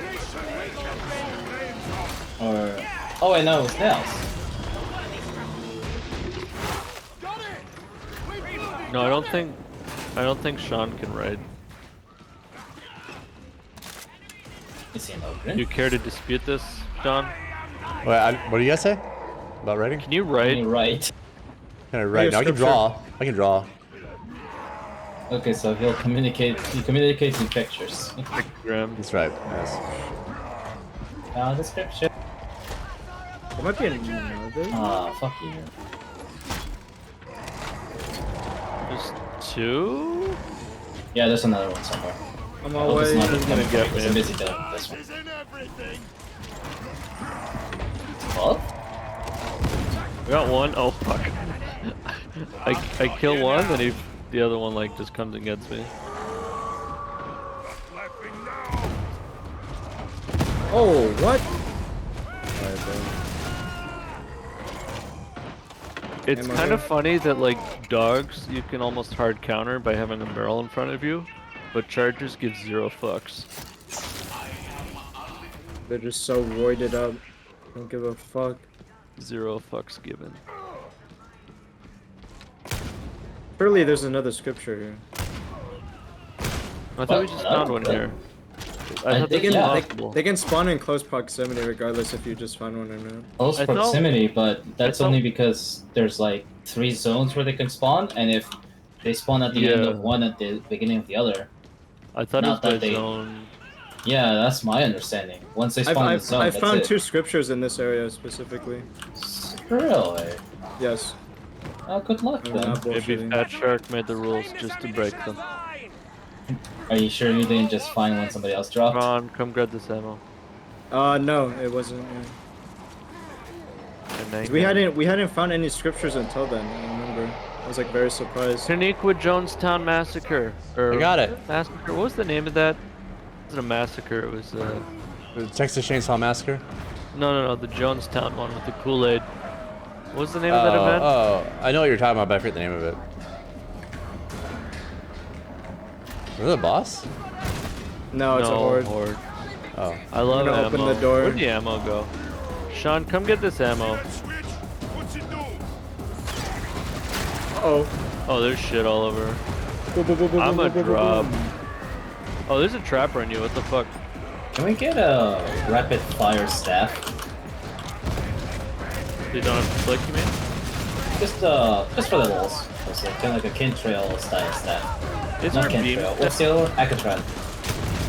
Is there a beam staff? No, not yet. Oh, right. Oh shit. Is beam something that can happen? Because apparently all the powers have already existed before. What's that? Ammo crates Yeah, here. ammo. Thank you. Yeah.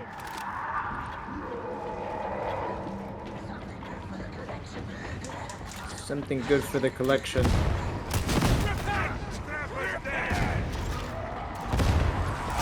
Oh ho ho.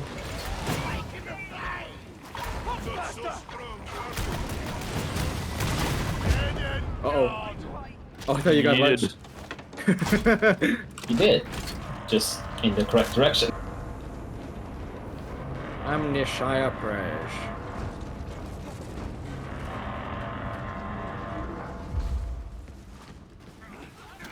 Any more there? Yeah. How come when the Techno praises the Omnissiah instead of the Emperor, it's all good, but when I talk about my beloved, oh, it's heresy. Oh, Because demons. the Omnissiah is just another name for the Emperor. No. It's the only way. The sniper Beloved over is there. another name for the Emperor too. What is this? Yeah, but like. I'm also the tech praising priest the isn't Emperor. saying that they hear the Emperor in their head. How do you know that? Box. You get it? Yeah. Look, this Go is heal, Sean. You should be able to go discrimination back. based on my Oh, religion. never mind. Or did you heal already? My beloved should not be discriminated. No, I didn't heal. It was fine. There's a station back there. Heal. Yeah, I was full health at the time, so it wasn't a problem. But that sniper really chunked me. Oh, good. Oh, good.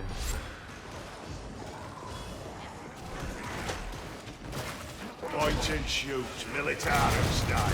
Another one. Emotion? Yep.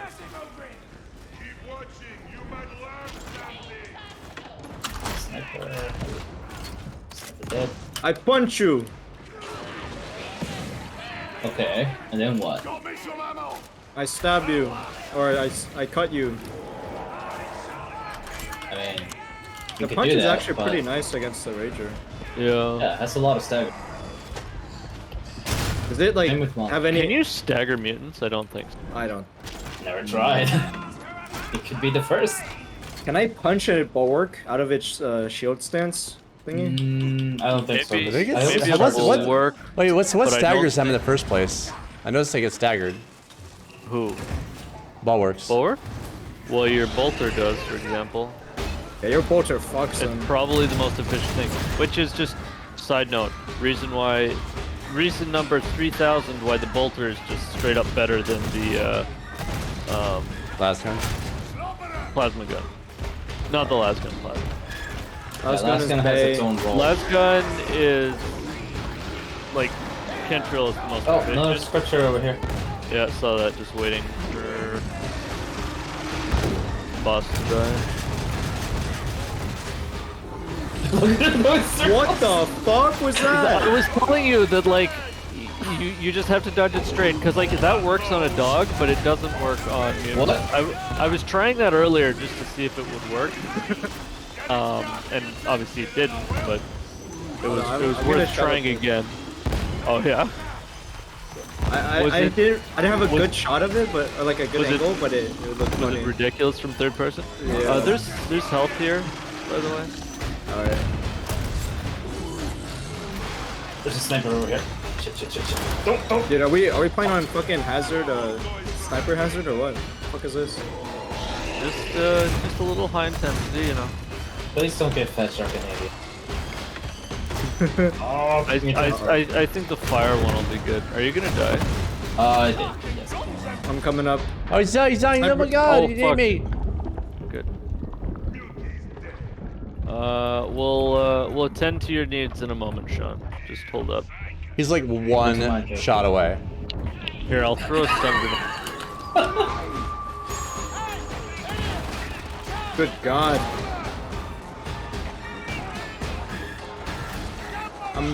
Operation. Okay, never mind. Killed it. Are we not gonna fucking finish this guy? Like, No, we should just take him to the elevator. I wonder what. Some We guy gotta- posted a picture of the monster following them inside of the boss room. So yes, it will follow you. What the fuck? There's a big ammo here. I got it, thanks. love big ammo. There's a whole lot of nothing. That's for you now. But I wanted the nothing. Fuck yourself. Where's the nothing? I didn't see, you didn't ping it. I want the nothing. Don't worry, there's plenty of nothing to go around. Just look around. Well, I see you're in the holiday spirit, Llama. You're in the giving mood. Is this it? Is this it? 100? Or I mean 70? Probably not. I mean, really, Good giving sniper, and good sniper. receiving, it's all part of the same action. So I'll just be the recipient if you don't mind. It's Just all the same. you know, two sides of the same coin. Exactly. So I'll be receiving. Well, Nell, damn you'll it. be giving. Are you guys talking about sex again? What the fuck is going on? Damn it. Crack the code now.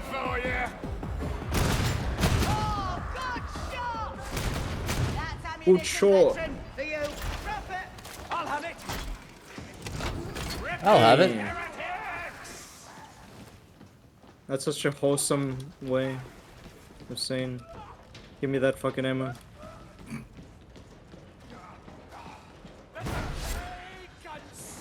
Oh my god. Clearly, Psyker is the best teammate, because we never take ammo away from our team. Neither does the ogre, and it's too stupid to use its gun. So, the Ogre is just stupid, it's not that it's nice.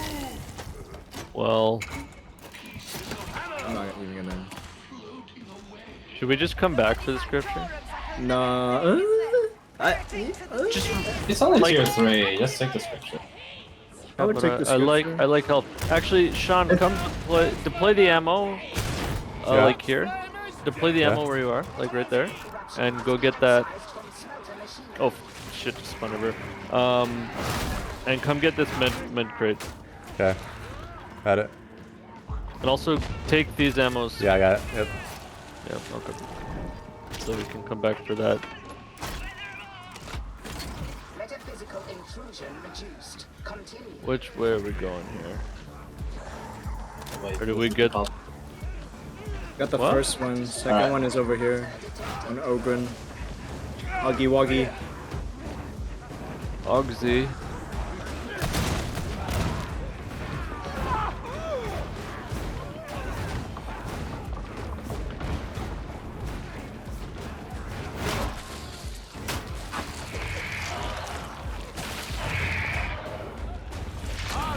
Does power impact cleave ability?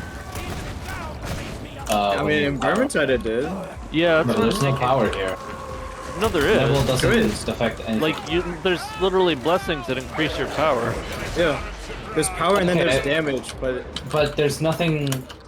there's only base power, there's no way to modify it. Well, no, Except but for, the you know, those blessings specific increase ways. power. So that's my point. Does power increase cleave? Like Probably. if I If I get had to you guess, know, yes. 5 stacks Because of, Vermintide did. or 10 stacks of plus 5% power. So yeah, I would if I get assume so. shred on this instead of brutal momentum, I think that'd be the way to go. If I had to guess, yes, but probably knows by how much. Fat Shark just loves obfuscating. It's their favorite thing to do. Omnissiah sees your efforts and is pleased. Initiate restart cycle. Another mutant. Also, for this tactical axe, the special attack happens so quickly that it's really hard to see what the difference is. The strike is exactly the same in like the way it looks, but you actually turn the axe around and you're hitting them with the back, like Yeah. to do stagger. But with the tactical, it's just so fast that you Yeah, don't it took me see a sec to realize it too. I was just thinking like, oh, hello. Christ. Flaming out just so I don't have to go over that tug slimmer. Is this hitting you or no? I think I'm getting hit marks. Oh, fuck me. Pop this. Alright. I'm gonna go get ammo. Oh, I don't need it yet. But I want it.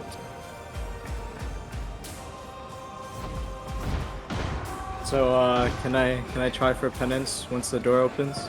No. Please? No. I mean, we can be in the elevator and you do whatever you want. If you die, we just close the elevator. Dealio? Yes. But I'll be shooting at enemies when he does that. Why? John, once we go through the doors, try not Try to doing it shoot. here, try doing it here, you might get it. Look at that, look at how many there are. Pull back, pull Dude, back. no, pull back. that's not enough. That's not enough. Just pull back. Like, keep pulling back and bait more in. Oh, yeah. Alright, we'll stand in the corner on top of each other. I'm just pushing. Here, I'm gonna throw a stun. I think we should... Sean, stop hitting. When they were in a line, you might have gotten it. I said stop hitting Now stuff they're for a all- sec, unless it's like yeah. right up on you. He's trying to. Yeah. Okay. I got you. Do some. It's stupid, but he's trying to do something stupid. Well, so he we're isn't. gonna let him. He isn't. I don't know if this will count. Okay, that didn't count. No. All right. Just go nuts, Joe. Good.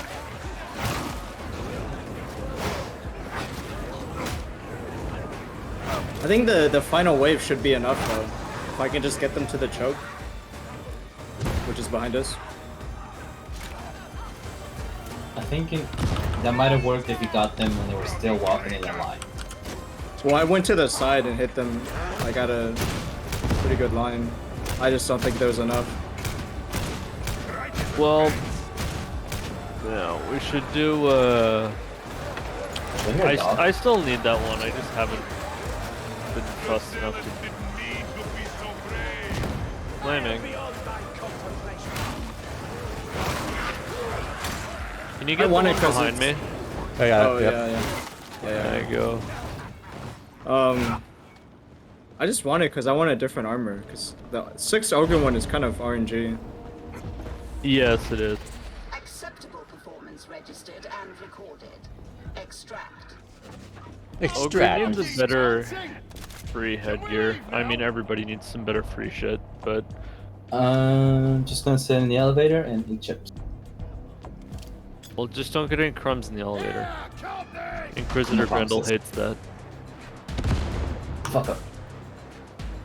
He's just not the traitor, but he got crumbs in the elevator, so he executed him. No. Did you blow up some of your own bounty there? No, that I think I that threw a was. grenade. I threw a grenade. Oh, you're trying to do something? I'm sorry. I was trying to help you. It's okay. I'm gonna try one more. Oh, and then I'm gonna grenade just for.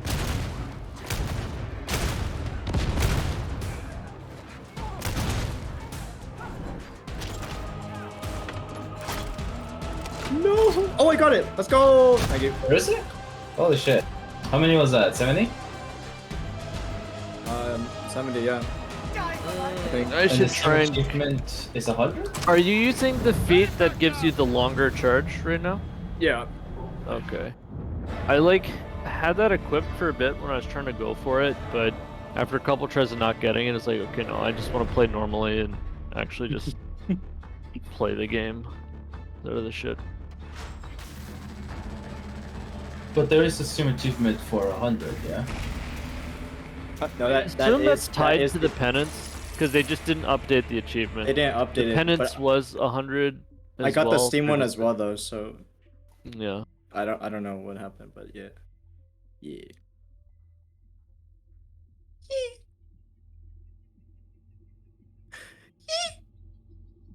God bless you, and your eternal soul. Bruh. Bruh. Bro. Yeah, Steam achievement is 100. How many do you have for the Steam achievement? It'll the be Steam 100. They achievement? just didn't update the achievement. I thought. No. What? They didn't update the Steam achievement when they changed the penance in game. Yeah. So it'll be 70? It's 70, yeah. So what, it triggers at 70? Yeah. Yes. Presumably. So they changed how it triggers, but not the name. Is that what you're supposed to say? The name? Wait, what do you mean? The requirement to get it. That's the only Yeah, thing they didn't change the description in Steam. Oh my god. Yeah. Classic Fat Shark. Alright. Tell me if I should buy this or not. I'm like really on the fence. It's got really good blessings, but the damage it's is shit. kind of shit. Okay, cool. I want to see. It's got brutal momentum and decapitator. But the damage is kind of like eh. But I'm like, with those other two things, I think it'd probably end up being pretty good. The perks aren't great either, but brutal momentum and decapitator together, like you could get some insane rending. Because this one-shots stuff even in I don't think Damnation. Access Cleave at all, regardless of whether No, or that not one does. That one does. Are you sure? 100% does. Yeah, I've used it. Okay. It's not the best, but it'll hit or kill 2 to 3 things. Actually, Milk and Cookies even did a video on it after I started using it. Milk and cookies. Milk and Cookies Total War specifically. So I don't know. It's 2,000. It's not the best, but I feel like obviously the damage kind of sucks. But penetration, cleave targets, and first target are good. I don't know. It's tricky. There's a guy next to the shop called the Milkman. I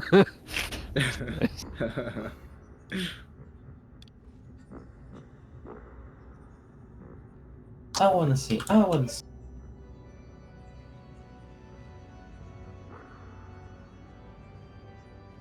I don't see it. The other shop. Not the milk shop. Yeah. The regular shop. Yeah. The Milkman. It's Milkman. Yeah, so 271 is the max damage for a heavy, 247, 23 damage. But otherwise, like, perks, damage, but really good blessing. Stole's whole life is kind of No, it's just is too negative. How's the combat blade? On the Zealot? Or I mean, the Guardsman? Guardsman. I don't know.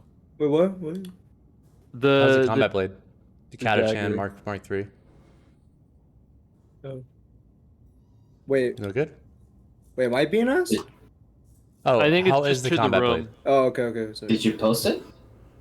No, I was just Yeah, asking did you in general. post it, bitch? You can't ask a question if you didn't post it, motherfucker. Them's the rules. Learn your fucking Discord, bitch. Okay, well that decides it for me. I'm not gonna use that. I'm gonna keep with my shovel. That way I can dig a grave if I need to. After I murder all of you, I can dig a grave. Or your own Put grave. Before we murder you. Why would I? This is like a mafia hit? You're gonna make me dig my own grave? Yeah. It is now. God. That's fucked up. Well, it's a long time coming now. Oh, jeez. Long time. Oh, jeez, Rick. I'm all out of prosciutto. Where's the gabagool?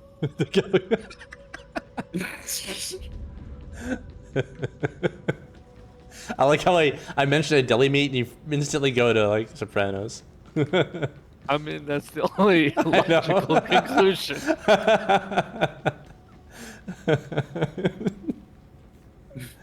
I do like prosciutto though.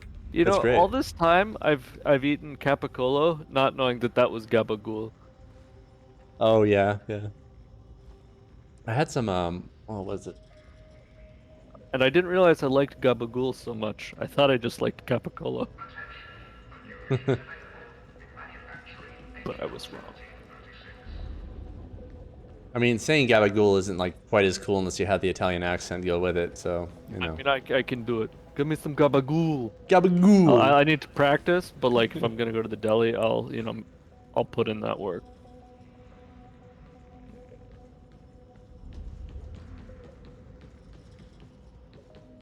Shall we do another? Yeah. What's wrong, Poe? Got jack shit. Got fuck jack shit?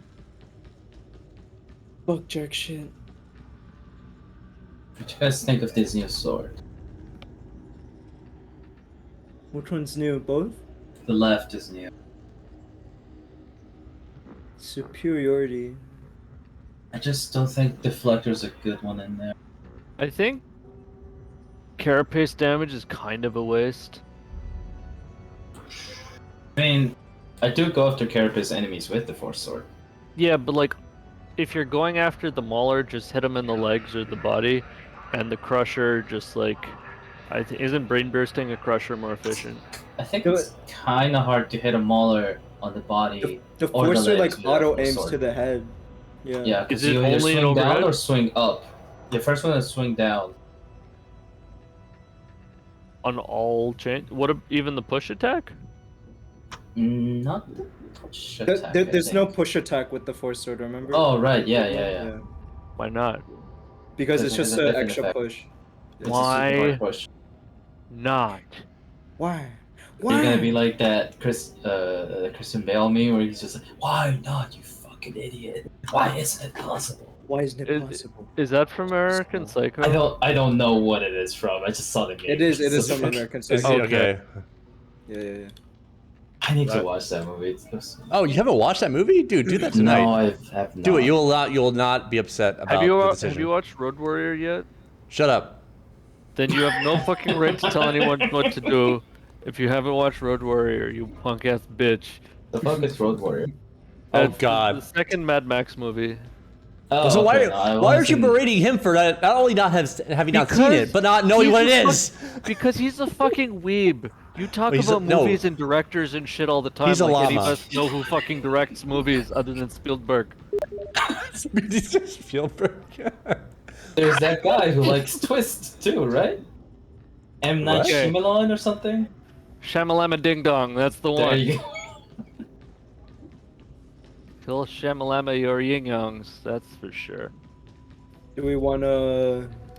Well, you guys Yeah, know who definitely. develops the games, so why should you know the directors? No, I don't. I don't know their fucking name. Fat I know Shark. like the companies. Oh, not Yeah, like that's the not a game person. directors. That's not a fucking That's different. person, Sean. That's not a different. fucking person. So okay, in movies like you only pay attention to the production studio. Yes. You don't even know that. You don't even know. Maybe, you don't even know that. Maybe the actor. Maybe the actor. Maybe. Maybe. Like Christian Fucking Bale was in maybe. American Psycho. Yeah. And he's a goddamn American hero. Should I get And that Steven knife? Spielberg was in Obviously, I Schindler's can't List. afford it at the moment, but like, should I get it? Lacerate, Bro, precognition. But it's holy but it's shit. but it's on my fucking guardsman. No, no, I don't think so. Oh, hell no. It's for the milkman? It's for no. Why not? Like, he never has anything good. Yeah, but what if Why he waste does? your money on something that you know is not good on a Just because I know possibility Lacerate's supposed to be good. You might as well buy loot boxes with that money. Yeah, but it's veteran. I don't know. Veteran has Okay. like no synergy with crit. That's against my religion. Exactly. There is one synergy, but it's on ranged weapons. Yeah. I like Magic I Missile. actually really like it. Can you throw the knife? Somebody did data mine throwing knives, did they? Do we want to do this 3 scripture? I think we just did this one. The vault? I would like to play a difficulty 4 if at all possible. This is difficulty not 4 possible. with Grims, low intensity. I Oh, want to I do mean- it, but I don't know if you guys want to do Grims. I don't need Grims, but I'm fine to play Grims. I just don't know. We're out of difficulty 4s. There's only scriptures in tier 3. Sorry, still. I There's mean, only Bo needs Grims. I need Grims. Do you need Grims still? That mission went away, by the way. So Yes, I need Grims. Level 4 Grims specifically. Dude, a mission just disappeared and nothing took its place. Wow. Quality. Let's just do this one. Fuck it. Options are for scrubs. Yeah. Where are my scriptures, man? They're at the fucking library, you cunt. But my library card expired.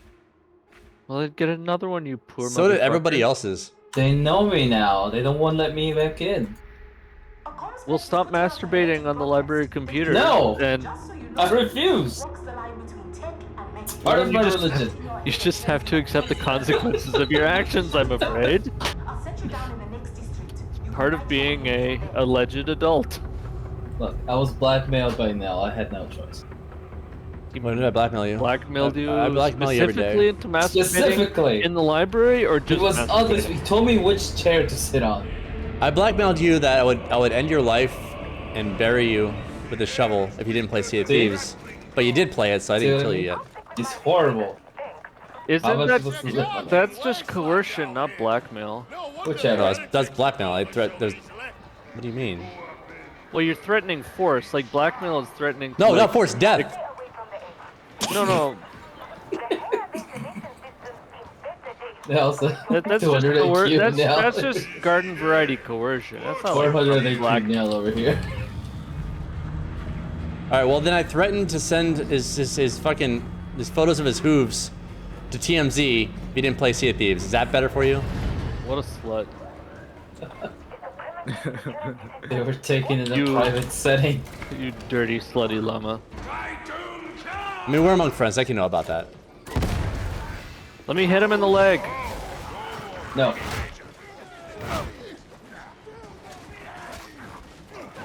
I've yet to try the new weapons. I just realized. Which ones? Both. Oh. I haven't You even, have any good ones? Or nah, not even? not Have you even. been looking? Oh yeah. And just haven't got them? Nah. It's like I think I've 330. I think I've got decent ones for both in like the 350 range. Not 380s, but like.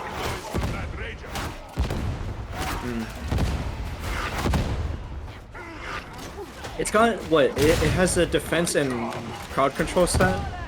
Yeah. And then power output. I feel another headshot coming I don't even know what lessons would be good on it. Like. Brutal momentum. One more cleave. I think just Do I more hear a cleave witch? I don't know. Poe's the one with the sensitive ears. I don't, at least where I am. I don't hear anything right now.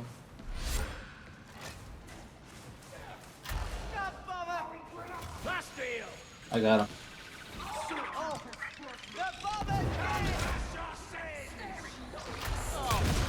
Confess your sins. There's another one. Oh, there's another one. This isn't the wrong path. Get on the bomber train.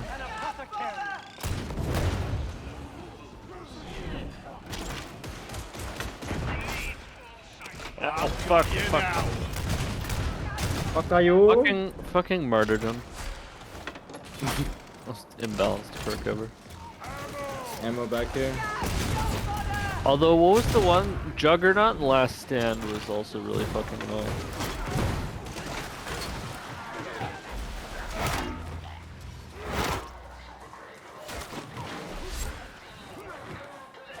I will go Especially up. if you weren't running stopping power. If somebody had fucking Juggernaut and Last Stand, it was just like, you're a cunt. Big ammo here. M-O. M-O. Oh, here we go with the Grims and the corruption and the purple and the yucky, icky, yuckies. I don't see any grimoires. Look at your health bar. I don't see anything wrong with that.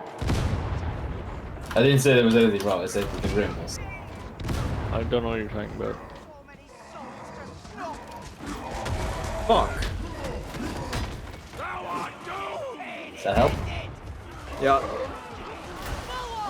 I forgot to change my talent for my bull rush. I wonder if you can stack back to getting 45% Grims and if that will actually help this. If you can what? Like 3 anti-Grim corruption. Like, just Grim only, not also corruption in the mix, or what? Well, I'm Like not sure if the regular anti-corruption helps with the Grim. I don't know either. I don't know either. They're both the same amount, so why would you ever take Grim over? No, they're not. Wait, are they? Yeah. Also, Grim's was I don't- 20%. I think it's silly that grimoires maybe, are I just, mean... grimoires are a flat health thing. They're not like by percentage. Yeah. Like Ogren just gets basically fucked like 'cause- just no. Ogren has more health. Wait, but if it's flat.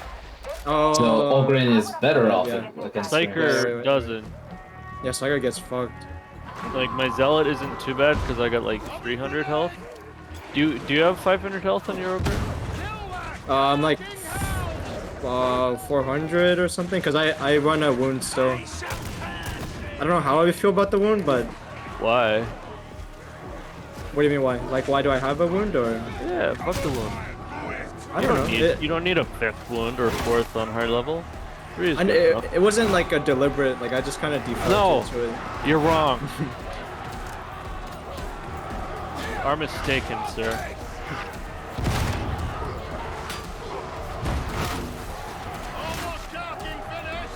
Wow, this section is like a nightmare with pubs, but Also, just snipers in general here. There's so many places they can spawn. Sniper? Speaking of sniper. Speaking of. Did it hit anyone? Doesn't look like.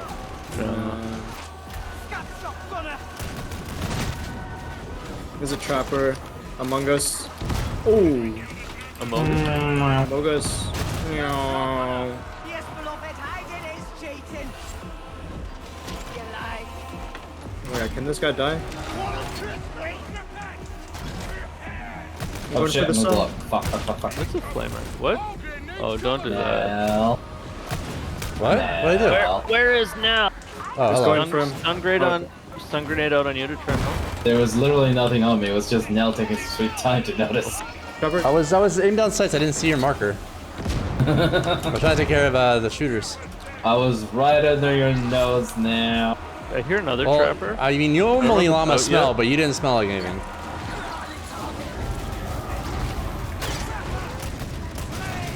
Dude, I'm getting staggered out of my asshole. Holy fuck. That sounds painful. It is. Look at my health. Oh my god.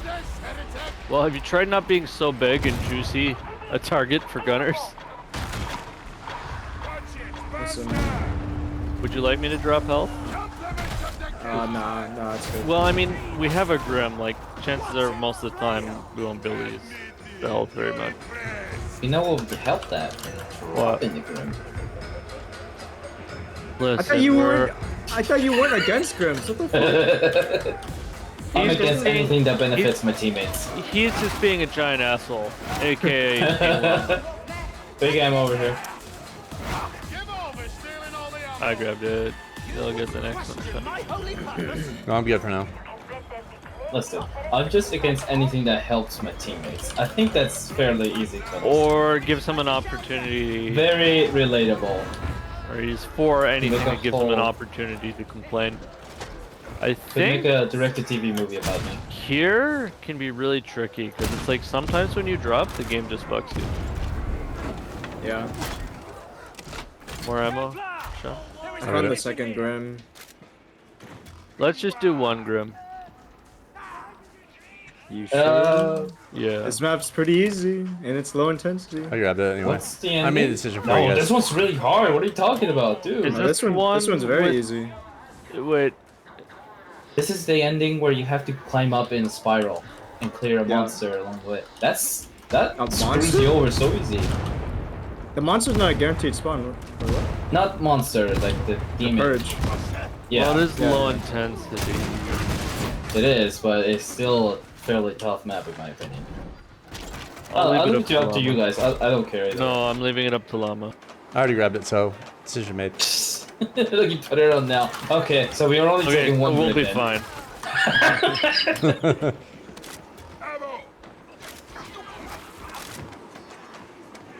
There's a little mob. I hear them.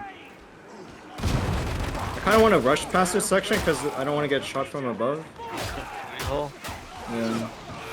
from below as well. I'm just killing the mob. Notice right now. me somewhere, or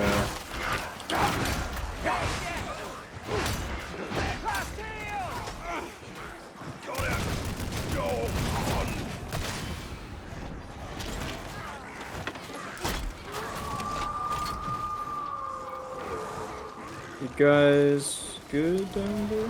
I might get fucked here actually. Let's see. What the fuck? He just stared at me and walked away. What? The dog? Yeah. Where are you? I'm above. I'm going to the Oh, you're. objective. Yeah. Oh, I see your shadow. Through the fucking like. No, there's like a way that an angle that I can see it.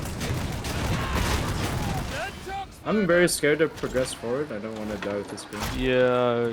Well, I'm okay if you die with the Grimoire, but like, I prefer if you didn't die. in Right, there's general. 2 heals up here.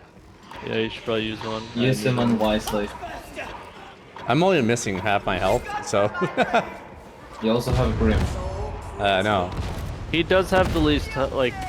I've taken that into account. Fo and Sean should get it. Yeah.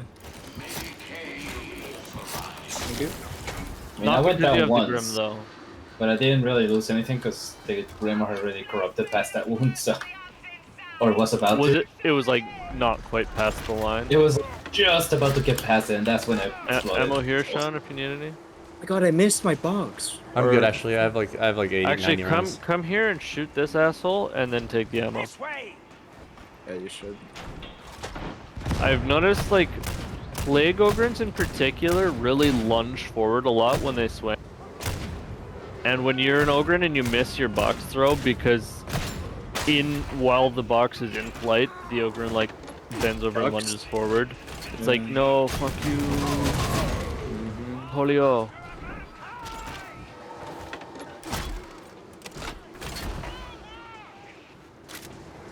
We should maybe attempt to reconvene. Yeah, I'm going to the right with Llama. Ogrin should just do damage if he lands on people. Wait, I wasn't at max FOV? What the fuck? I did put that higher. I must have forgot to put it back up again. The game, yeah, the game's I was like reset. in mid FOV. I was like, why does this seem like weird? I guess it's really narrow. I thought I was already at max FOV. This is way better. This game is like super important to have a high FOV. Play it, Matt. It like, is. well, like higher than mid. I play, I don't even know what I play at. I think I used to do it higher on Vermintide, but I'm at Wait, like, is that like 110, 115 on Vermintide. I play really fucking high there. What are you guys at? same. I'm at 110 now. I'm at 105. I'm at 97 for the H FOV, whatever that means. Really? Like, I guess, yeah. Wow. That's like middle, right? That's pretty narrow. What's That's that middle. like? That's mid. Is that That's the one I was at, yeah. 65V. Oh, shotgunner! Oh shit. I hate you. I was gonna get away and then he shot me in the back. I'm gonna res. Hopefully this dog doesn't... I wouldn't. I don't think it's... You know what, Saul? Nobody asked you, okay? There's ammo That's here. fine.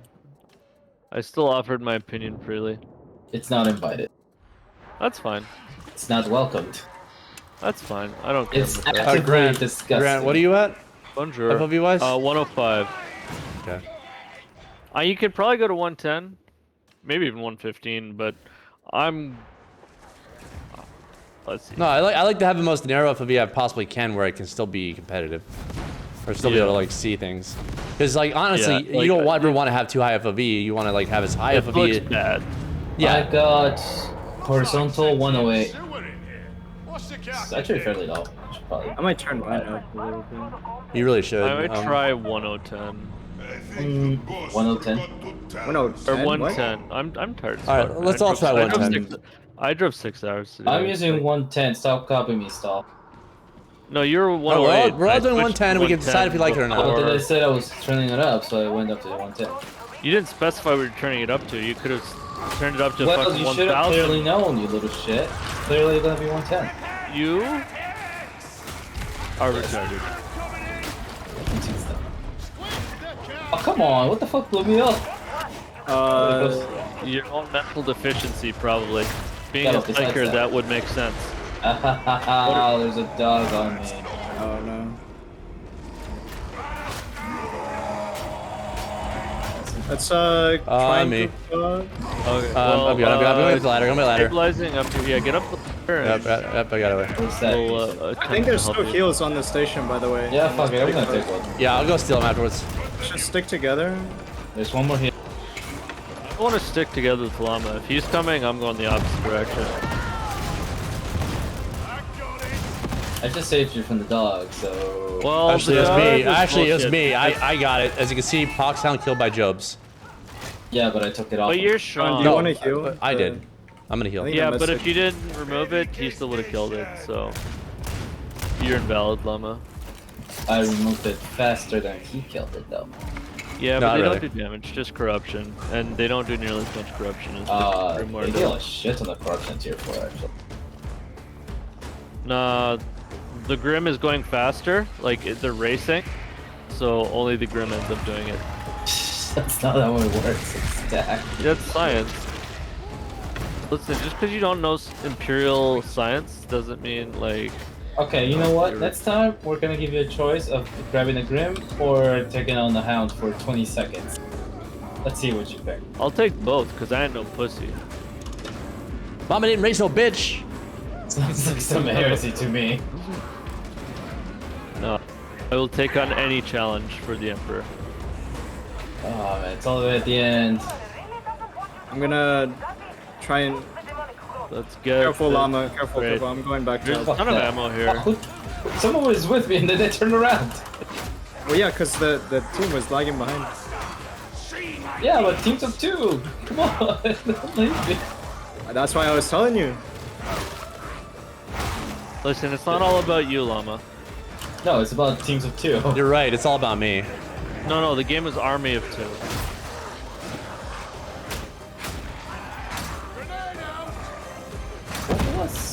Who made that? I don't know, I think they didn't make many games. Like, famous ones anyways. Oh, I don't know where the fuck he is. Oh, he's below. Okay. Got him? He's like down. He's dead, he's dead. No, there's another one. If you mean the Oh. bomber. And I do a fucking across the map snipe. Oh, I hit him, but I didn't kill I'm him. gonna throw the bots at it. Fuck! I just got thrown so far. God damn it. Oh, don't die. This map is fucking weird. I'm coming to you, so. I'm coming. I'm on the final bridge. Let's go, let's go. It might be worth using. Oh wait, you probably should use the health pack soon. I'll do it when we get up. Yeah. Because we're like right next to the No, top. you're in your last down. Just heal. No. Me? Oh. No, not you. So, it's fine. I think it's fine. I thought you said Dumbass who's on 1 health and 0 downs. That guy. Listen, I believe in the Emperor. The Emperor does not believe in you. Yeah, he does. He believes you're gonna die. Nope. I got this this thing here. Let's try and time it. I'm hitting it now. Fucking shotgun it though. The demon knocked over the Berserker. Fuck, I'm on my last down now. This is great.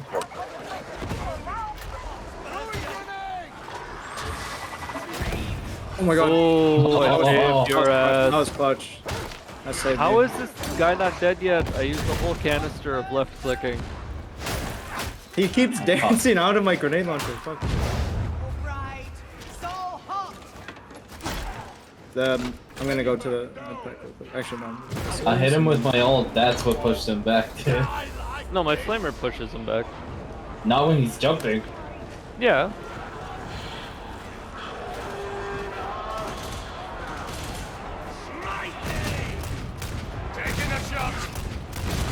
Fuck you, Recon, Drag, whatever the fuck you are.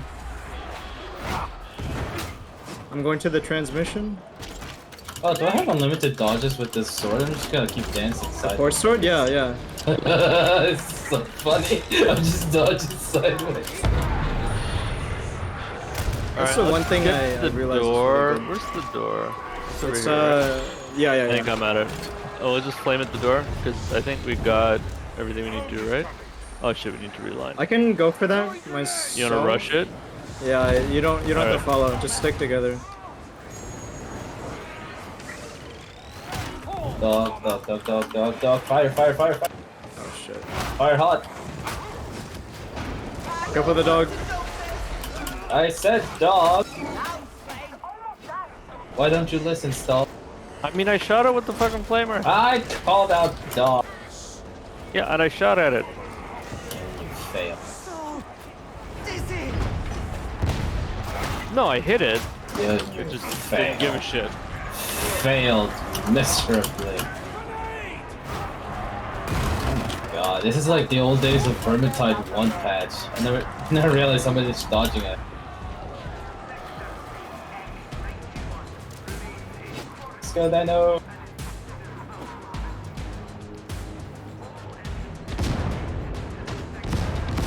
Alright, somehow we got 2 Grims. That's surprising.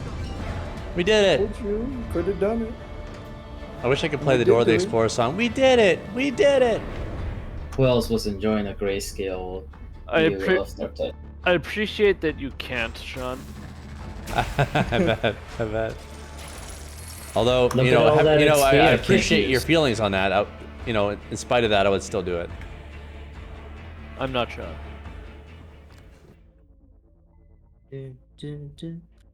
Oh, I got a chance sword. That's what I got. Which one is the Mark 1 or the one that does the good overhead? I think it's Mark 1. Mark 1's good for like spamming attacks, but I prefer the one that has a heavy. That's heavy 1 is an overhead, so you get a little bit better damage. They're usable, but like, there's just better weapons, in my opinion.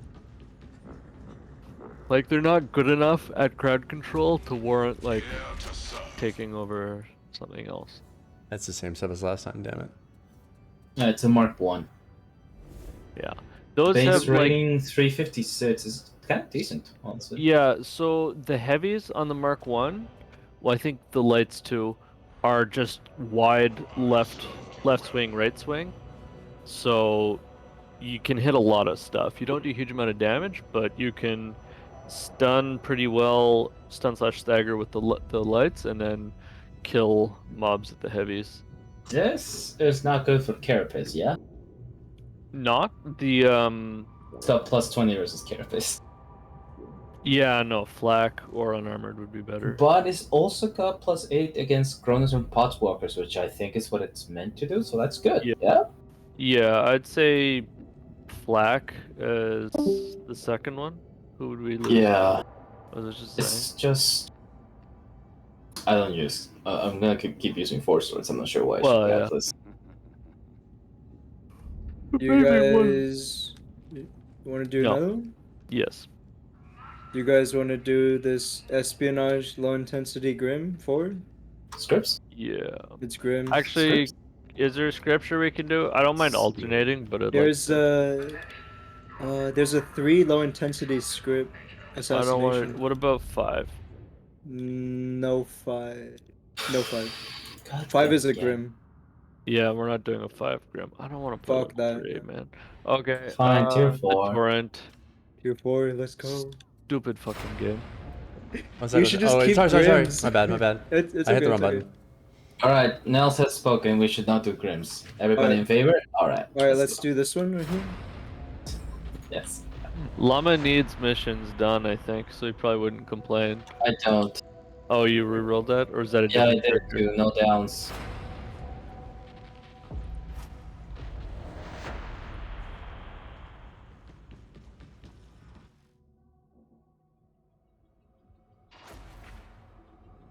When is the next update coming? I guess the holidays is just delaying it. 'Cause... January Yeah, they're probably all on break. 14th, I'd say. Hmm. At like the earliest. Fuck.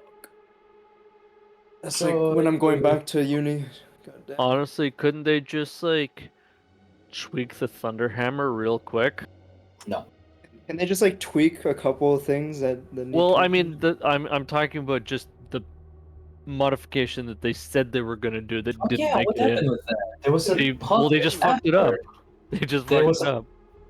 There was outfits after. Why didn't they implement it then? Listen, Llama. Yes. It was immeasurably complex. Indeed. Let's dump some nice juicy fake recon data into the Is that it? data array. Literally it. You could have changed a couple numbers to different numbers. Listen, Llama, coding hard. Oh my Well, god. honestly, they just come out and say it. Their QA is done by fucking Ogrins. Without the chip, whatever the fuck. Yeah, without the bonehead surgery. This squalor is not my beloved's doing. I don't think they have a specific name, but I'm just gonna call them bear brains.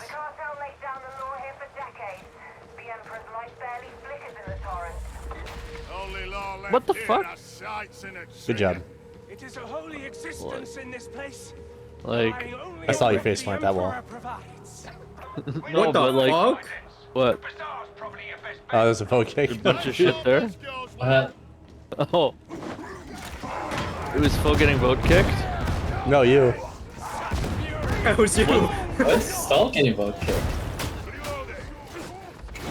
I don't know. I didn't do it. Who would did do it? such a thing? I mean, it's probably you, Llama. Yeah, know what you're Sean. talking about. Sean doesn't even know what the social tab is. No. I mean, No, give he's me been 30 minutes. practicing. I can figure it out. 30 minutes. Not like a quick Google search, like. No, give me 30 minutes. Give me 30. He wants to be extra sure he can kick I Stall. believe that. Maybe 20 on a good day. But I've been drinking, so. But wouldn't you say it's not a good day if you haven't been drinking? Well, I mean, like on a, you know, like a good brain day or like a good brain day. Good vibes, beer for sure. I forgot to change my tiling again. God damn it. No temp health for you. What are you bet? Or no toughness, temp health. Oh shit. Basically the same thing. We should have changed the game to private so we could rejoin like that. Yeah. Oh, that's so true. Fuck. Next I time, keep forgetting to do that. next time Fo fucks up. Oh yeah, it's all Fo's fault, so yeah. It's obviously Fo's fault. He downloaded this shitty game from Fat Shark. You want me to victim blame harder? I can. Yes. I'd like to see that, yes. Ammo. Turn up your victim blaming to 11, please stop. Well, you should have seen what Fo was wearing. Oh yeah? What was he wearing? I don't know. I love Fat Shark shirt. Really. God damn, Fo. I love Fat Shark. What can I say? The shirt should just say Fat Shark has done no wrong. Did nothing wrong. How long until Fat Shark is cancelled for being fat phobic? Oh shit, careful. Oh. Sean, why are you so fat? Skinny, fat fuck. I mean, I got quite the beer belly right now, but yeah, I'm not exactly fat.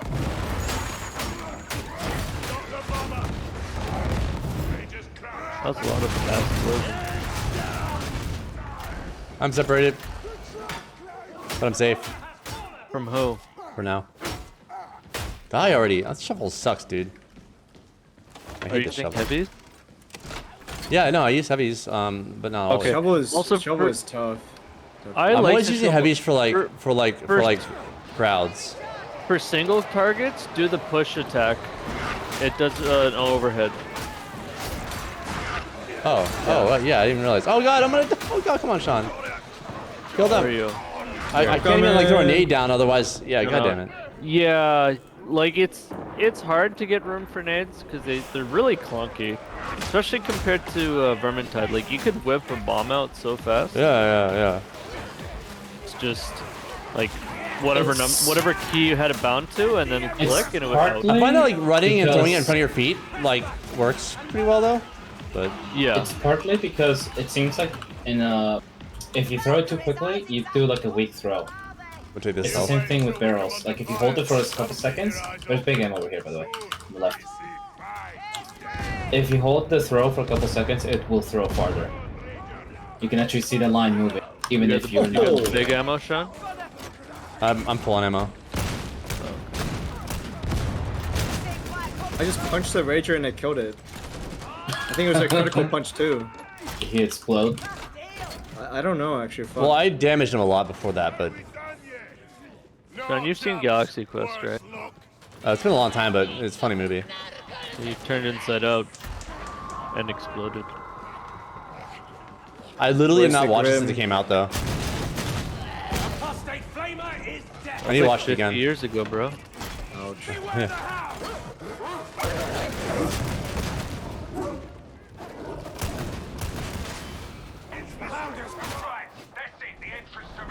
Oh. Would you like me to flame something? Yes.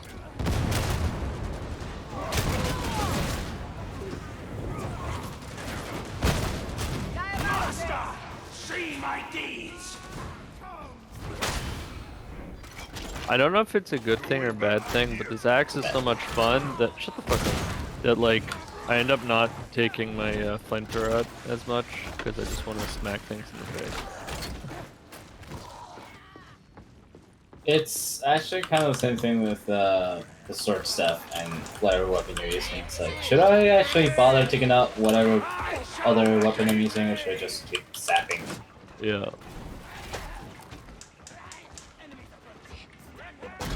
Is ammo here for Shawn? We missed a large plasteel stash. Goddamn. For shame. For shame.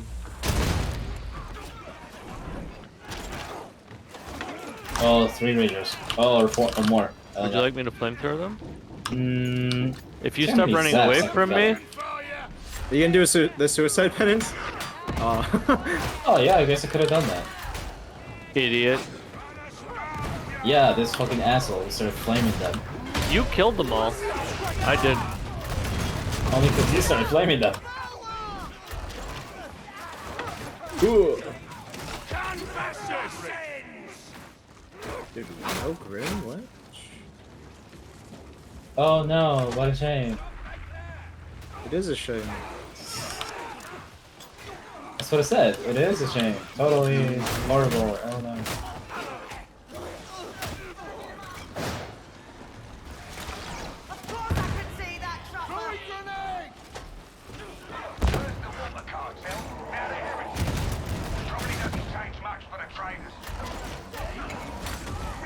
Hello. I saw that. It looked like you dodged it, but he still got you anyways. Yeah, So the it's too tunnel narrow. is too small. Yeah.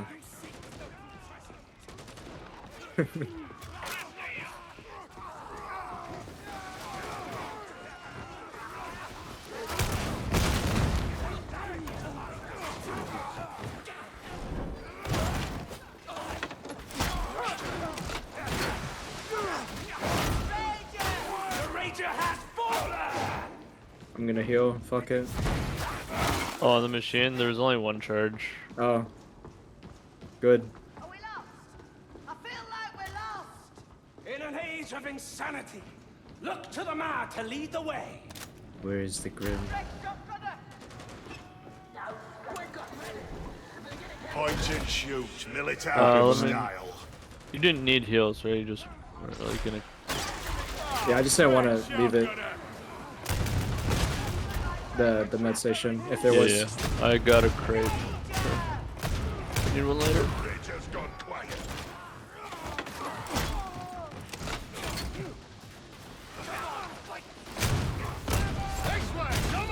Grab it behind me. Are you shooting to the Battlefield theme song?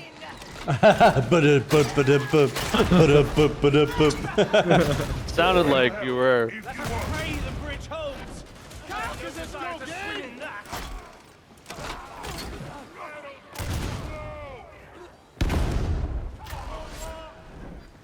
Question is, who is the barrel gonna blow him?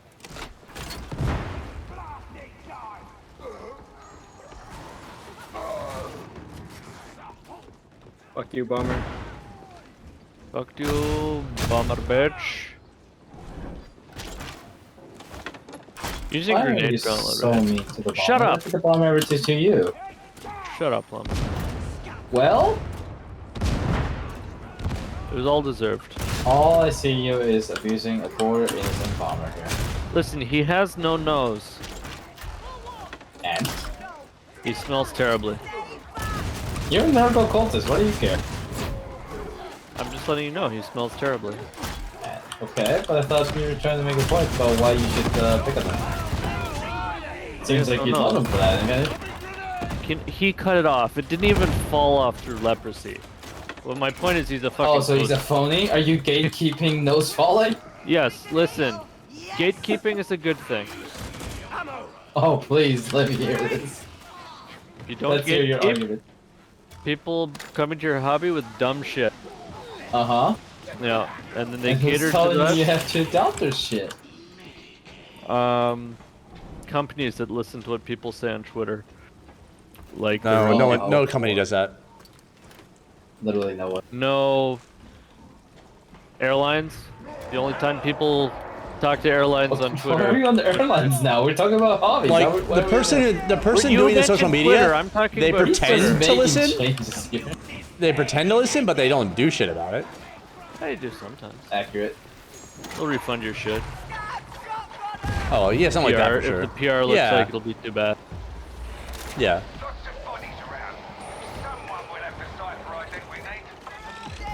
Ow.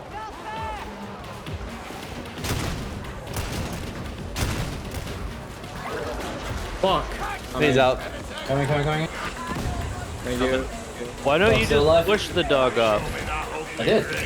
No, I'm talking to Foe.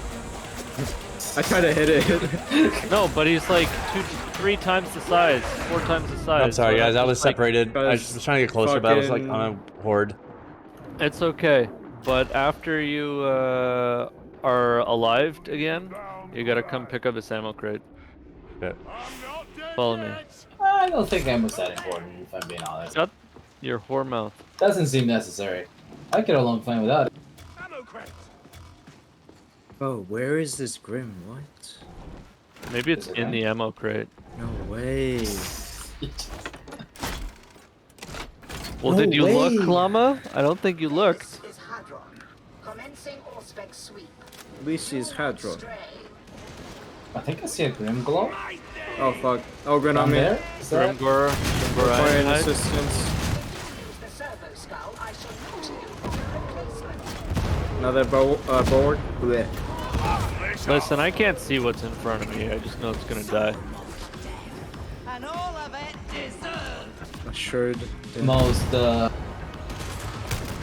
Most collected zealot I've ever heard of. Can a book spawn here? Yeah, book can spawn usually right here.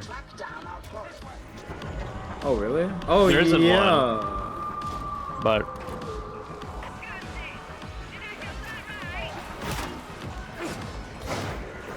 I found a Grim. Oh, what the fuck? I'm I'm coming. gonna Don't toss it off the abyss. just don't Better tell him where it is to fuck with him.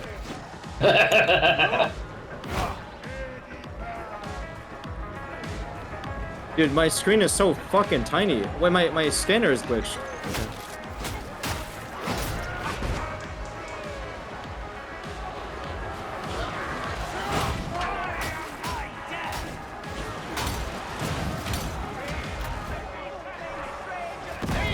It ain't looking pretty. But am I? Sure am. No. Wait.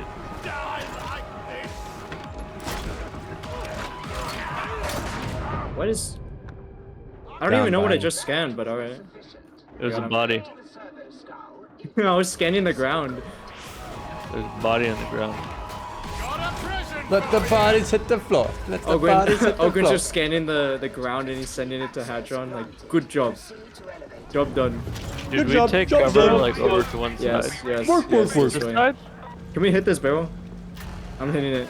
Back up, back up, back up, back up. I mostly like yeah, saying hold out in the I like saying Blizzard references mostly because just Grant doesn't understand them because he never plays Blizzard games. Perfect. True. The only So other if you references can say them, it's fun. References that nobody in the room gets. Those are the best ones. Listen, when I get one of the references, I'll be disappointed in myself.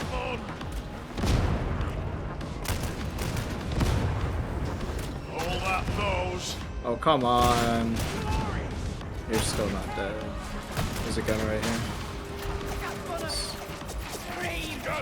Oh, when they go up in the little window, that's always like Zades. tricky. Yeah, it's like you think there's clever a- bat. Like You're you know, not playing fair. You should be in front of my gun, ready to be killed. it's good strategy, but like, you know, goddamn, since when? Does Oh, we're it living the really grid? get- Perfect. Thank you. Thank you. No grims. I like to call him Grimathy. What is she on about? Tell her shut up. Hey, take the Grim out. Let me see the Grim. Show me And now the hold baby. left mouse. Okay, no matter what you do, Do not stick your dick in the Grim Gears. Oh. My beloved assures I think me you that picture this that. is so. I know the Ogren thought about it. I'm throwing my nade on him. I'll throw some Same. too, and then I'll flamethrower things. Red side too? Stay in the elevator. Yeah, staying. Stayed in the elevator was horrible. Will not move to a smaller room. Test not the faithful, Ranger. Should we sacrifice Nell? Thy fury fades. To which I mean, god? I'm here, death. This victory we offer to How the did you get that master. much corruption? Or did you just Oh. get down? I got you down got twice. down. Okay. Yeah. Twice, Okay. No yeah. problem. I was just confused when I saw it. Sacrifice Nels to the god of health kits. My eyes were playing tricks on me. My dream Is ammo there? You're deceiving you. Thought I saw the Grimoire glow. There's a lot of kind of just passive green glow. There is. I shall purge thee. Did I see that trapper? Oi! Oh. Sit, boy. I'm gonna keep punching him. Okay, who dropped the grenade? Why? Well, I threw it before you started doing that. So they could be super stunned? Well, listen, I see two giant fuckers. Doubly stunned. I don't want to have to rely on you for Let's anything. throw a so- super duper stun. Fuck you. Listen, There's ammo. I can't take other grenades, so like might as well use. Ammo there too. Why not? I love ammo. Well, the game doesn't give me that option. Although I feel like it should have grenades and pistols.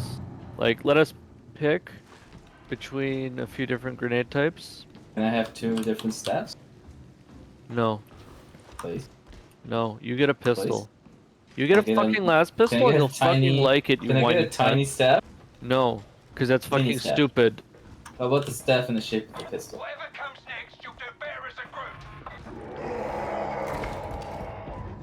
I think you like that idea.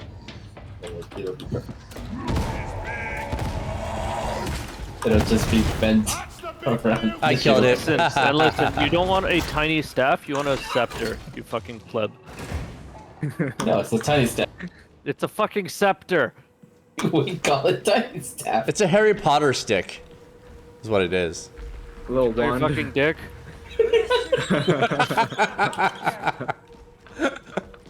I think there's nothing more degrading than call it a Harry Potter wand or stick. No, tiny staff. What you got against tiny staffs, man? I got 2 don't. dogs. Uh-oh. One down. One still up.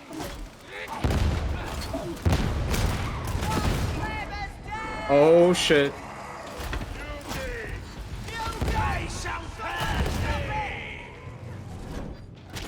Alright, we good? Go to the left. The left is fast. Is it? Left. Yeah, it is. This Oh, what shit? the fuck? Yeah, nobody ever takes it because Oh the my right is God. always more visible. Oh, there's a ladder, isn't there? This is meta. The Grim is right Stairs, here. cold stairs, though. No, there's literally a ladder here.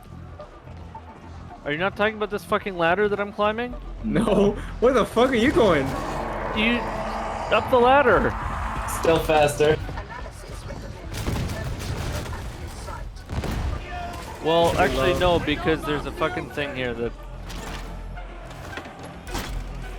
Yeah, but you can't even trigger it until somebody pushes the button. Well, I don't need no stinking button. You kinda do. Listen, I don't want shit. Get away from me.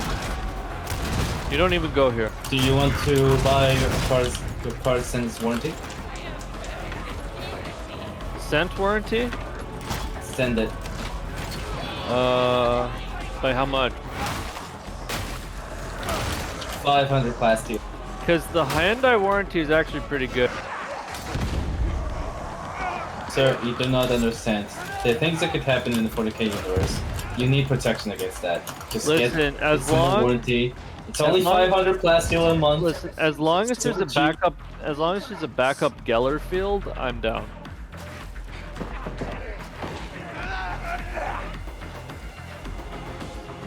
You have to check the policies. We definitely cover everything that we say is covered in the policies. It faces a... Oh shit. Done. Data link back online. You are not a complete failure. Well done, I suppose. It's a fucking bummer, though.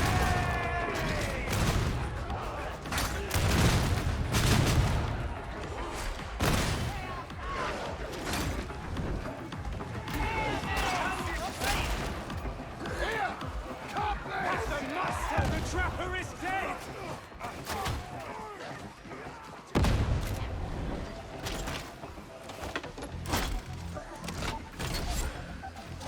Your repeated failure is making me... God damn it, guys! Would you stop making repeated failures? She was talking to you. No, I don't think so. No, I could definitely hear it. Her inflection in her voice totally indicated Stall's a prick. No. No.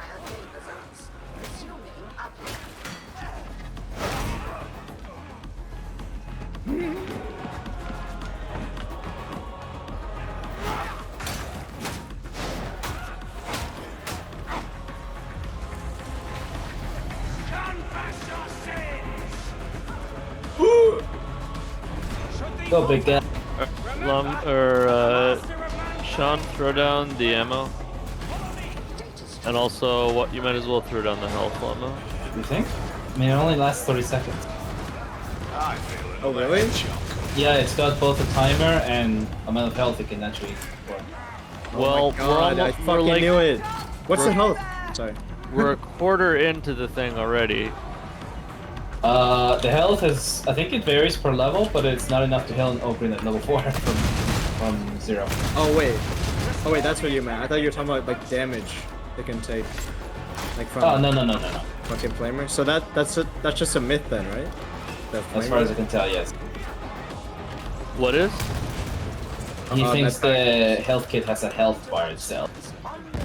Well, I it didn't think. I disappears just had the fa- it- suspicion if it that was the case. It disappears faster when there's a lot of people consuming. Yeah, it. but that's not a health bar. Yeah. It What? just makes it look like it has a health bar. Because if it's sitting in fire and people are sitting in fire. So what number do you know that like how much can it heal on what difficulty? Probably around 400 or 500. Because an Ogren can eat it really quickly by That's himself. a fuck ton. Although I guess like I'm Ogren comparing has it how to much? Vermin. Can I have like up to 500 plus? I think still has. So an What Ogren is can Five, quickly eat 20. it. Alright, I'm gonna play it now. What's your guys' best like highest rating curio? Or like have you guys? My question is, have you seen like a 22 plus health? Or, I like, don't think it's supposed to go to 22 because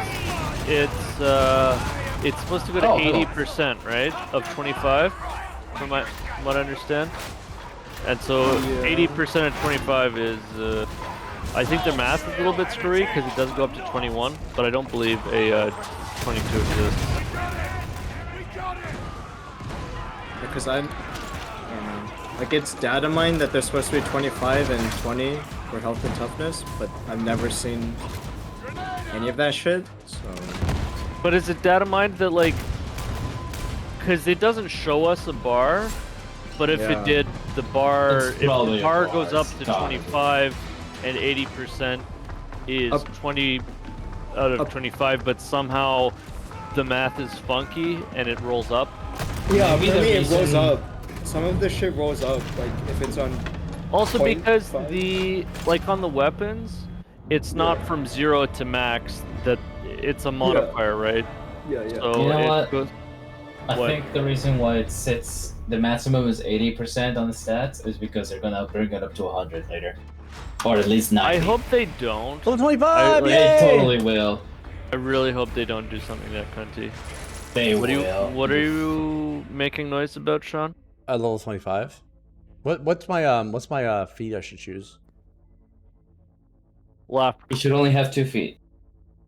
No, left foot only. I have a third foot because of this game. Accordingly, apparently, No, I have that's a third small foot. staff, aka scepter. That means your penis. A Harry Potter stick. Yeah. Nice. You sure could wave that stick around. I'll give him that. Just give me a small staff. Come on. No. Oh, Small Harry Potter staff gets and my a pistol Harry Potter slot. gets a stick. It's like a slightly bigger twig. In the lore, psychers have pistols. In the lore, they don't have fucking baby staffs. I thought it was called a scepter. I'm just using your fucking lingo, okay? See, it's a good thing that you're coming around. No, I'm actually mocking it. It's a small staff, man. Shoots like small Listen, flames. stop lightning. talking about your fucking penis. It's not appropriate. Small lightning, man. Hey, It's Christmas, for hey, fuck's sake. hey, Llama, this It's is a that's like PG. one person. This is a parental guidance only stream. I mean, like you can say Not some on curse my words, but not. Christian Discord, Llama. Saul is just so mad that I'm disrespecting the 40k lore. That's all it is.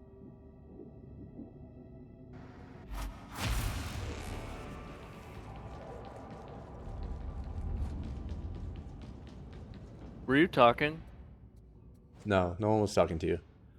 Okay, just checking that Llama wasn't talking. All right, so my fifth feat, frag storm, dead shot, or one after the other. What one's dead shot? Read dead shot to me. I think that's the... While using your ranged weapons ultimate fire, you have 25% increased critical hit chance and 60% reduced away, but lose 10% stamina every second and an additional 5% free shot. Okay. Next. Frag storm is frag grenades apply 8 stacks of bleed to all enemies. No, hit. That's the other one. Okay, 30% reload speed on Lee's kill? Yes. Okay. The other one, the grenade one's really underwhelming. It seems like it'd be strong, but it's really underwhelming. It sounds like That it'd be sucks, good, but yeah. it's not. Because you use a lot of grenades in this class. Mm-hmm. Anyway, let's see what's new in the store. Jack shit fuck all.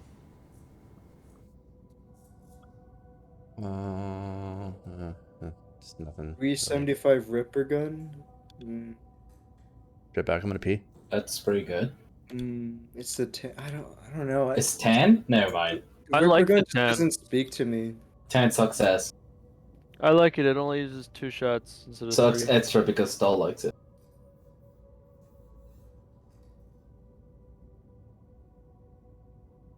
Ooh, 360 Void Strike.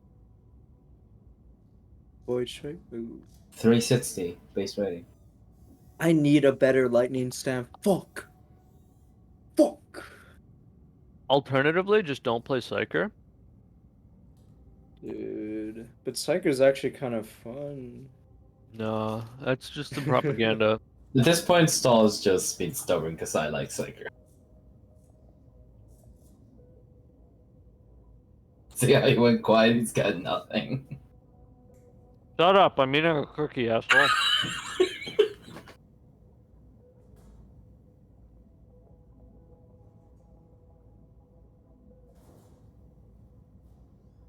I'm gonna upgrade this Void Strike. I think it might be good.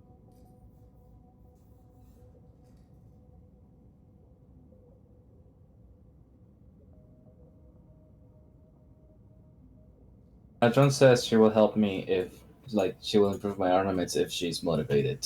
Should I, like, gift her a toaster for Christmas? Just tell her you want to put your 1 in her 0.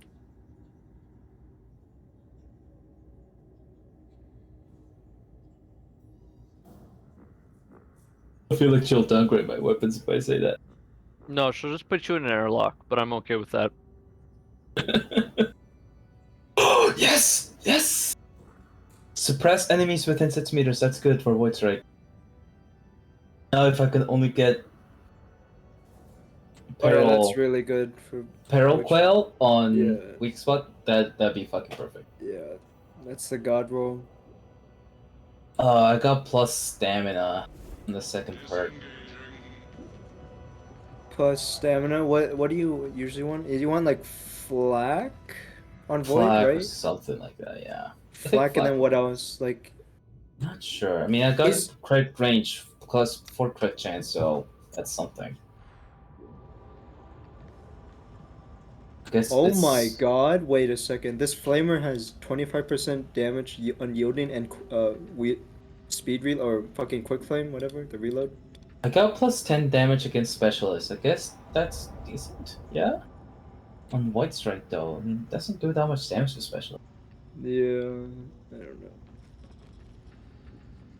Sure, I just don't make it orange. Just yellow it. I don't fucking know. Listen, Why don't you? I don't fucking know. Oh, I know. Shut up. Don't you want to know, Llama? I know the answer. I got hip fire. I can hip fire while sprinting. Okay. Is that on the Surge or a different one? Voice Strike. Oh. Because the lightning, if you could hip fire that, like sprint and stuff. No, you can't. You can hip fire the left click. Oh. The only one who does their proper effect on left click is the flamer, but that's just like the flamer, you know. It works the same. Yeah. Left click is like a burst. So that might be okay actually, but it's a little poot. Yeah. So until I can re-bless this weapon, until they finish the fucking crafting system, this weapon is shit. Maybe sometime in 2023.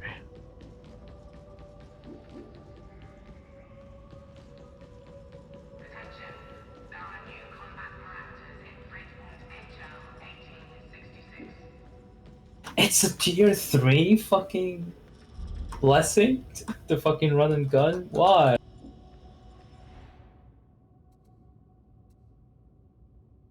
Oh, I have a new slot now. Nice. You have a new slut? I have a new slut and a new slot. I'm gonna tell you, Nora.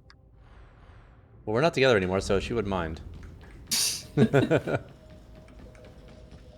I'm sure she might be a little, she'd be a little concerned. But by and large, she'd be probably pretty indifferent. Oh my god, I have literally 0 plasteel. You didn't believe me the other day when I said I had 0 plasteel. Say did, because I didn't. I said Wanna did. do there's a 3 hunting sec. ground scripture. Let me preemptively upgrade my Thunder Hammer. Alright. I miss using the thunder hammer. Can I buy plasteel, please? No. You guys think I of want Thor or to. something?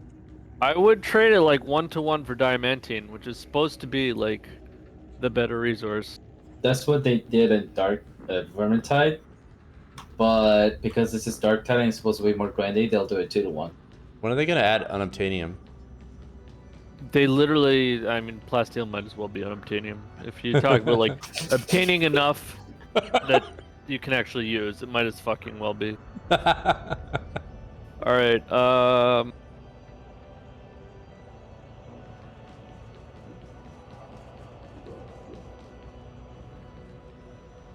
Should I try the voice track anyway? I think it's still kind of cool. No. Why are there so many shitty missions? Because I'm here. Oh, which one's this? Oh. It's nothing, but it's like not high intensity, or a game, or one we just did, or difficulty 5 or difficulty 3. So it's just like a normal game that we get nothing out of except hypothetically the fun of playing the game.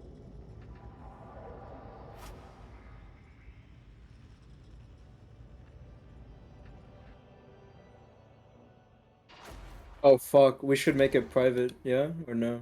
Can we do that, or do we have to go back and do that? Oh, we have to go back. Go back. Let's go Are back. Might as well. I realized joining too it? late.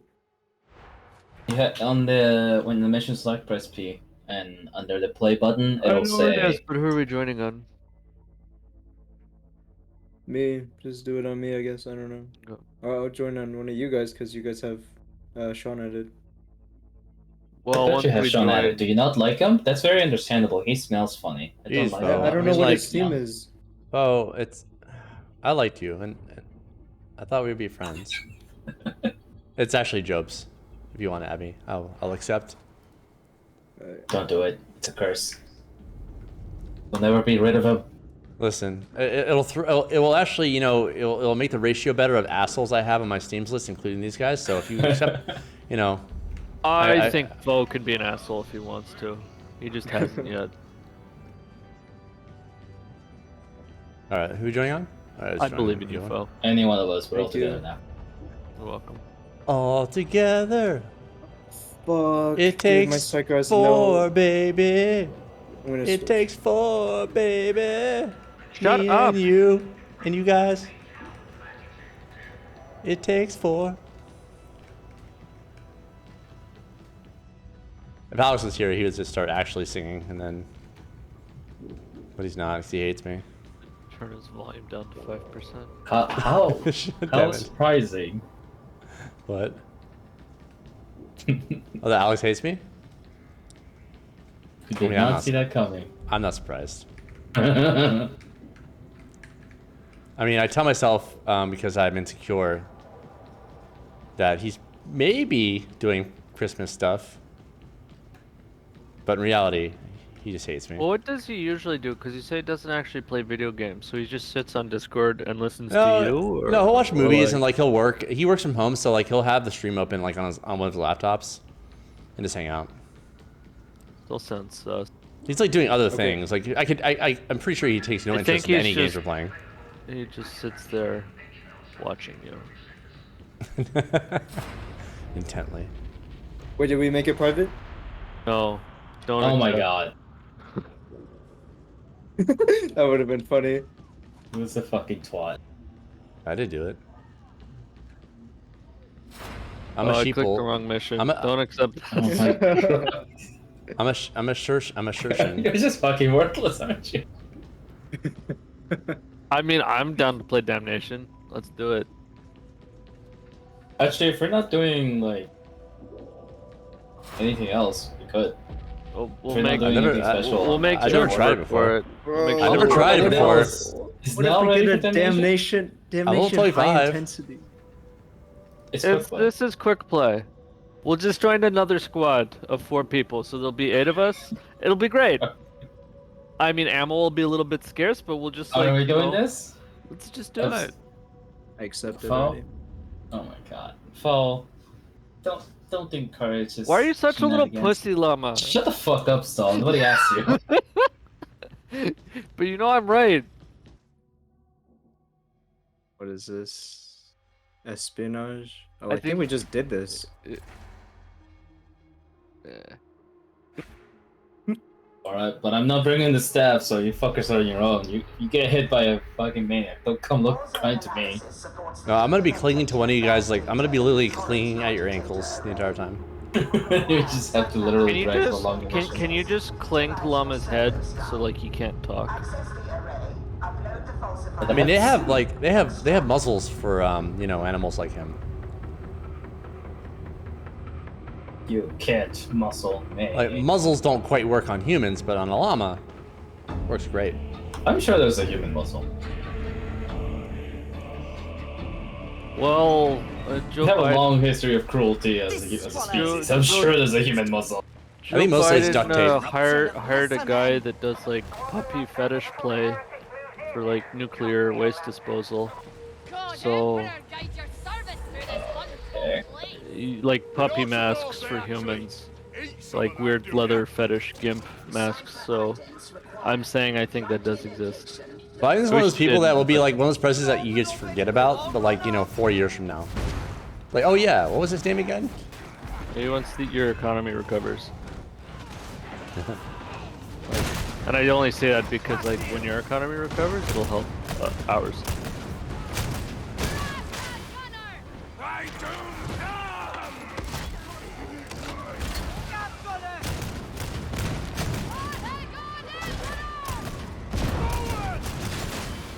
Oh my fuck. Oh yeah, we're Oslo. doing like high. Yeah, okay, I'll get the flame out. I wasn't paying attention. Might be. I just running Okay. in and killing shit. Alright, somebody keep that dog off me so I can play shit. No. Flag. Are you bringing Bolter, what Yeah. you got? Sweet. Should've brought the melted gun, TBH. Bro, I would love to. I hope it doesn't suck like the plasma gun does. Catch this, heretic! Like, I just don't this one has understand scriptures. I just don't understand why they made the plasma gun as bad as they did. Yeah, this mission's actually useful. Of course it's useful, I selected it. That made me more difficult. There's ammo here. Oh my god, that guy went flying. Oh, Or like something heavy behind us. Oh, yeah. Double Mauler? Double Mauler and Crusher. There's a Dude, I'm Crusher. lagging so bad. Flamer coming out. Reloading.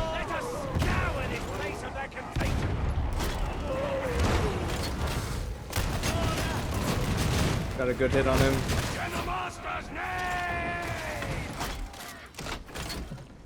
God, I'm liking this build. Wait, what'd you say? Oh, you're liking it? Oh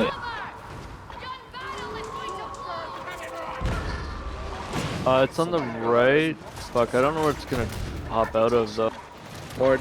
Let's just back Might up. teleport out of the left of the door.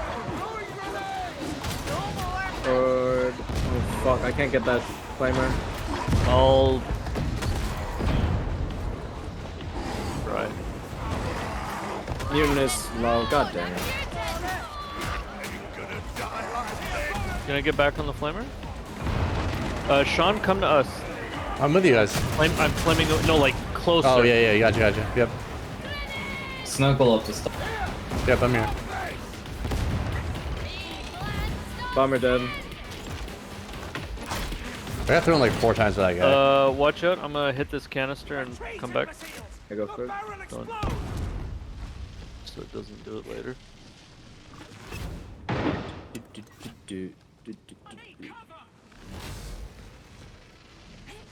Beloved, I don't think I like I hear this dream scripture. very much. Tell him I agree if you think that'll help. Alright, Indeed, I I think I do. can get along with this stuff and that. Ammo. Mine! Give over stealing all the ammo. The master bade me claim it! Oh wait, are both of you using bolters? I like how there was commentary about how you stole the ammo from me. Yeah. Well. My beloved keeps whispering of the cicatrix maledictum, but never explains. I am one with your ankle stall. What is it? Monster. Oh, great. Monster. Let's I'm gonna back hit down. this barrel. Let's go back down. Run back down. Yeah. Oh, this is not the way back down. Fuck. Yep, I fell for it too. You know, if I wasn't so laggy, I would actually. I might know what I'm doing. Oh god. Can someone get? I wouldn't got do the it right boss now. on me. Just wait. Got the wait. mutant. I can get Sean. All right. I'm gonna throw a stun I'm clear grenade over out here, so. to you guys. Sorry about that. No. I got hit twice. Whoa. He really likes me. He does. Oh, I'm Couple dead. dog. I'm just cheated me up the map. Okay. No,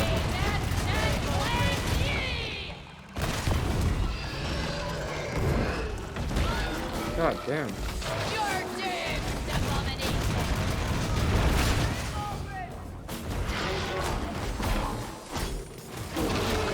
Good job. in the butt. In the butt. Bomber behind you guys. There's just a I mauler. just stared on at him me. and then just watched him throw a bomb. Oh, stole that. That was all my ammo. I got No. I got thrown off the map. How's it feel to die before Dog's now? on you. So. I think. Never mind. Fine, because I got bullshitted. Dying before now. I can't even imagine. The next time you get thrown new. off the map, I will remember. How sad. I will remember this. Kind of pathetic, to be honest. I'll remember this. That's all there's to say. Really, just kind of disgusted with stall right now. Aren't you, Fo? Aren't you disgusted? You tried I'm too not hard. participating. You tried too hard, Llama. I think I'm a goner. I can't even take him seriously anymore. Just tries to insult me. It's just like, ugh. Like, why should I even care? Somebody who died before now. You also talk too much. And you tried too hard. Disgusting. I tried so hard, and that's it, blah.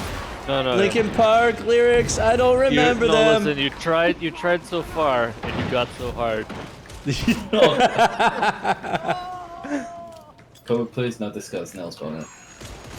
Listen, we spent a good 5 minutes talking about your little baby winky staff, okay? Llama. Let it be known that my boner is always erect, or it's always happening. Whenever I'm in channel with you guys. I never don't have a boner when you guys are around. Okay? I'm just being honest. It's always been hard. Goblin Slayer is besides Llama. Yeah, I know. I know what Magic Missile is. Say? Demon Slayer, you said? Goblin. I'm gonna grab this heal real quick. Goblin Slayer. Yeah, I fucking love it. And Say Hey is now the Goblin Slayer. How so? What do you do? I mean, is that like his own opinion or? No. His internet was out, but he could still like chat. Yeah. And talk. So I just did like an impromptu, like on the fly. Like I found like a level 1 fighters build and just threw it his way and just impromptu D&D session. Oh, D&D, okay. There's an ammo crate here. Thank you, I need it badly. I have 2 bullets left. So it's based off of Goblin Slayer? Oh my what you do? god. No, he turned it into Goblin Slayer. Oh, he did that. I thought you He played as Goblin Slayer, yeah. He was like Goblins. And Can I throw it on his ammo pack or should I wait? I have no ammo. Hardly. all I can say is he talked a lot of mad shit to goblins. It's up to you. I don't mind. I'm throwing it down. Ammo here? Threw it on the flow. If there's a lot of shooters out there, you guys can just drop through the window and flank them.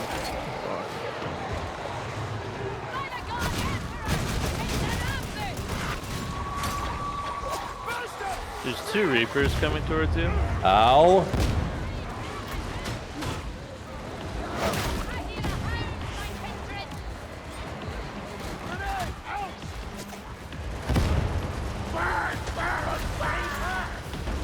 Oh my god. Where the fuck are you going?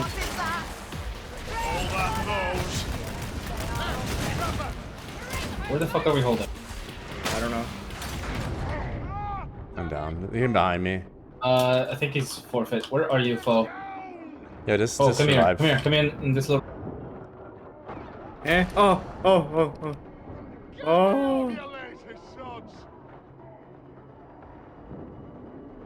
Actually, if you guys run through the window, you can come get me. There's not much on me. And then we can try and get Sean by wrapping around. Okay. Oh, I'm up. Oh, good job. Wow, I was not expecting that. Good job, though. Jumping through. Hello.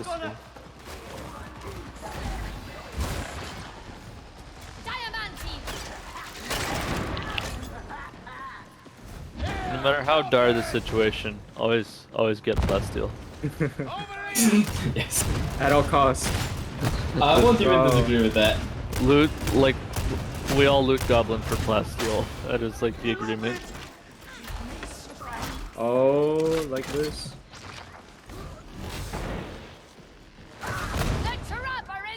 Honestly, if you were to make a Legolas... So you're saying your baby staff gives you blue balls? How? What? I see your staff has blue balls. This is not a baby staff.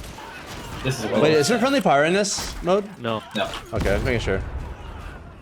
But Is it just owl? to test I it thought out, always make sure to test it out and install. Okay. You should take it. Yeah. I'm fucking 1 HP, MD. God damn it. What the fuck is install? Okay. Sniper. Another Another sniper. one. Those heretic. It's close. It's close. Raro, you dead? Ammo here.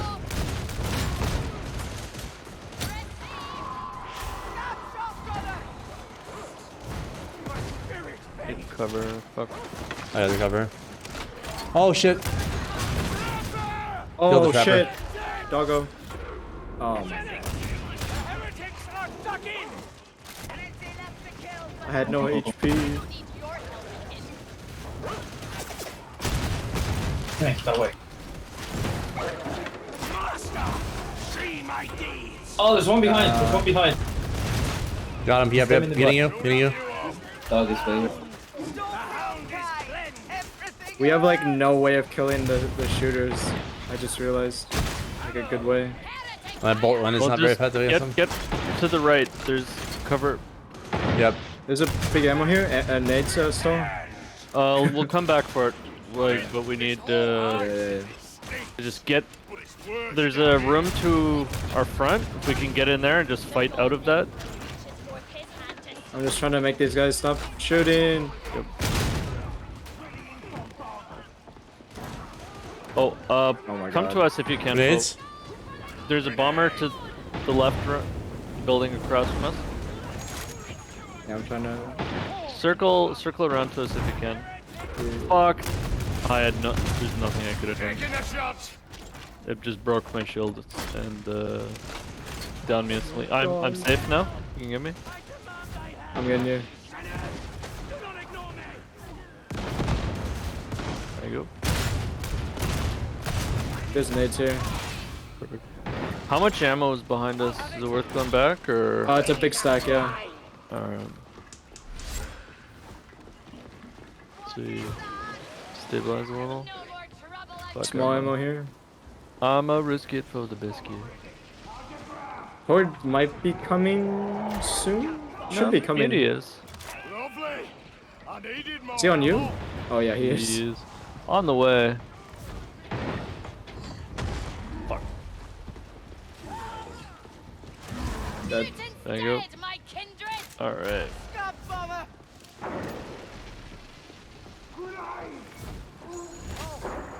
To the face.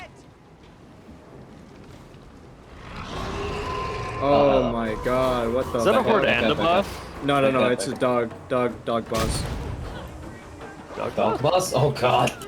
What's your god now? It's Fenrir, Watch out. Chaos Lehman Russ.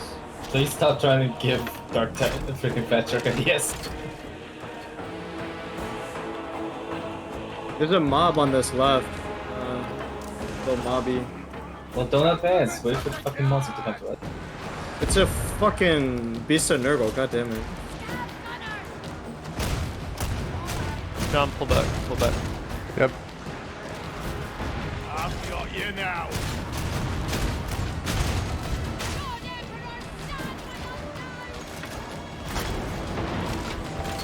Oh, hello there. Do you see him? He just ate one of his boys. Nice. Yeah, they can do it. Behind. Good job. Oh, I'm gonna get shit on.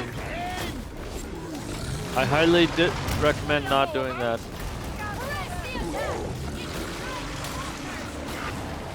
I think That's a one horde. more- That's a horde. Oh, that's not good. That's suboptimal. There's healing soon, so Yeah. Monster dead? it's dead. It's dead. Just let's I'm playing pull this back. side. Pull back to me. Yeah, I'm coming to you. Backing up. There's some shooters active right now. Reloading. Dog behind. I got it. Worry about the front. Okay, never mind. Thank you. Stagger it. Oh fuck, I can't kill it. Oh, I'm so sorry. I watched. Are you alive? What the fuck? I'm Did you have alive. the I do. thing on? Yeah. The I got ammo. fucking I tried to push it. It wouldn't have died, or I mean, been pushed back. So it wasn't your fault. But just watching it was like, okay, I got a flank on these flamers or on these shooters. That poor boss. They did. They did. Good job. I need ammo badly. We'll find I hope that heal station's up. Watch it be like one. A battery. Well, one would still be good because of you. Yeah. Oh my god, that actually could have killed me right there. Well, that's what happened to me earlier. Except I didn't die, I just got down. Sniper in the little nook on the right. There's nades here. Two on the thing. Me and foe. Med crate here though. Oh, that's huge. Med crate and 2. Yeah, you definitely go for it, yeah. Well, we're coming. Oh shit! One more bullets. Oh my god, this is scary. Alright, I'm pushing with you. Check for shit on the left. Oh. What the fuck? Just jump and hit him.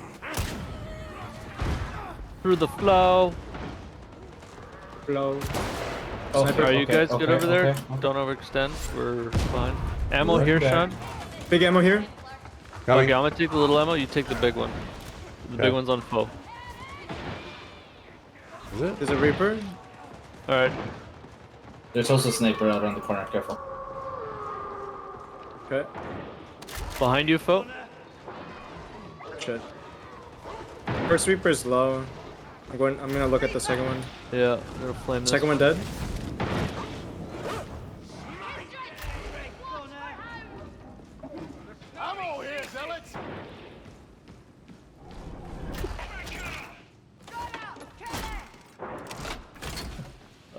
You got your ammo, Sean? I did, yeah. Perfect. Oh my god. This is the last second dodge. So I'm flipping up. So Zealots take no damage while they're sliding, I think. Apparently, yeah. So Oh, another on me, another on me. got it. Let's find somewhere and somebody watch my right. Fuck. They're coming in. Nades out. Lots of nades out.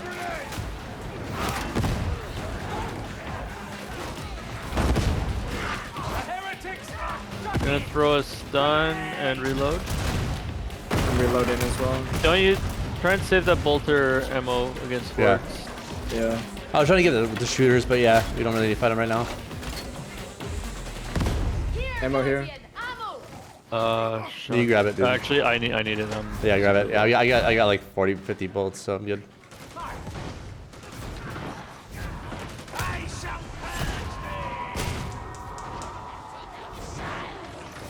A Reaper around the corner. Fuck, that dog's on me. I got it.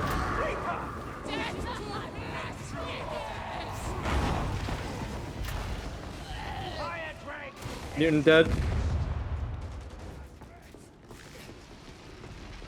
There's nothing there. This is the way. Do we want to go around the right side? Because it's very open this way. Yeah, I'm gonna go to the right room.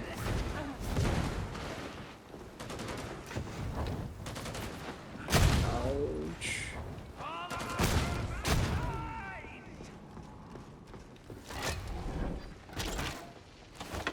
There's a script here? Oh shit. Oh god damn it, I dodged. Come on. It's dead. You will fight on, Get bolted. This is a trap, isn't it?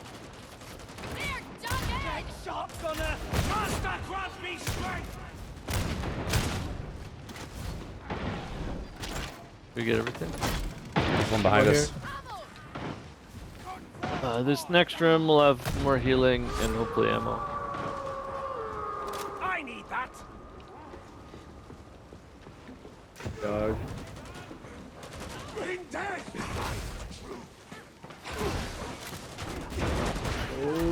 Oh, behind. Damn it. Drop. Oh, drop. Alright. I dropped. Dropping stun. Wait, are you dead? Yeah, he's dead. I killed the Ragers. Dog. On me. Let's pull back. I'm down. I got instantly down as soon as I got up. Sniper. I'll try and shoot the sniper if I can get a shot. Let's pull back and like get Yeah, rid of yeah. some shit first, and then Yeah, yeah. let you like actually have some. Oh, I got Okay. shotgun.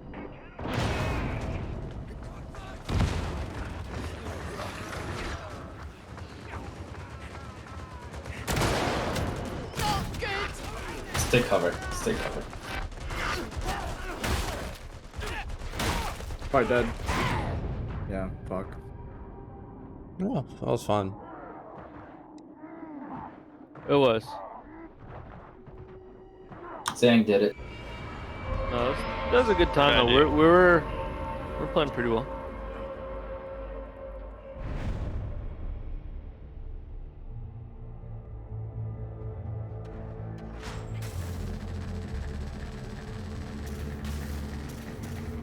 At least we got Plasteel. How much? 60. Oh god damn it! That puts me like 30 short of being able to upgrade another legendary. And 50 diamantine. Who gives a fuck about that?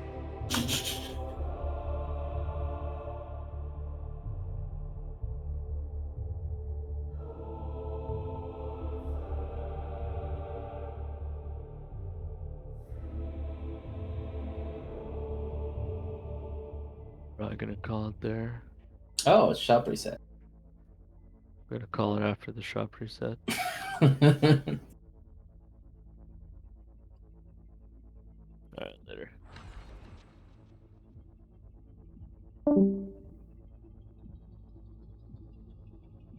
Wow, can't believe he didn't wait for my permission. I'm gonna have to write him up later.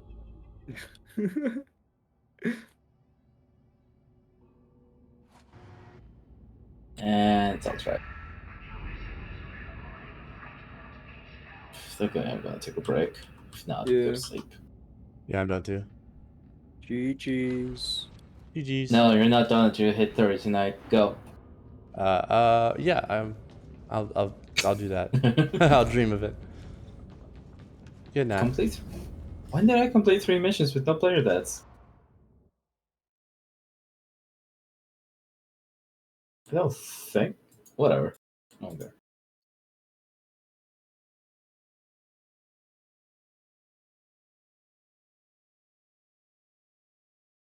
Good night, everybody. Good night. Good night. GG's. Good night.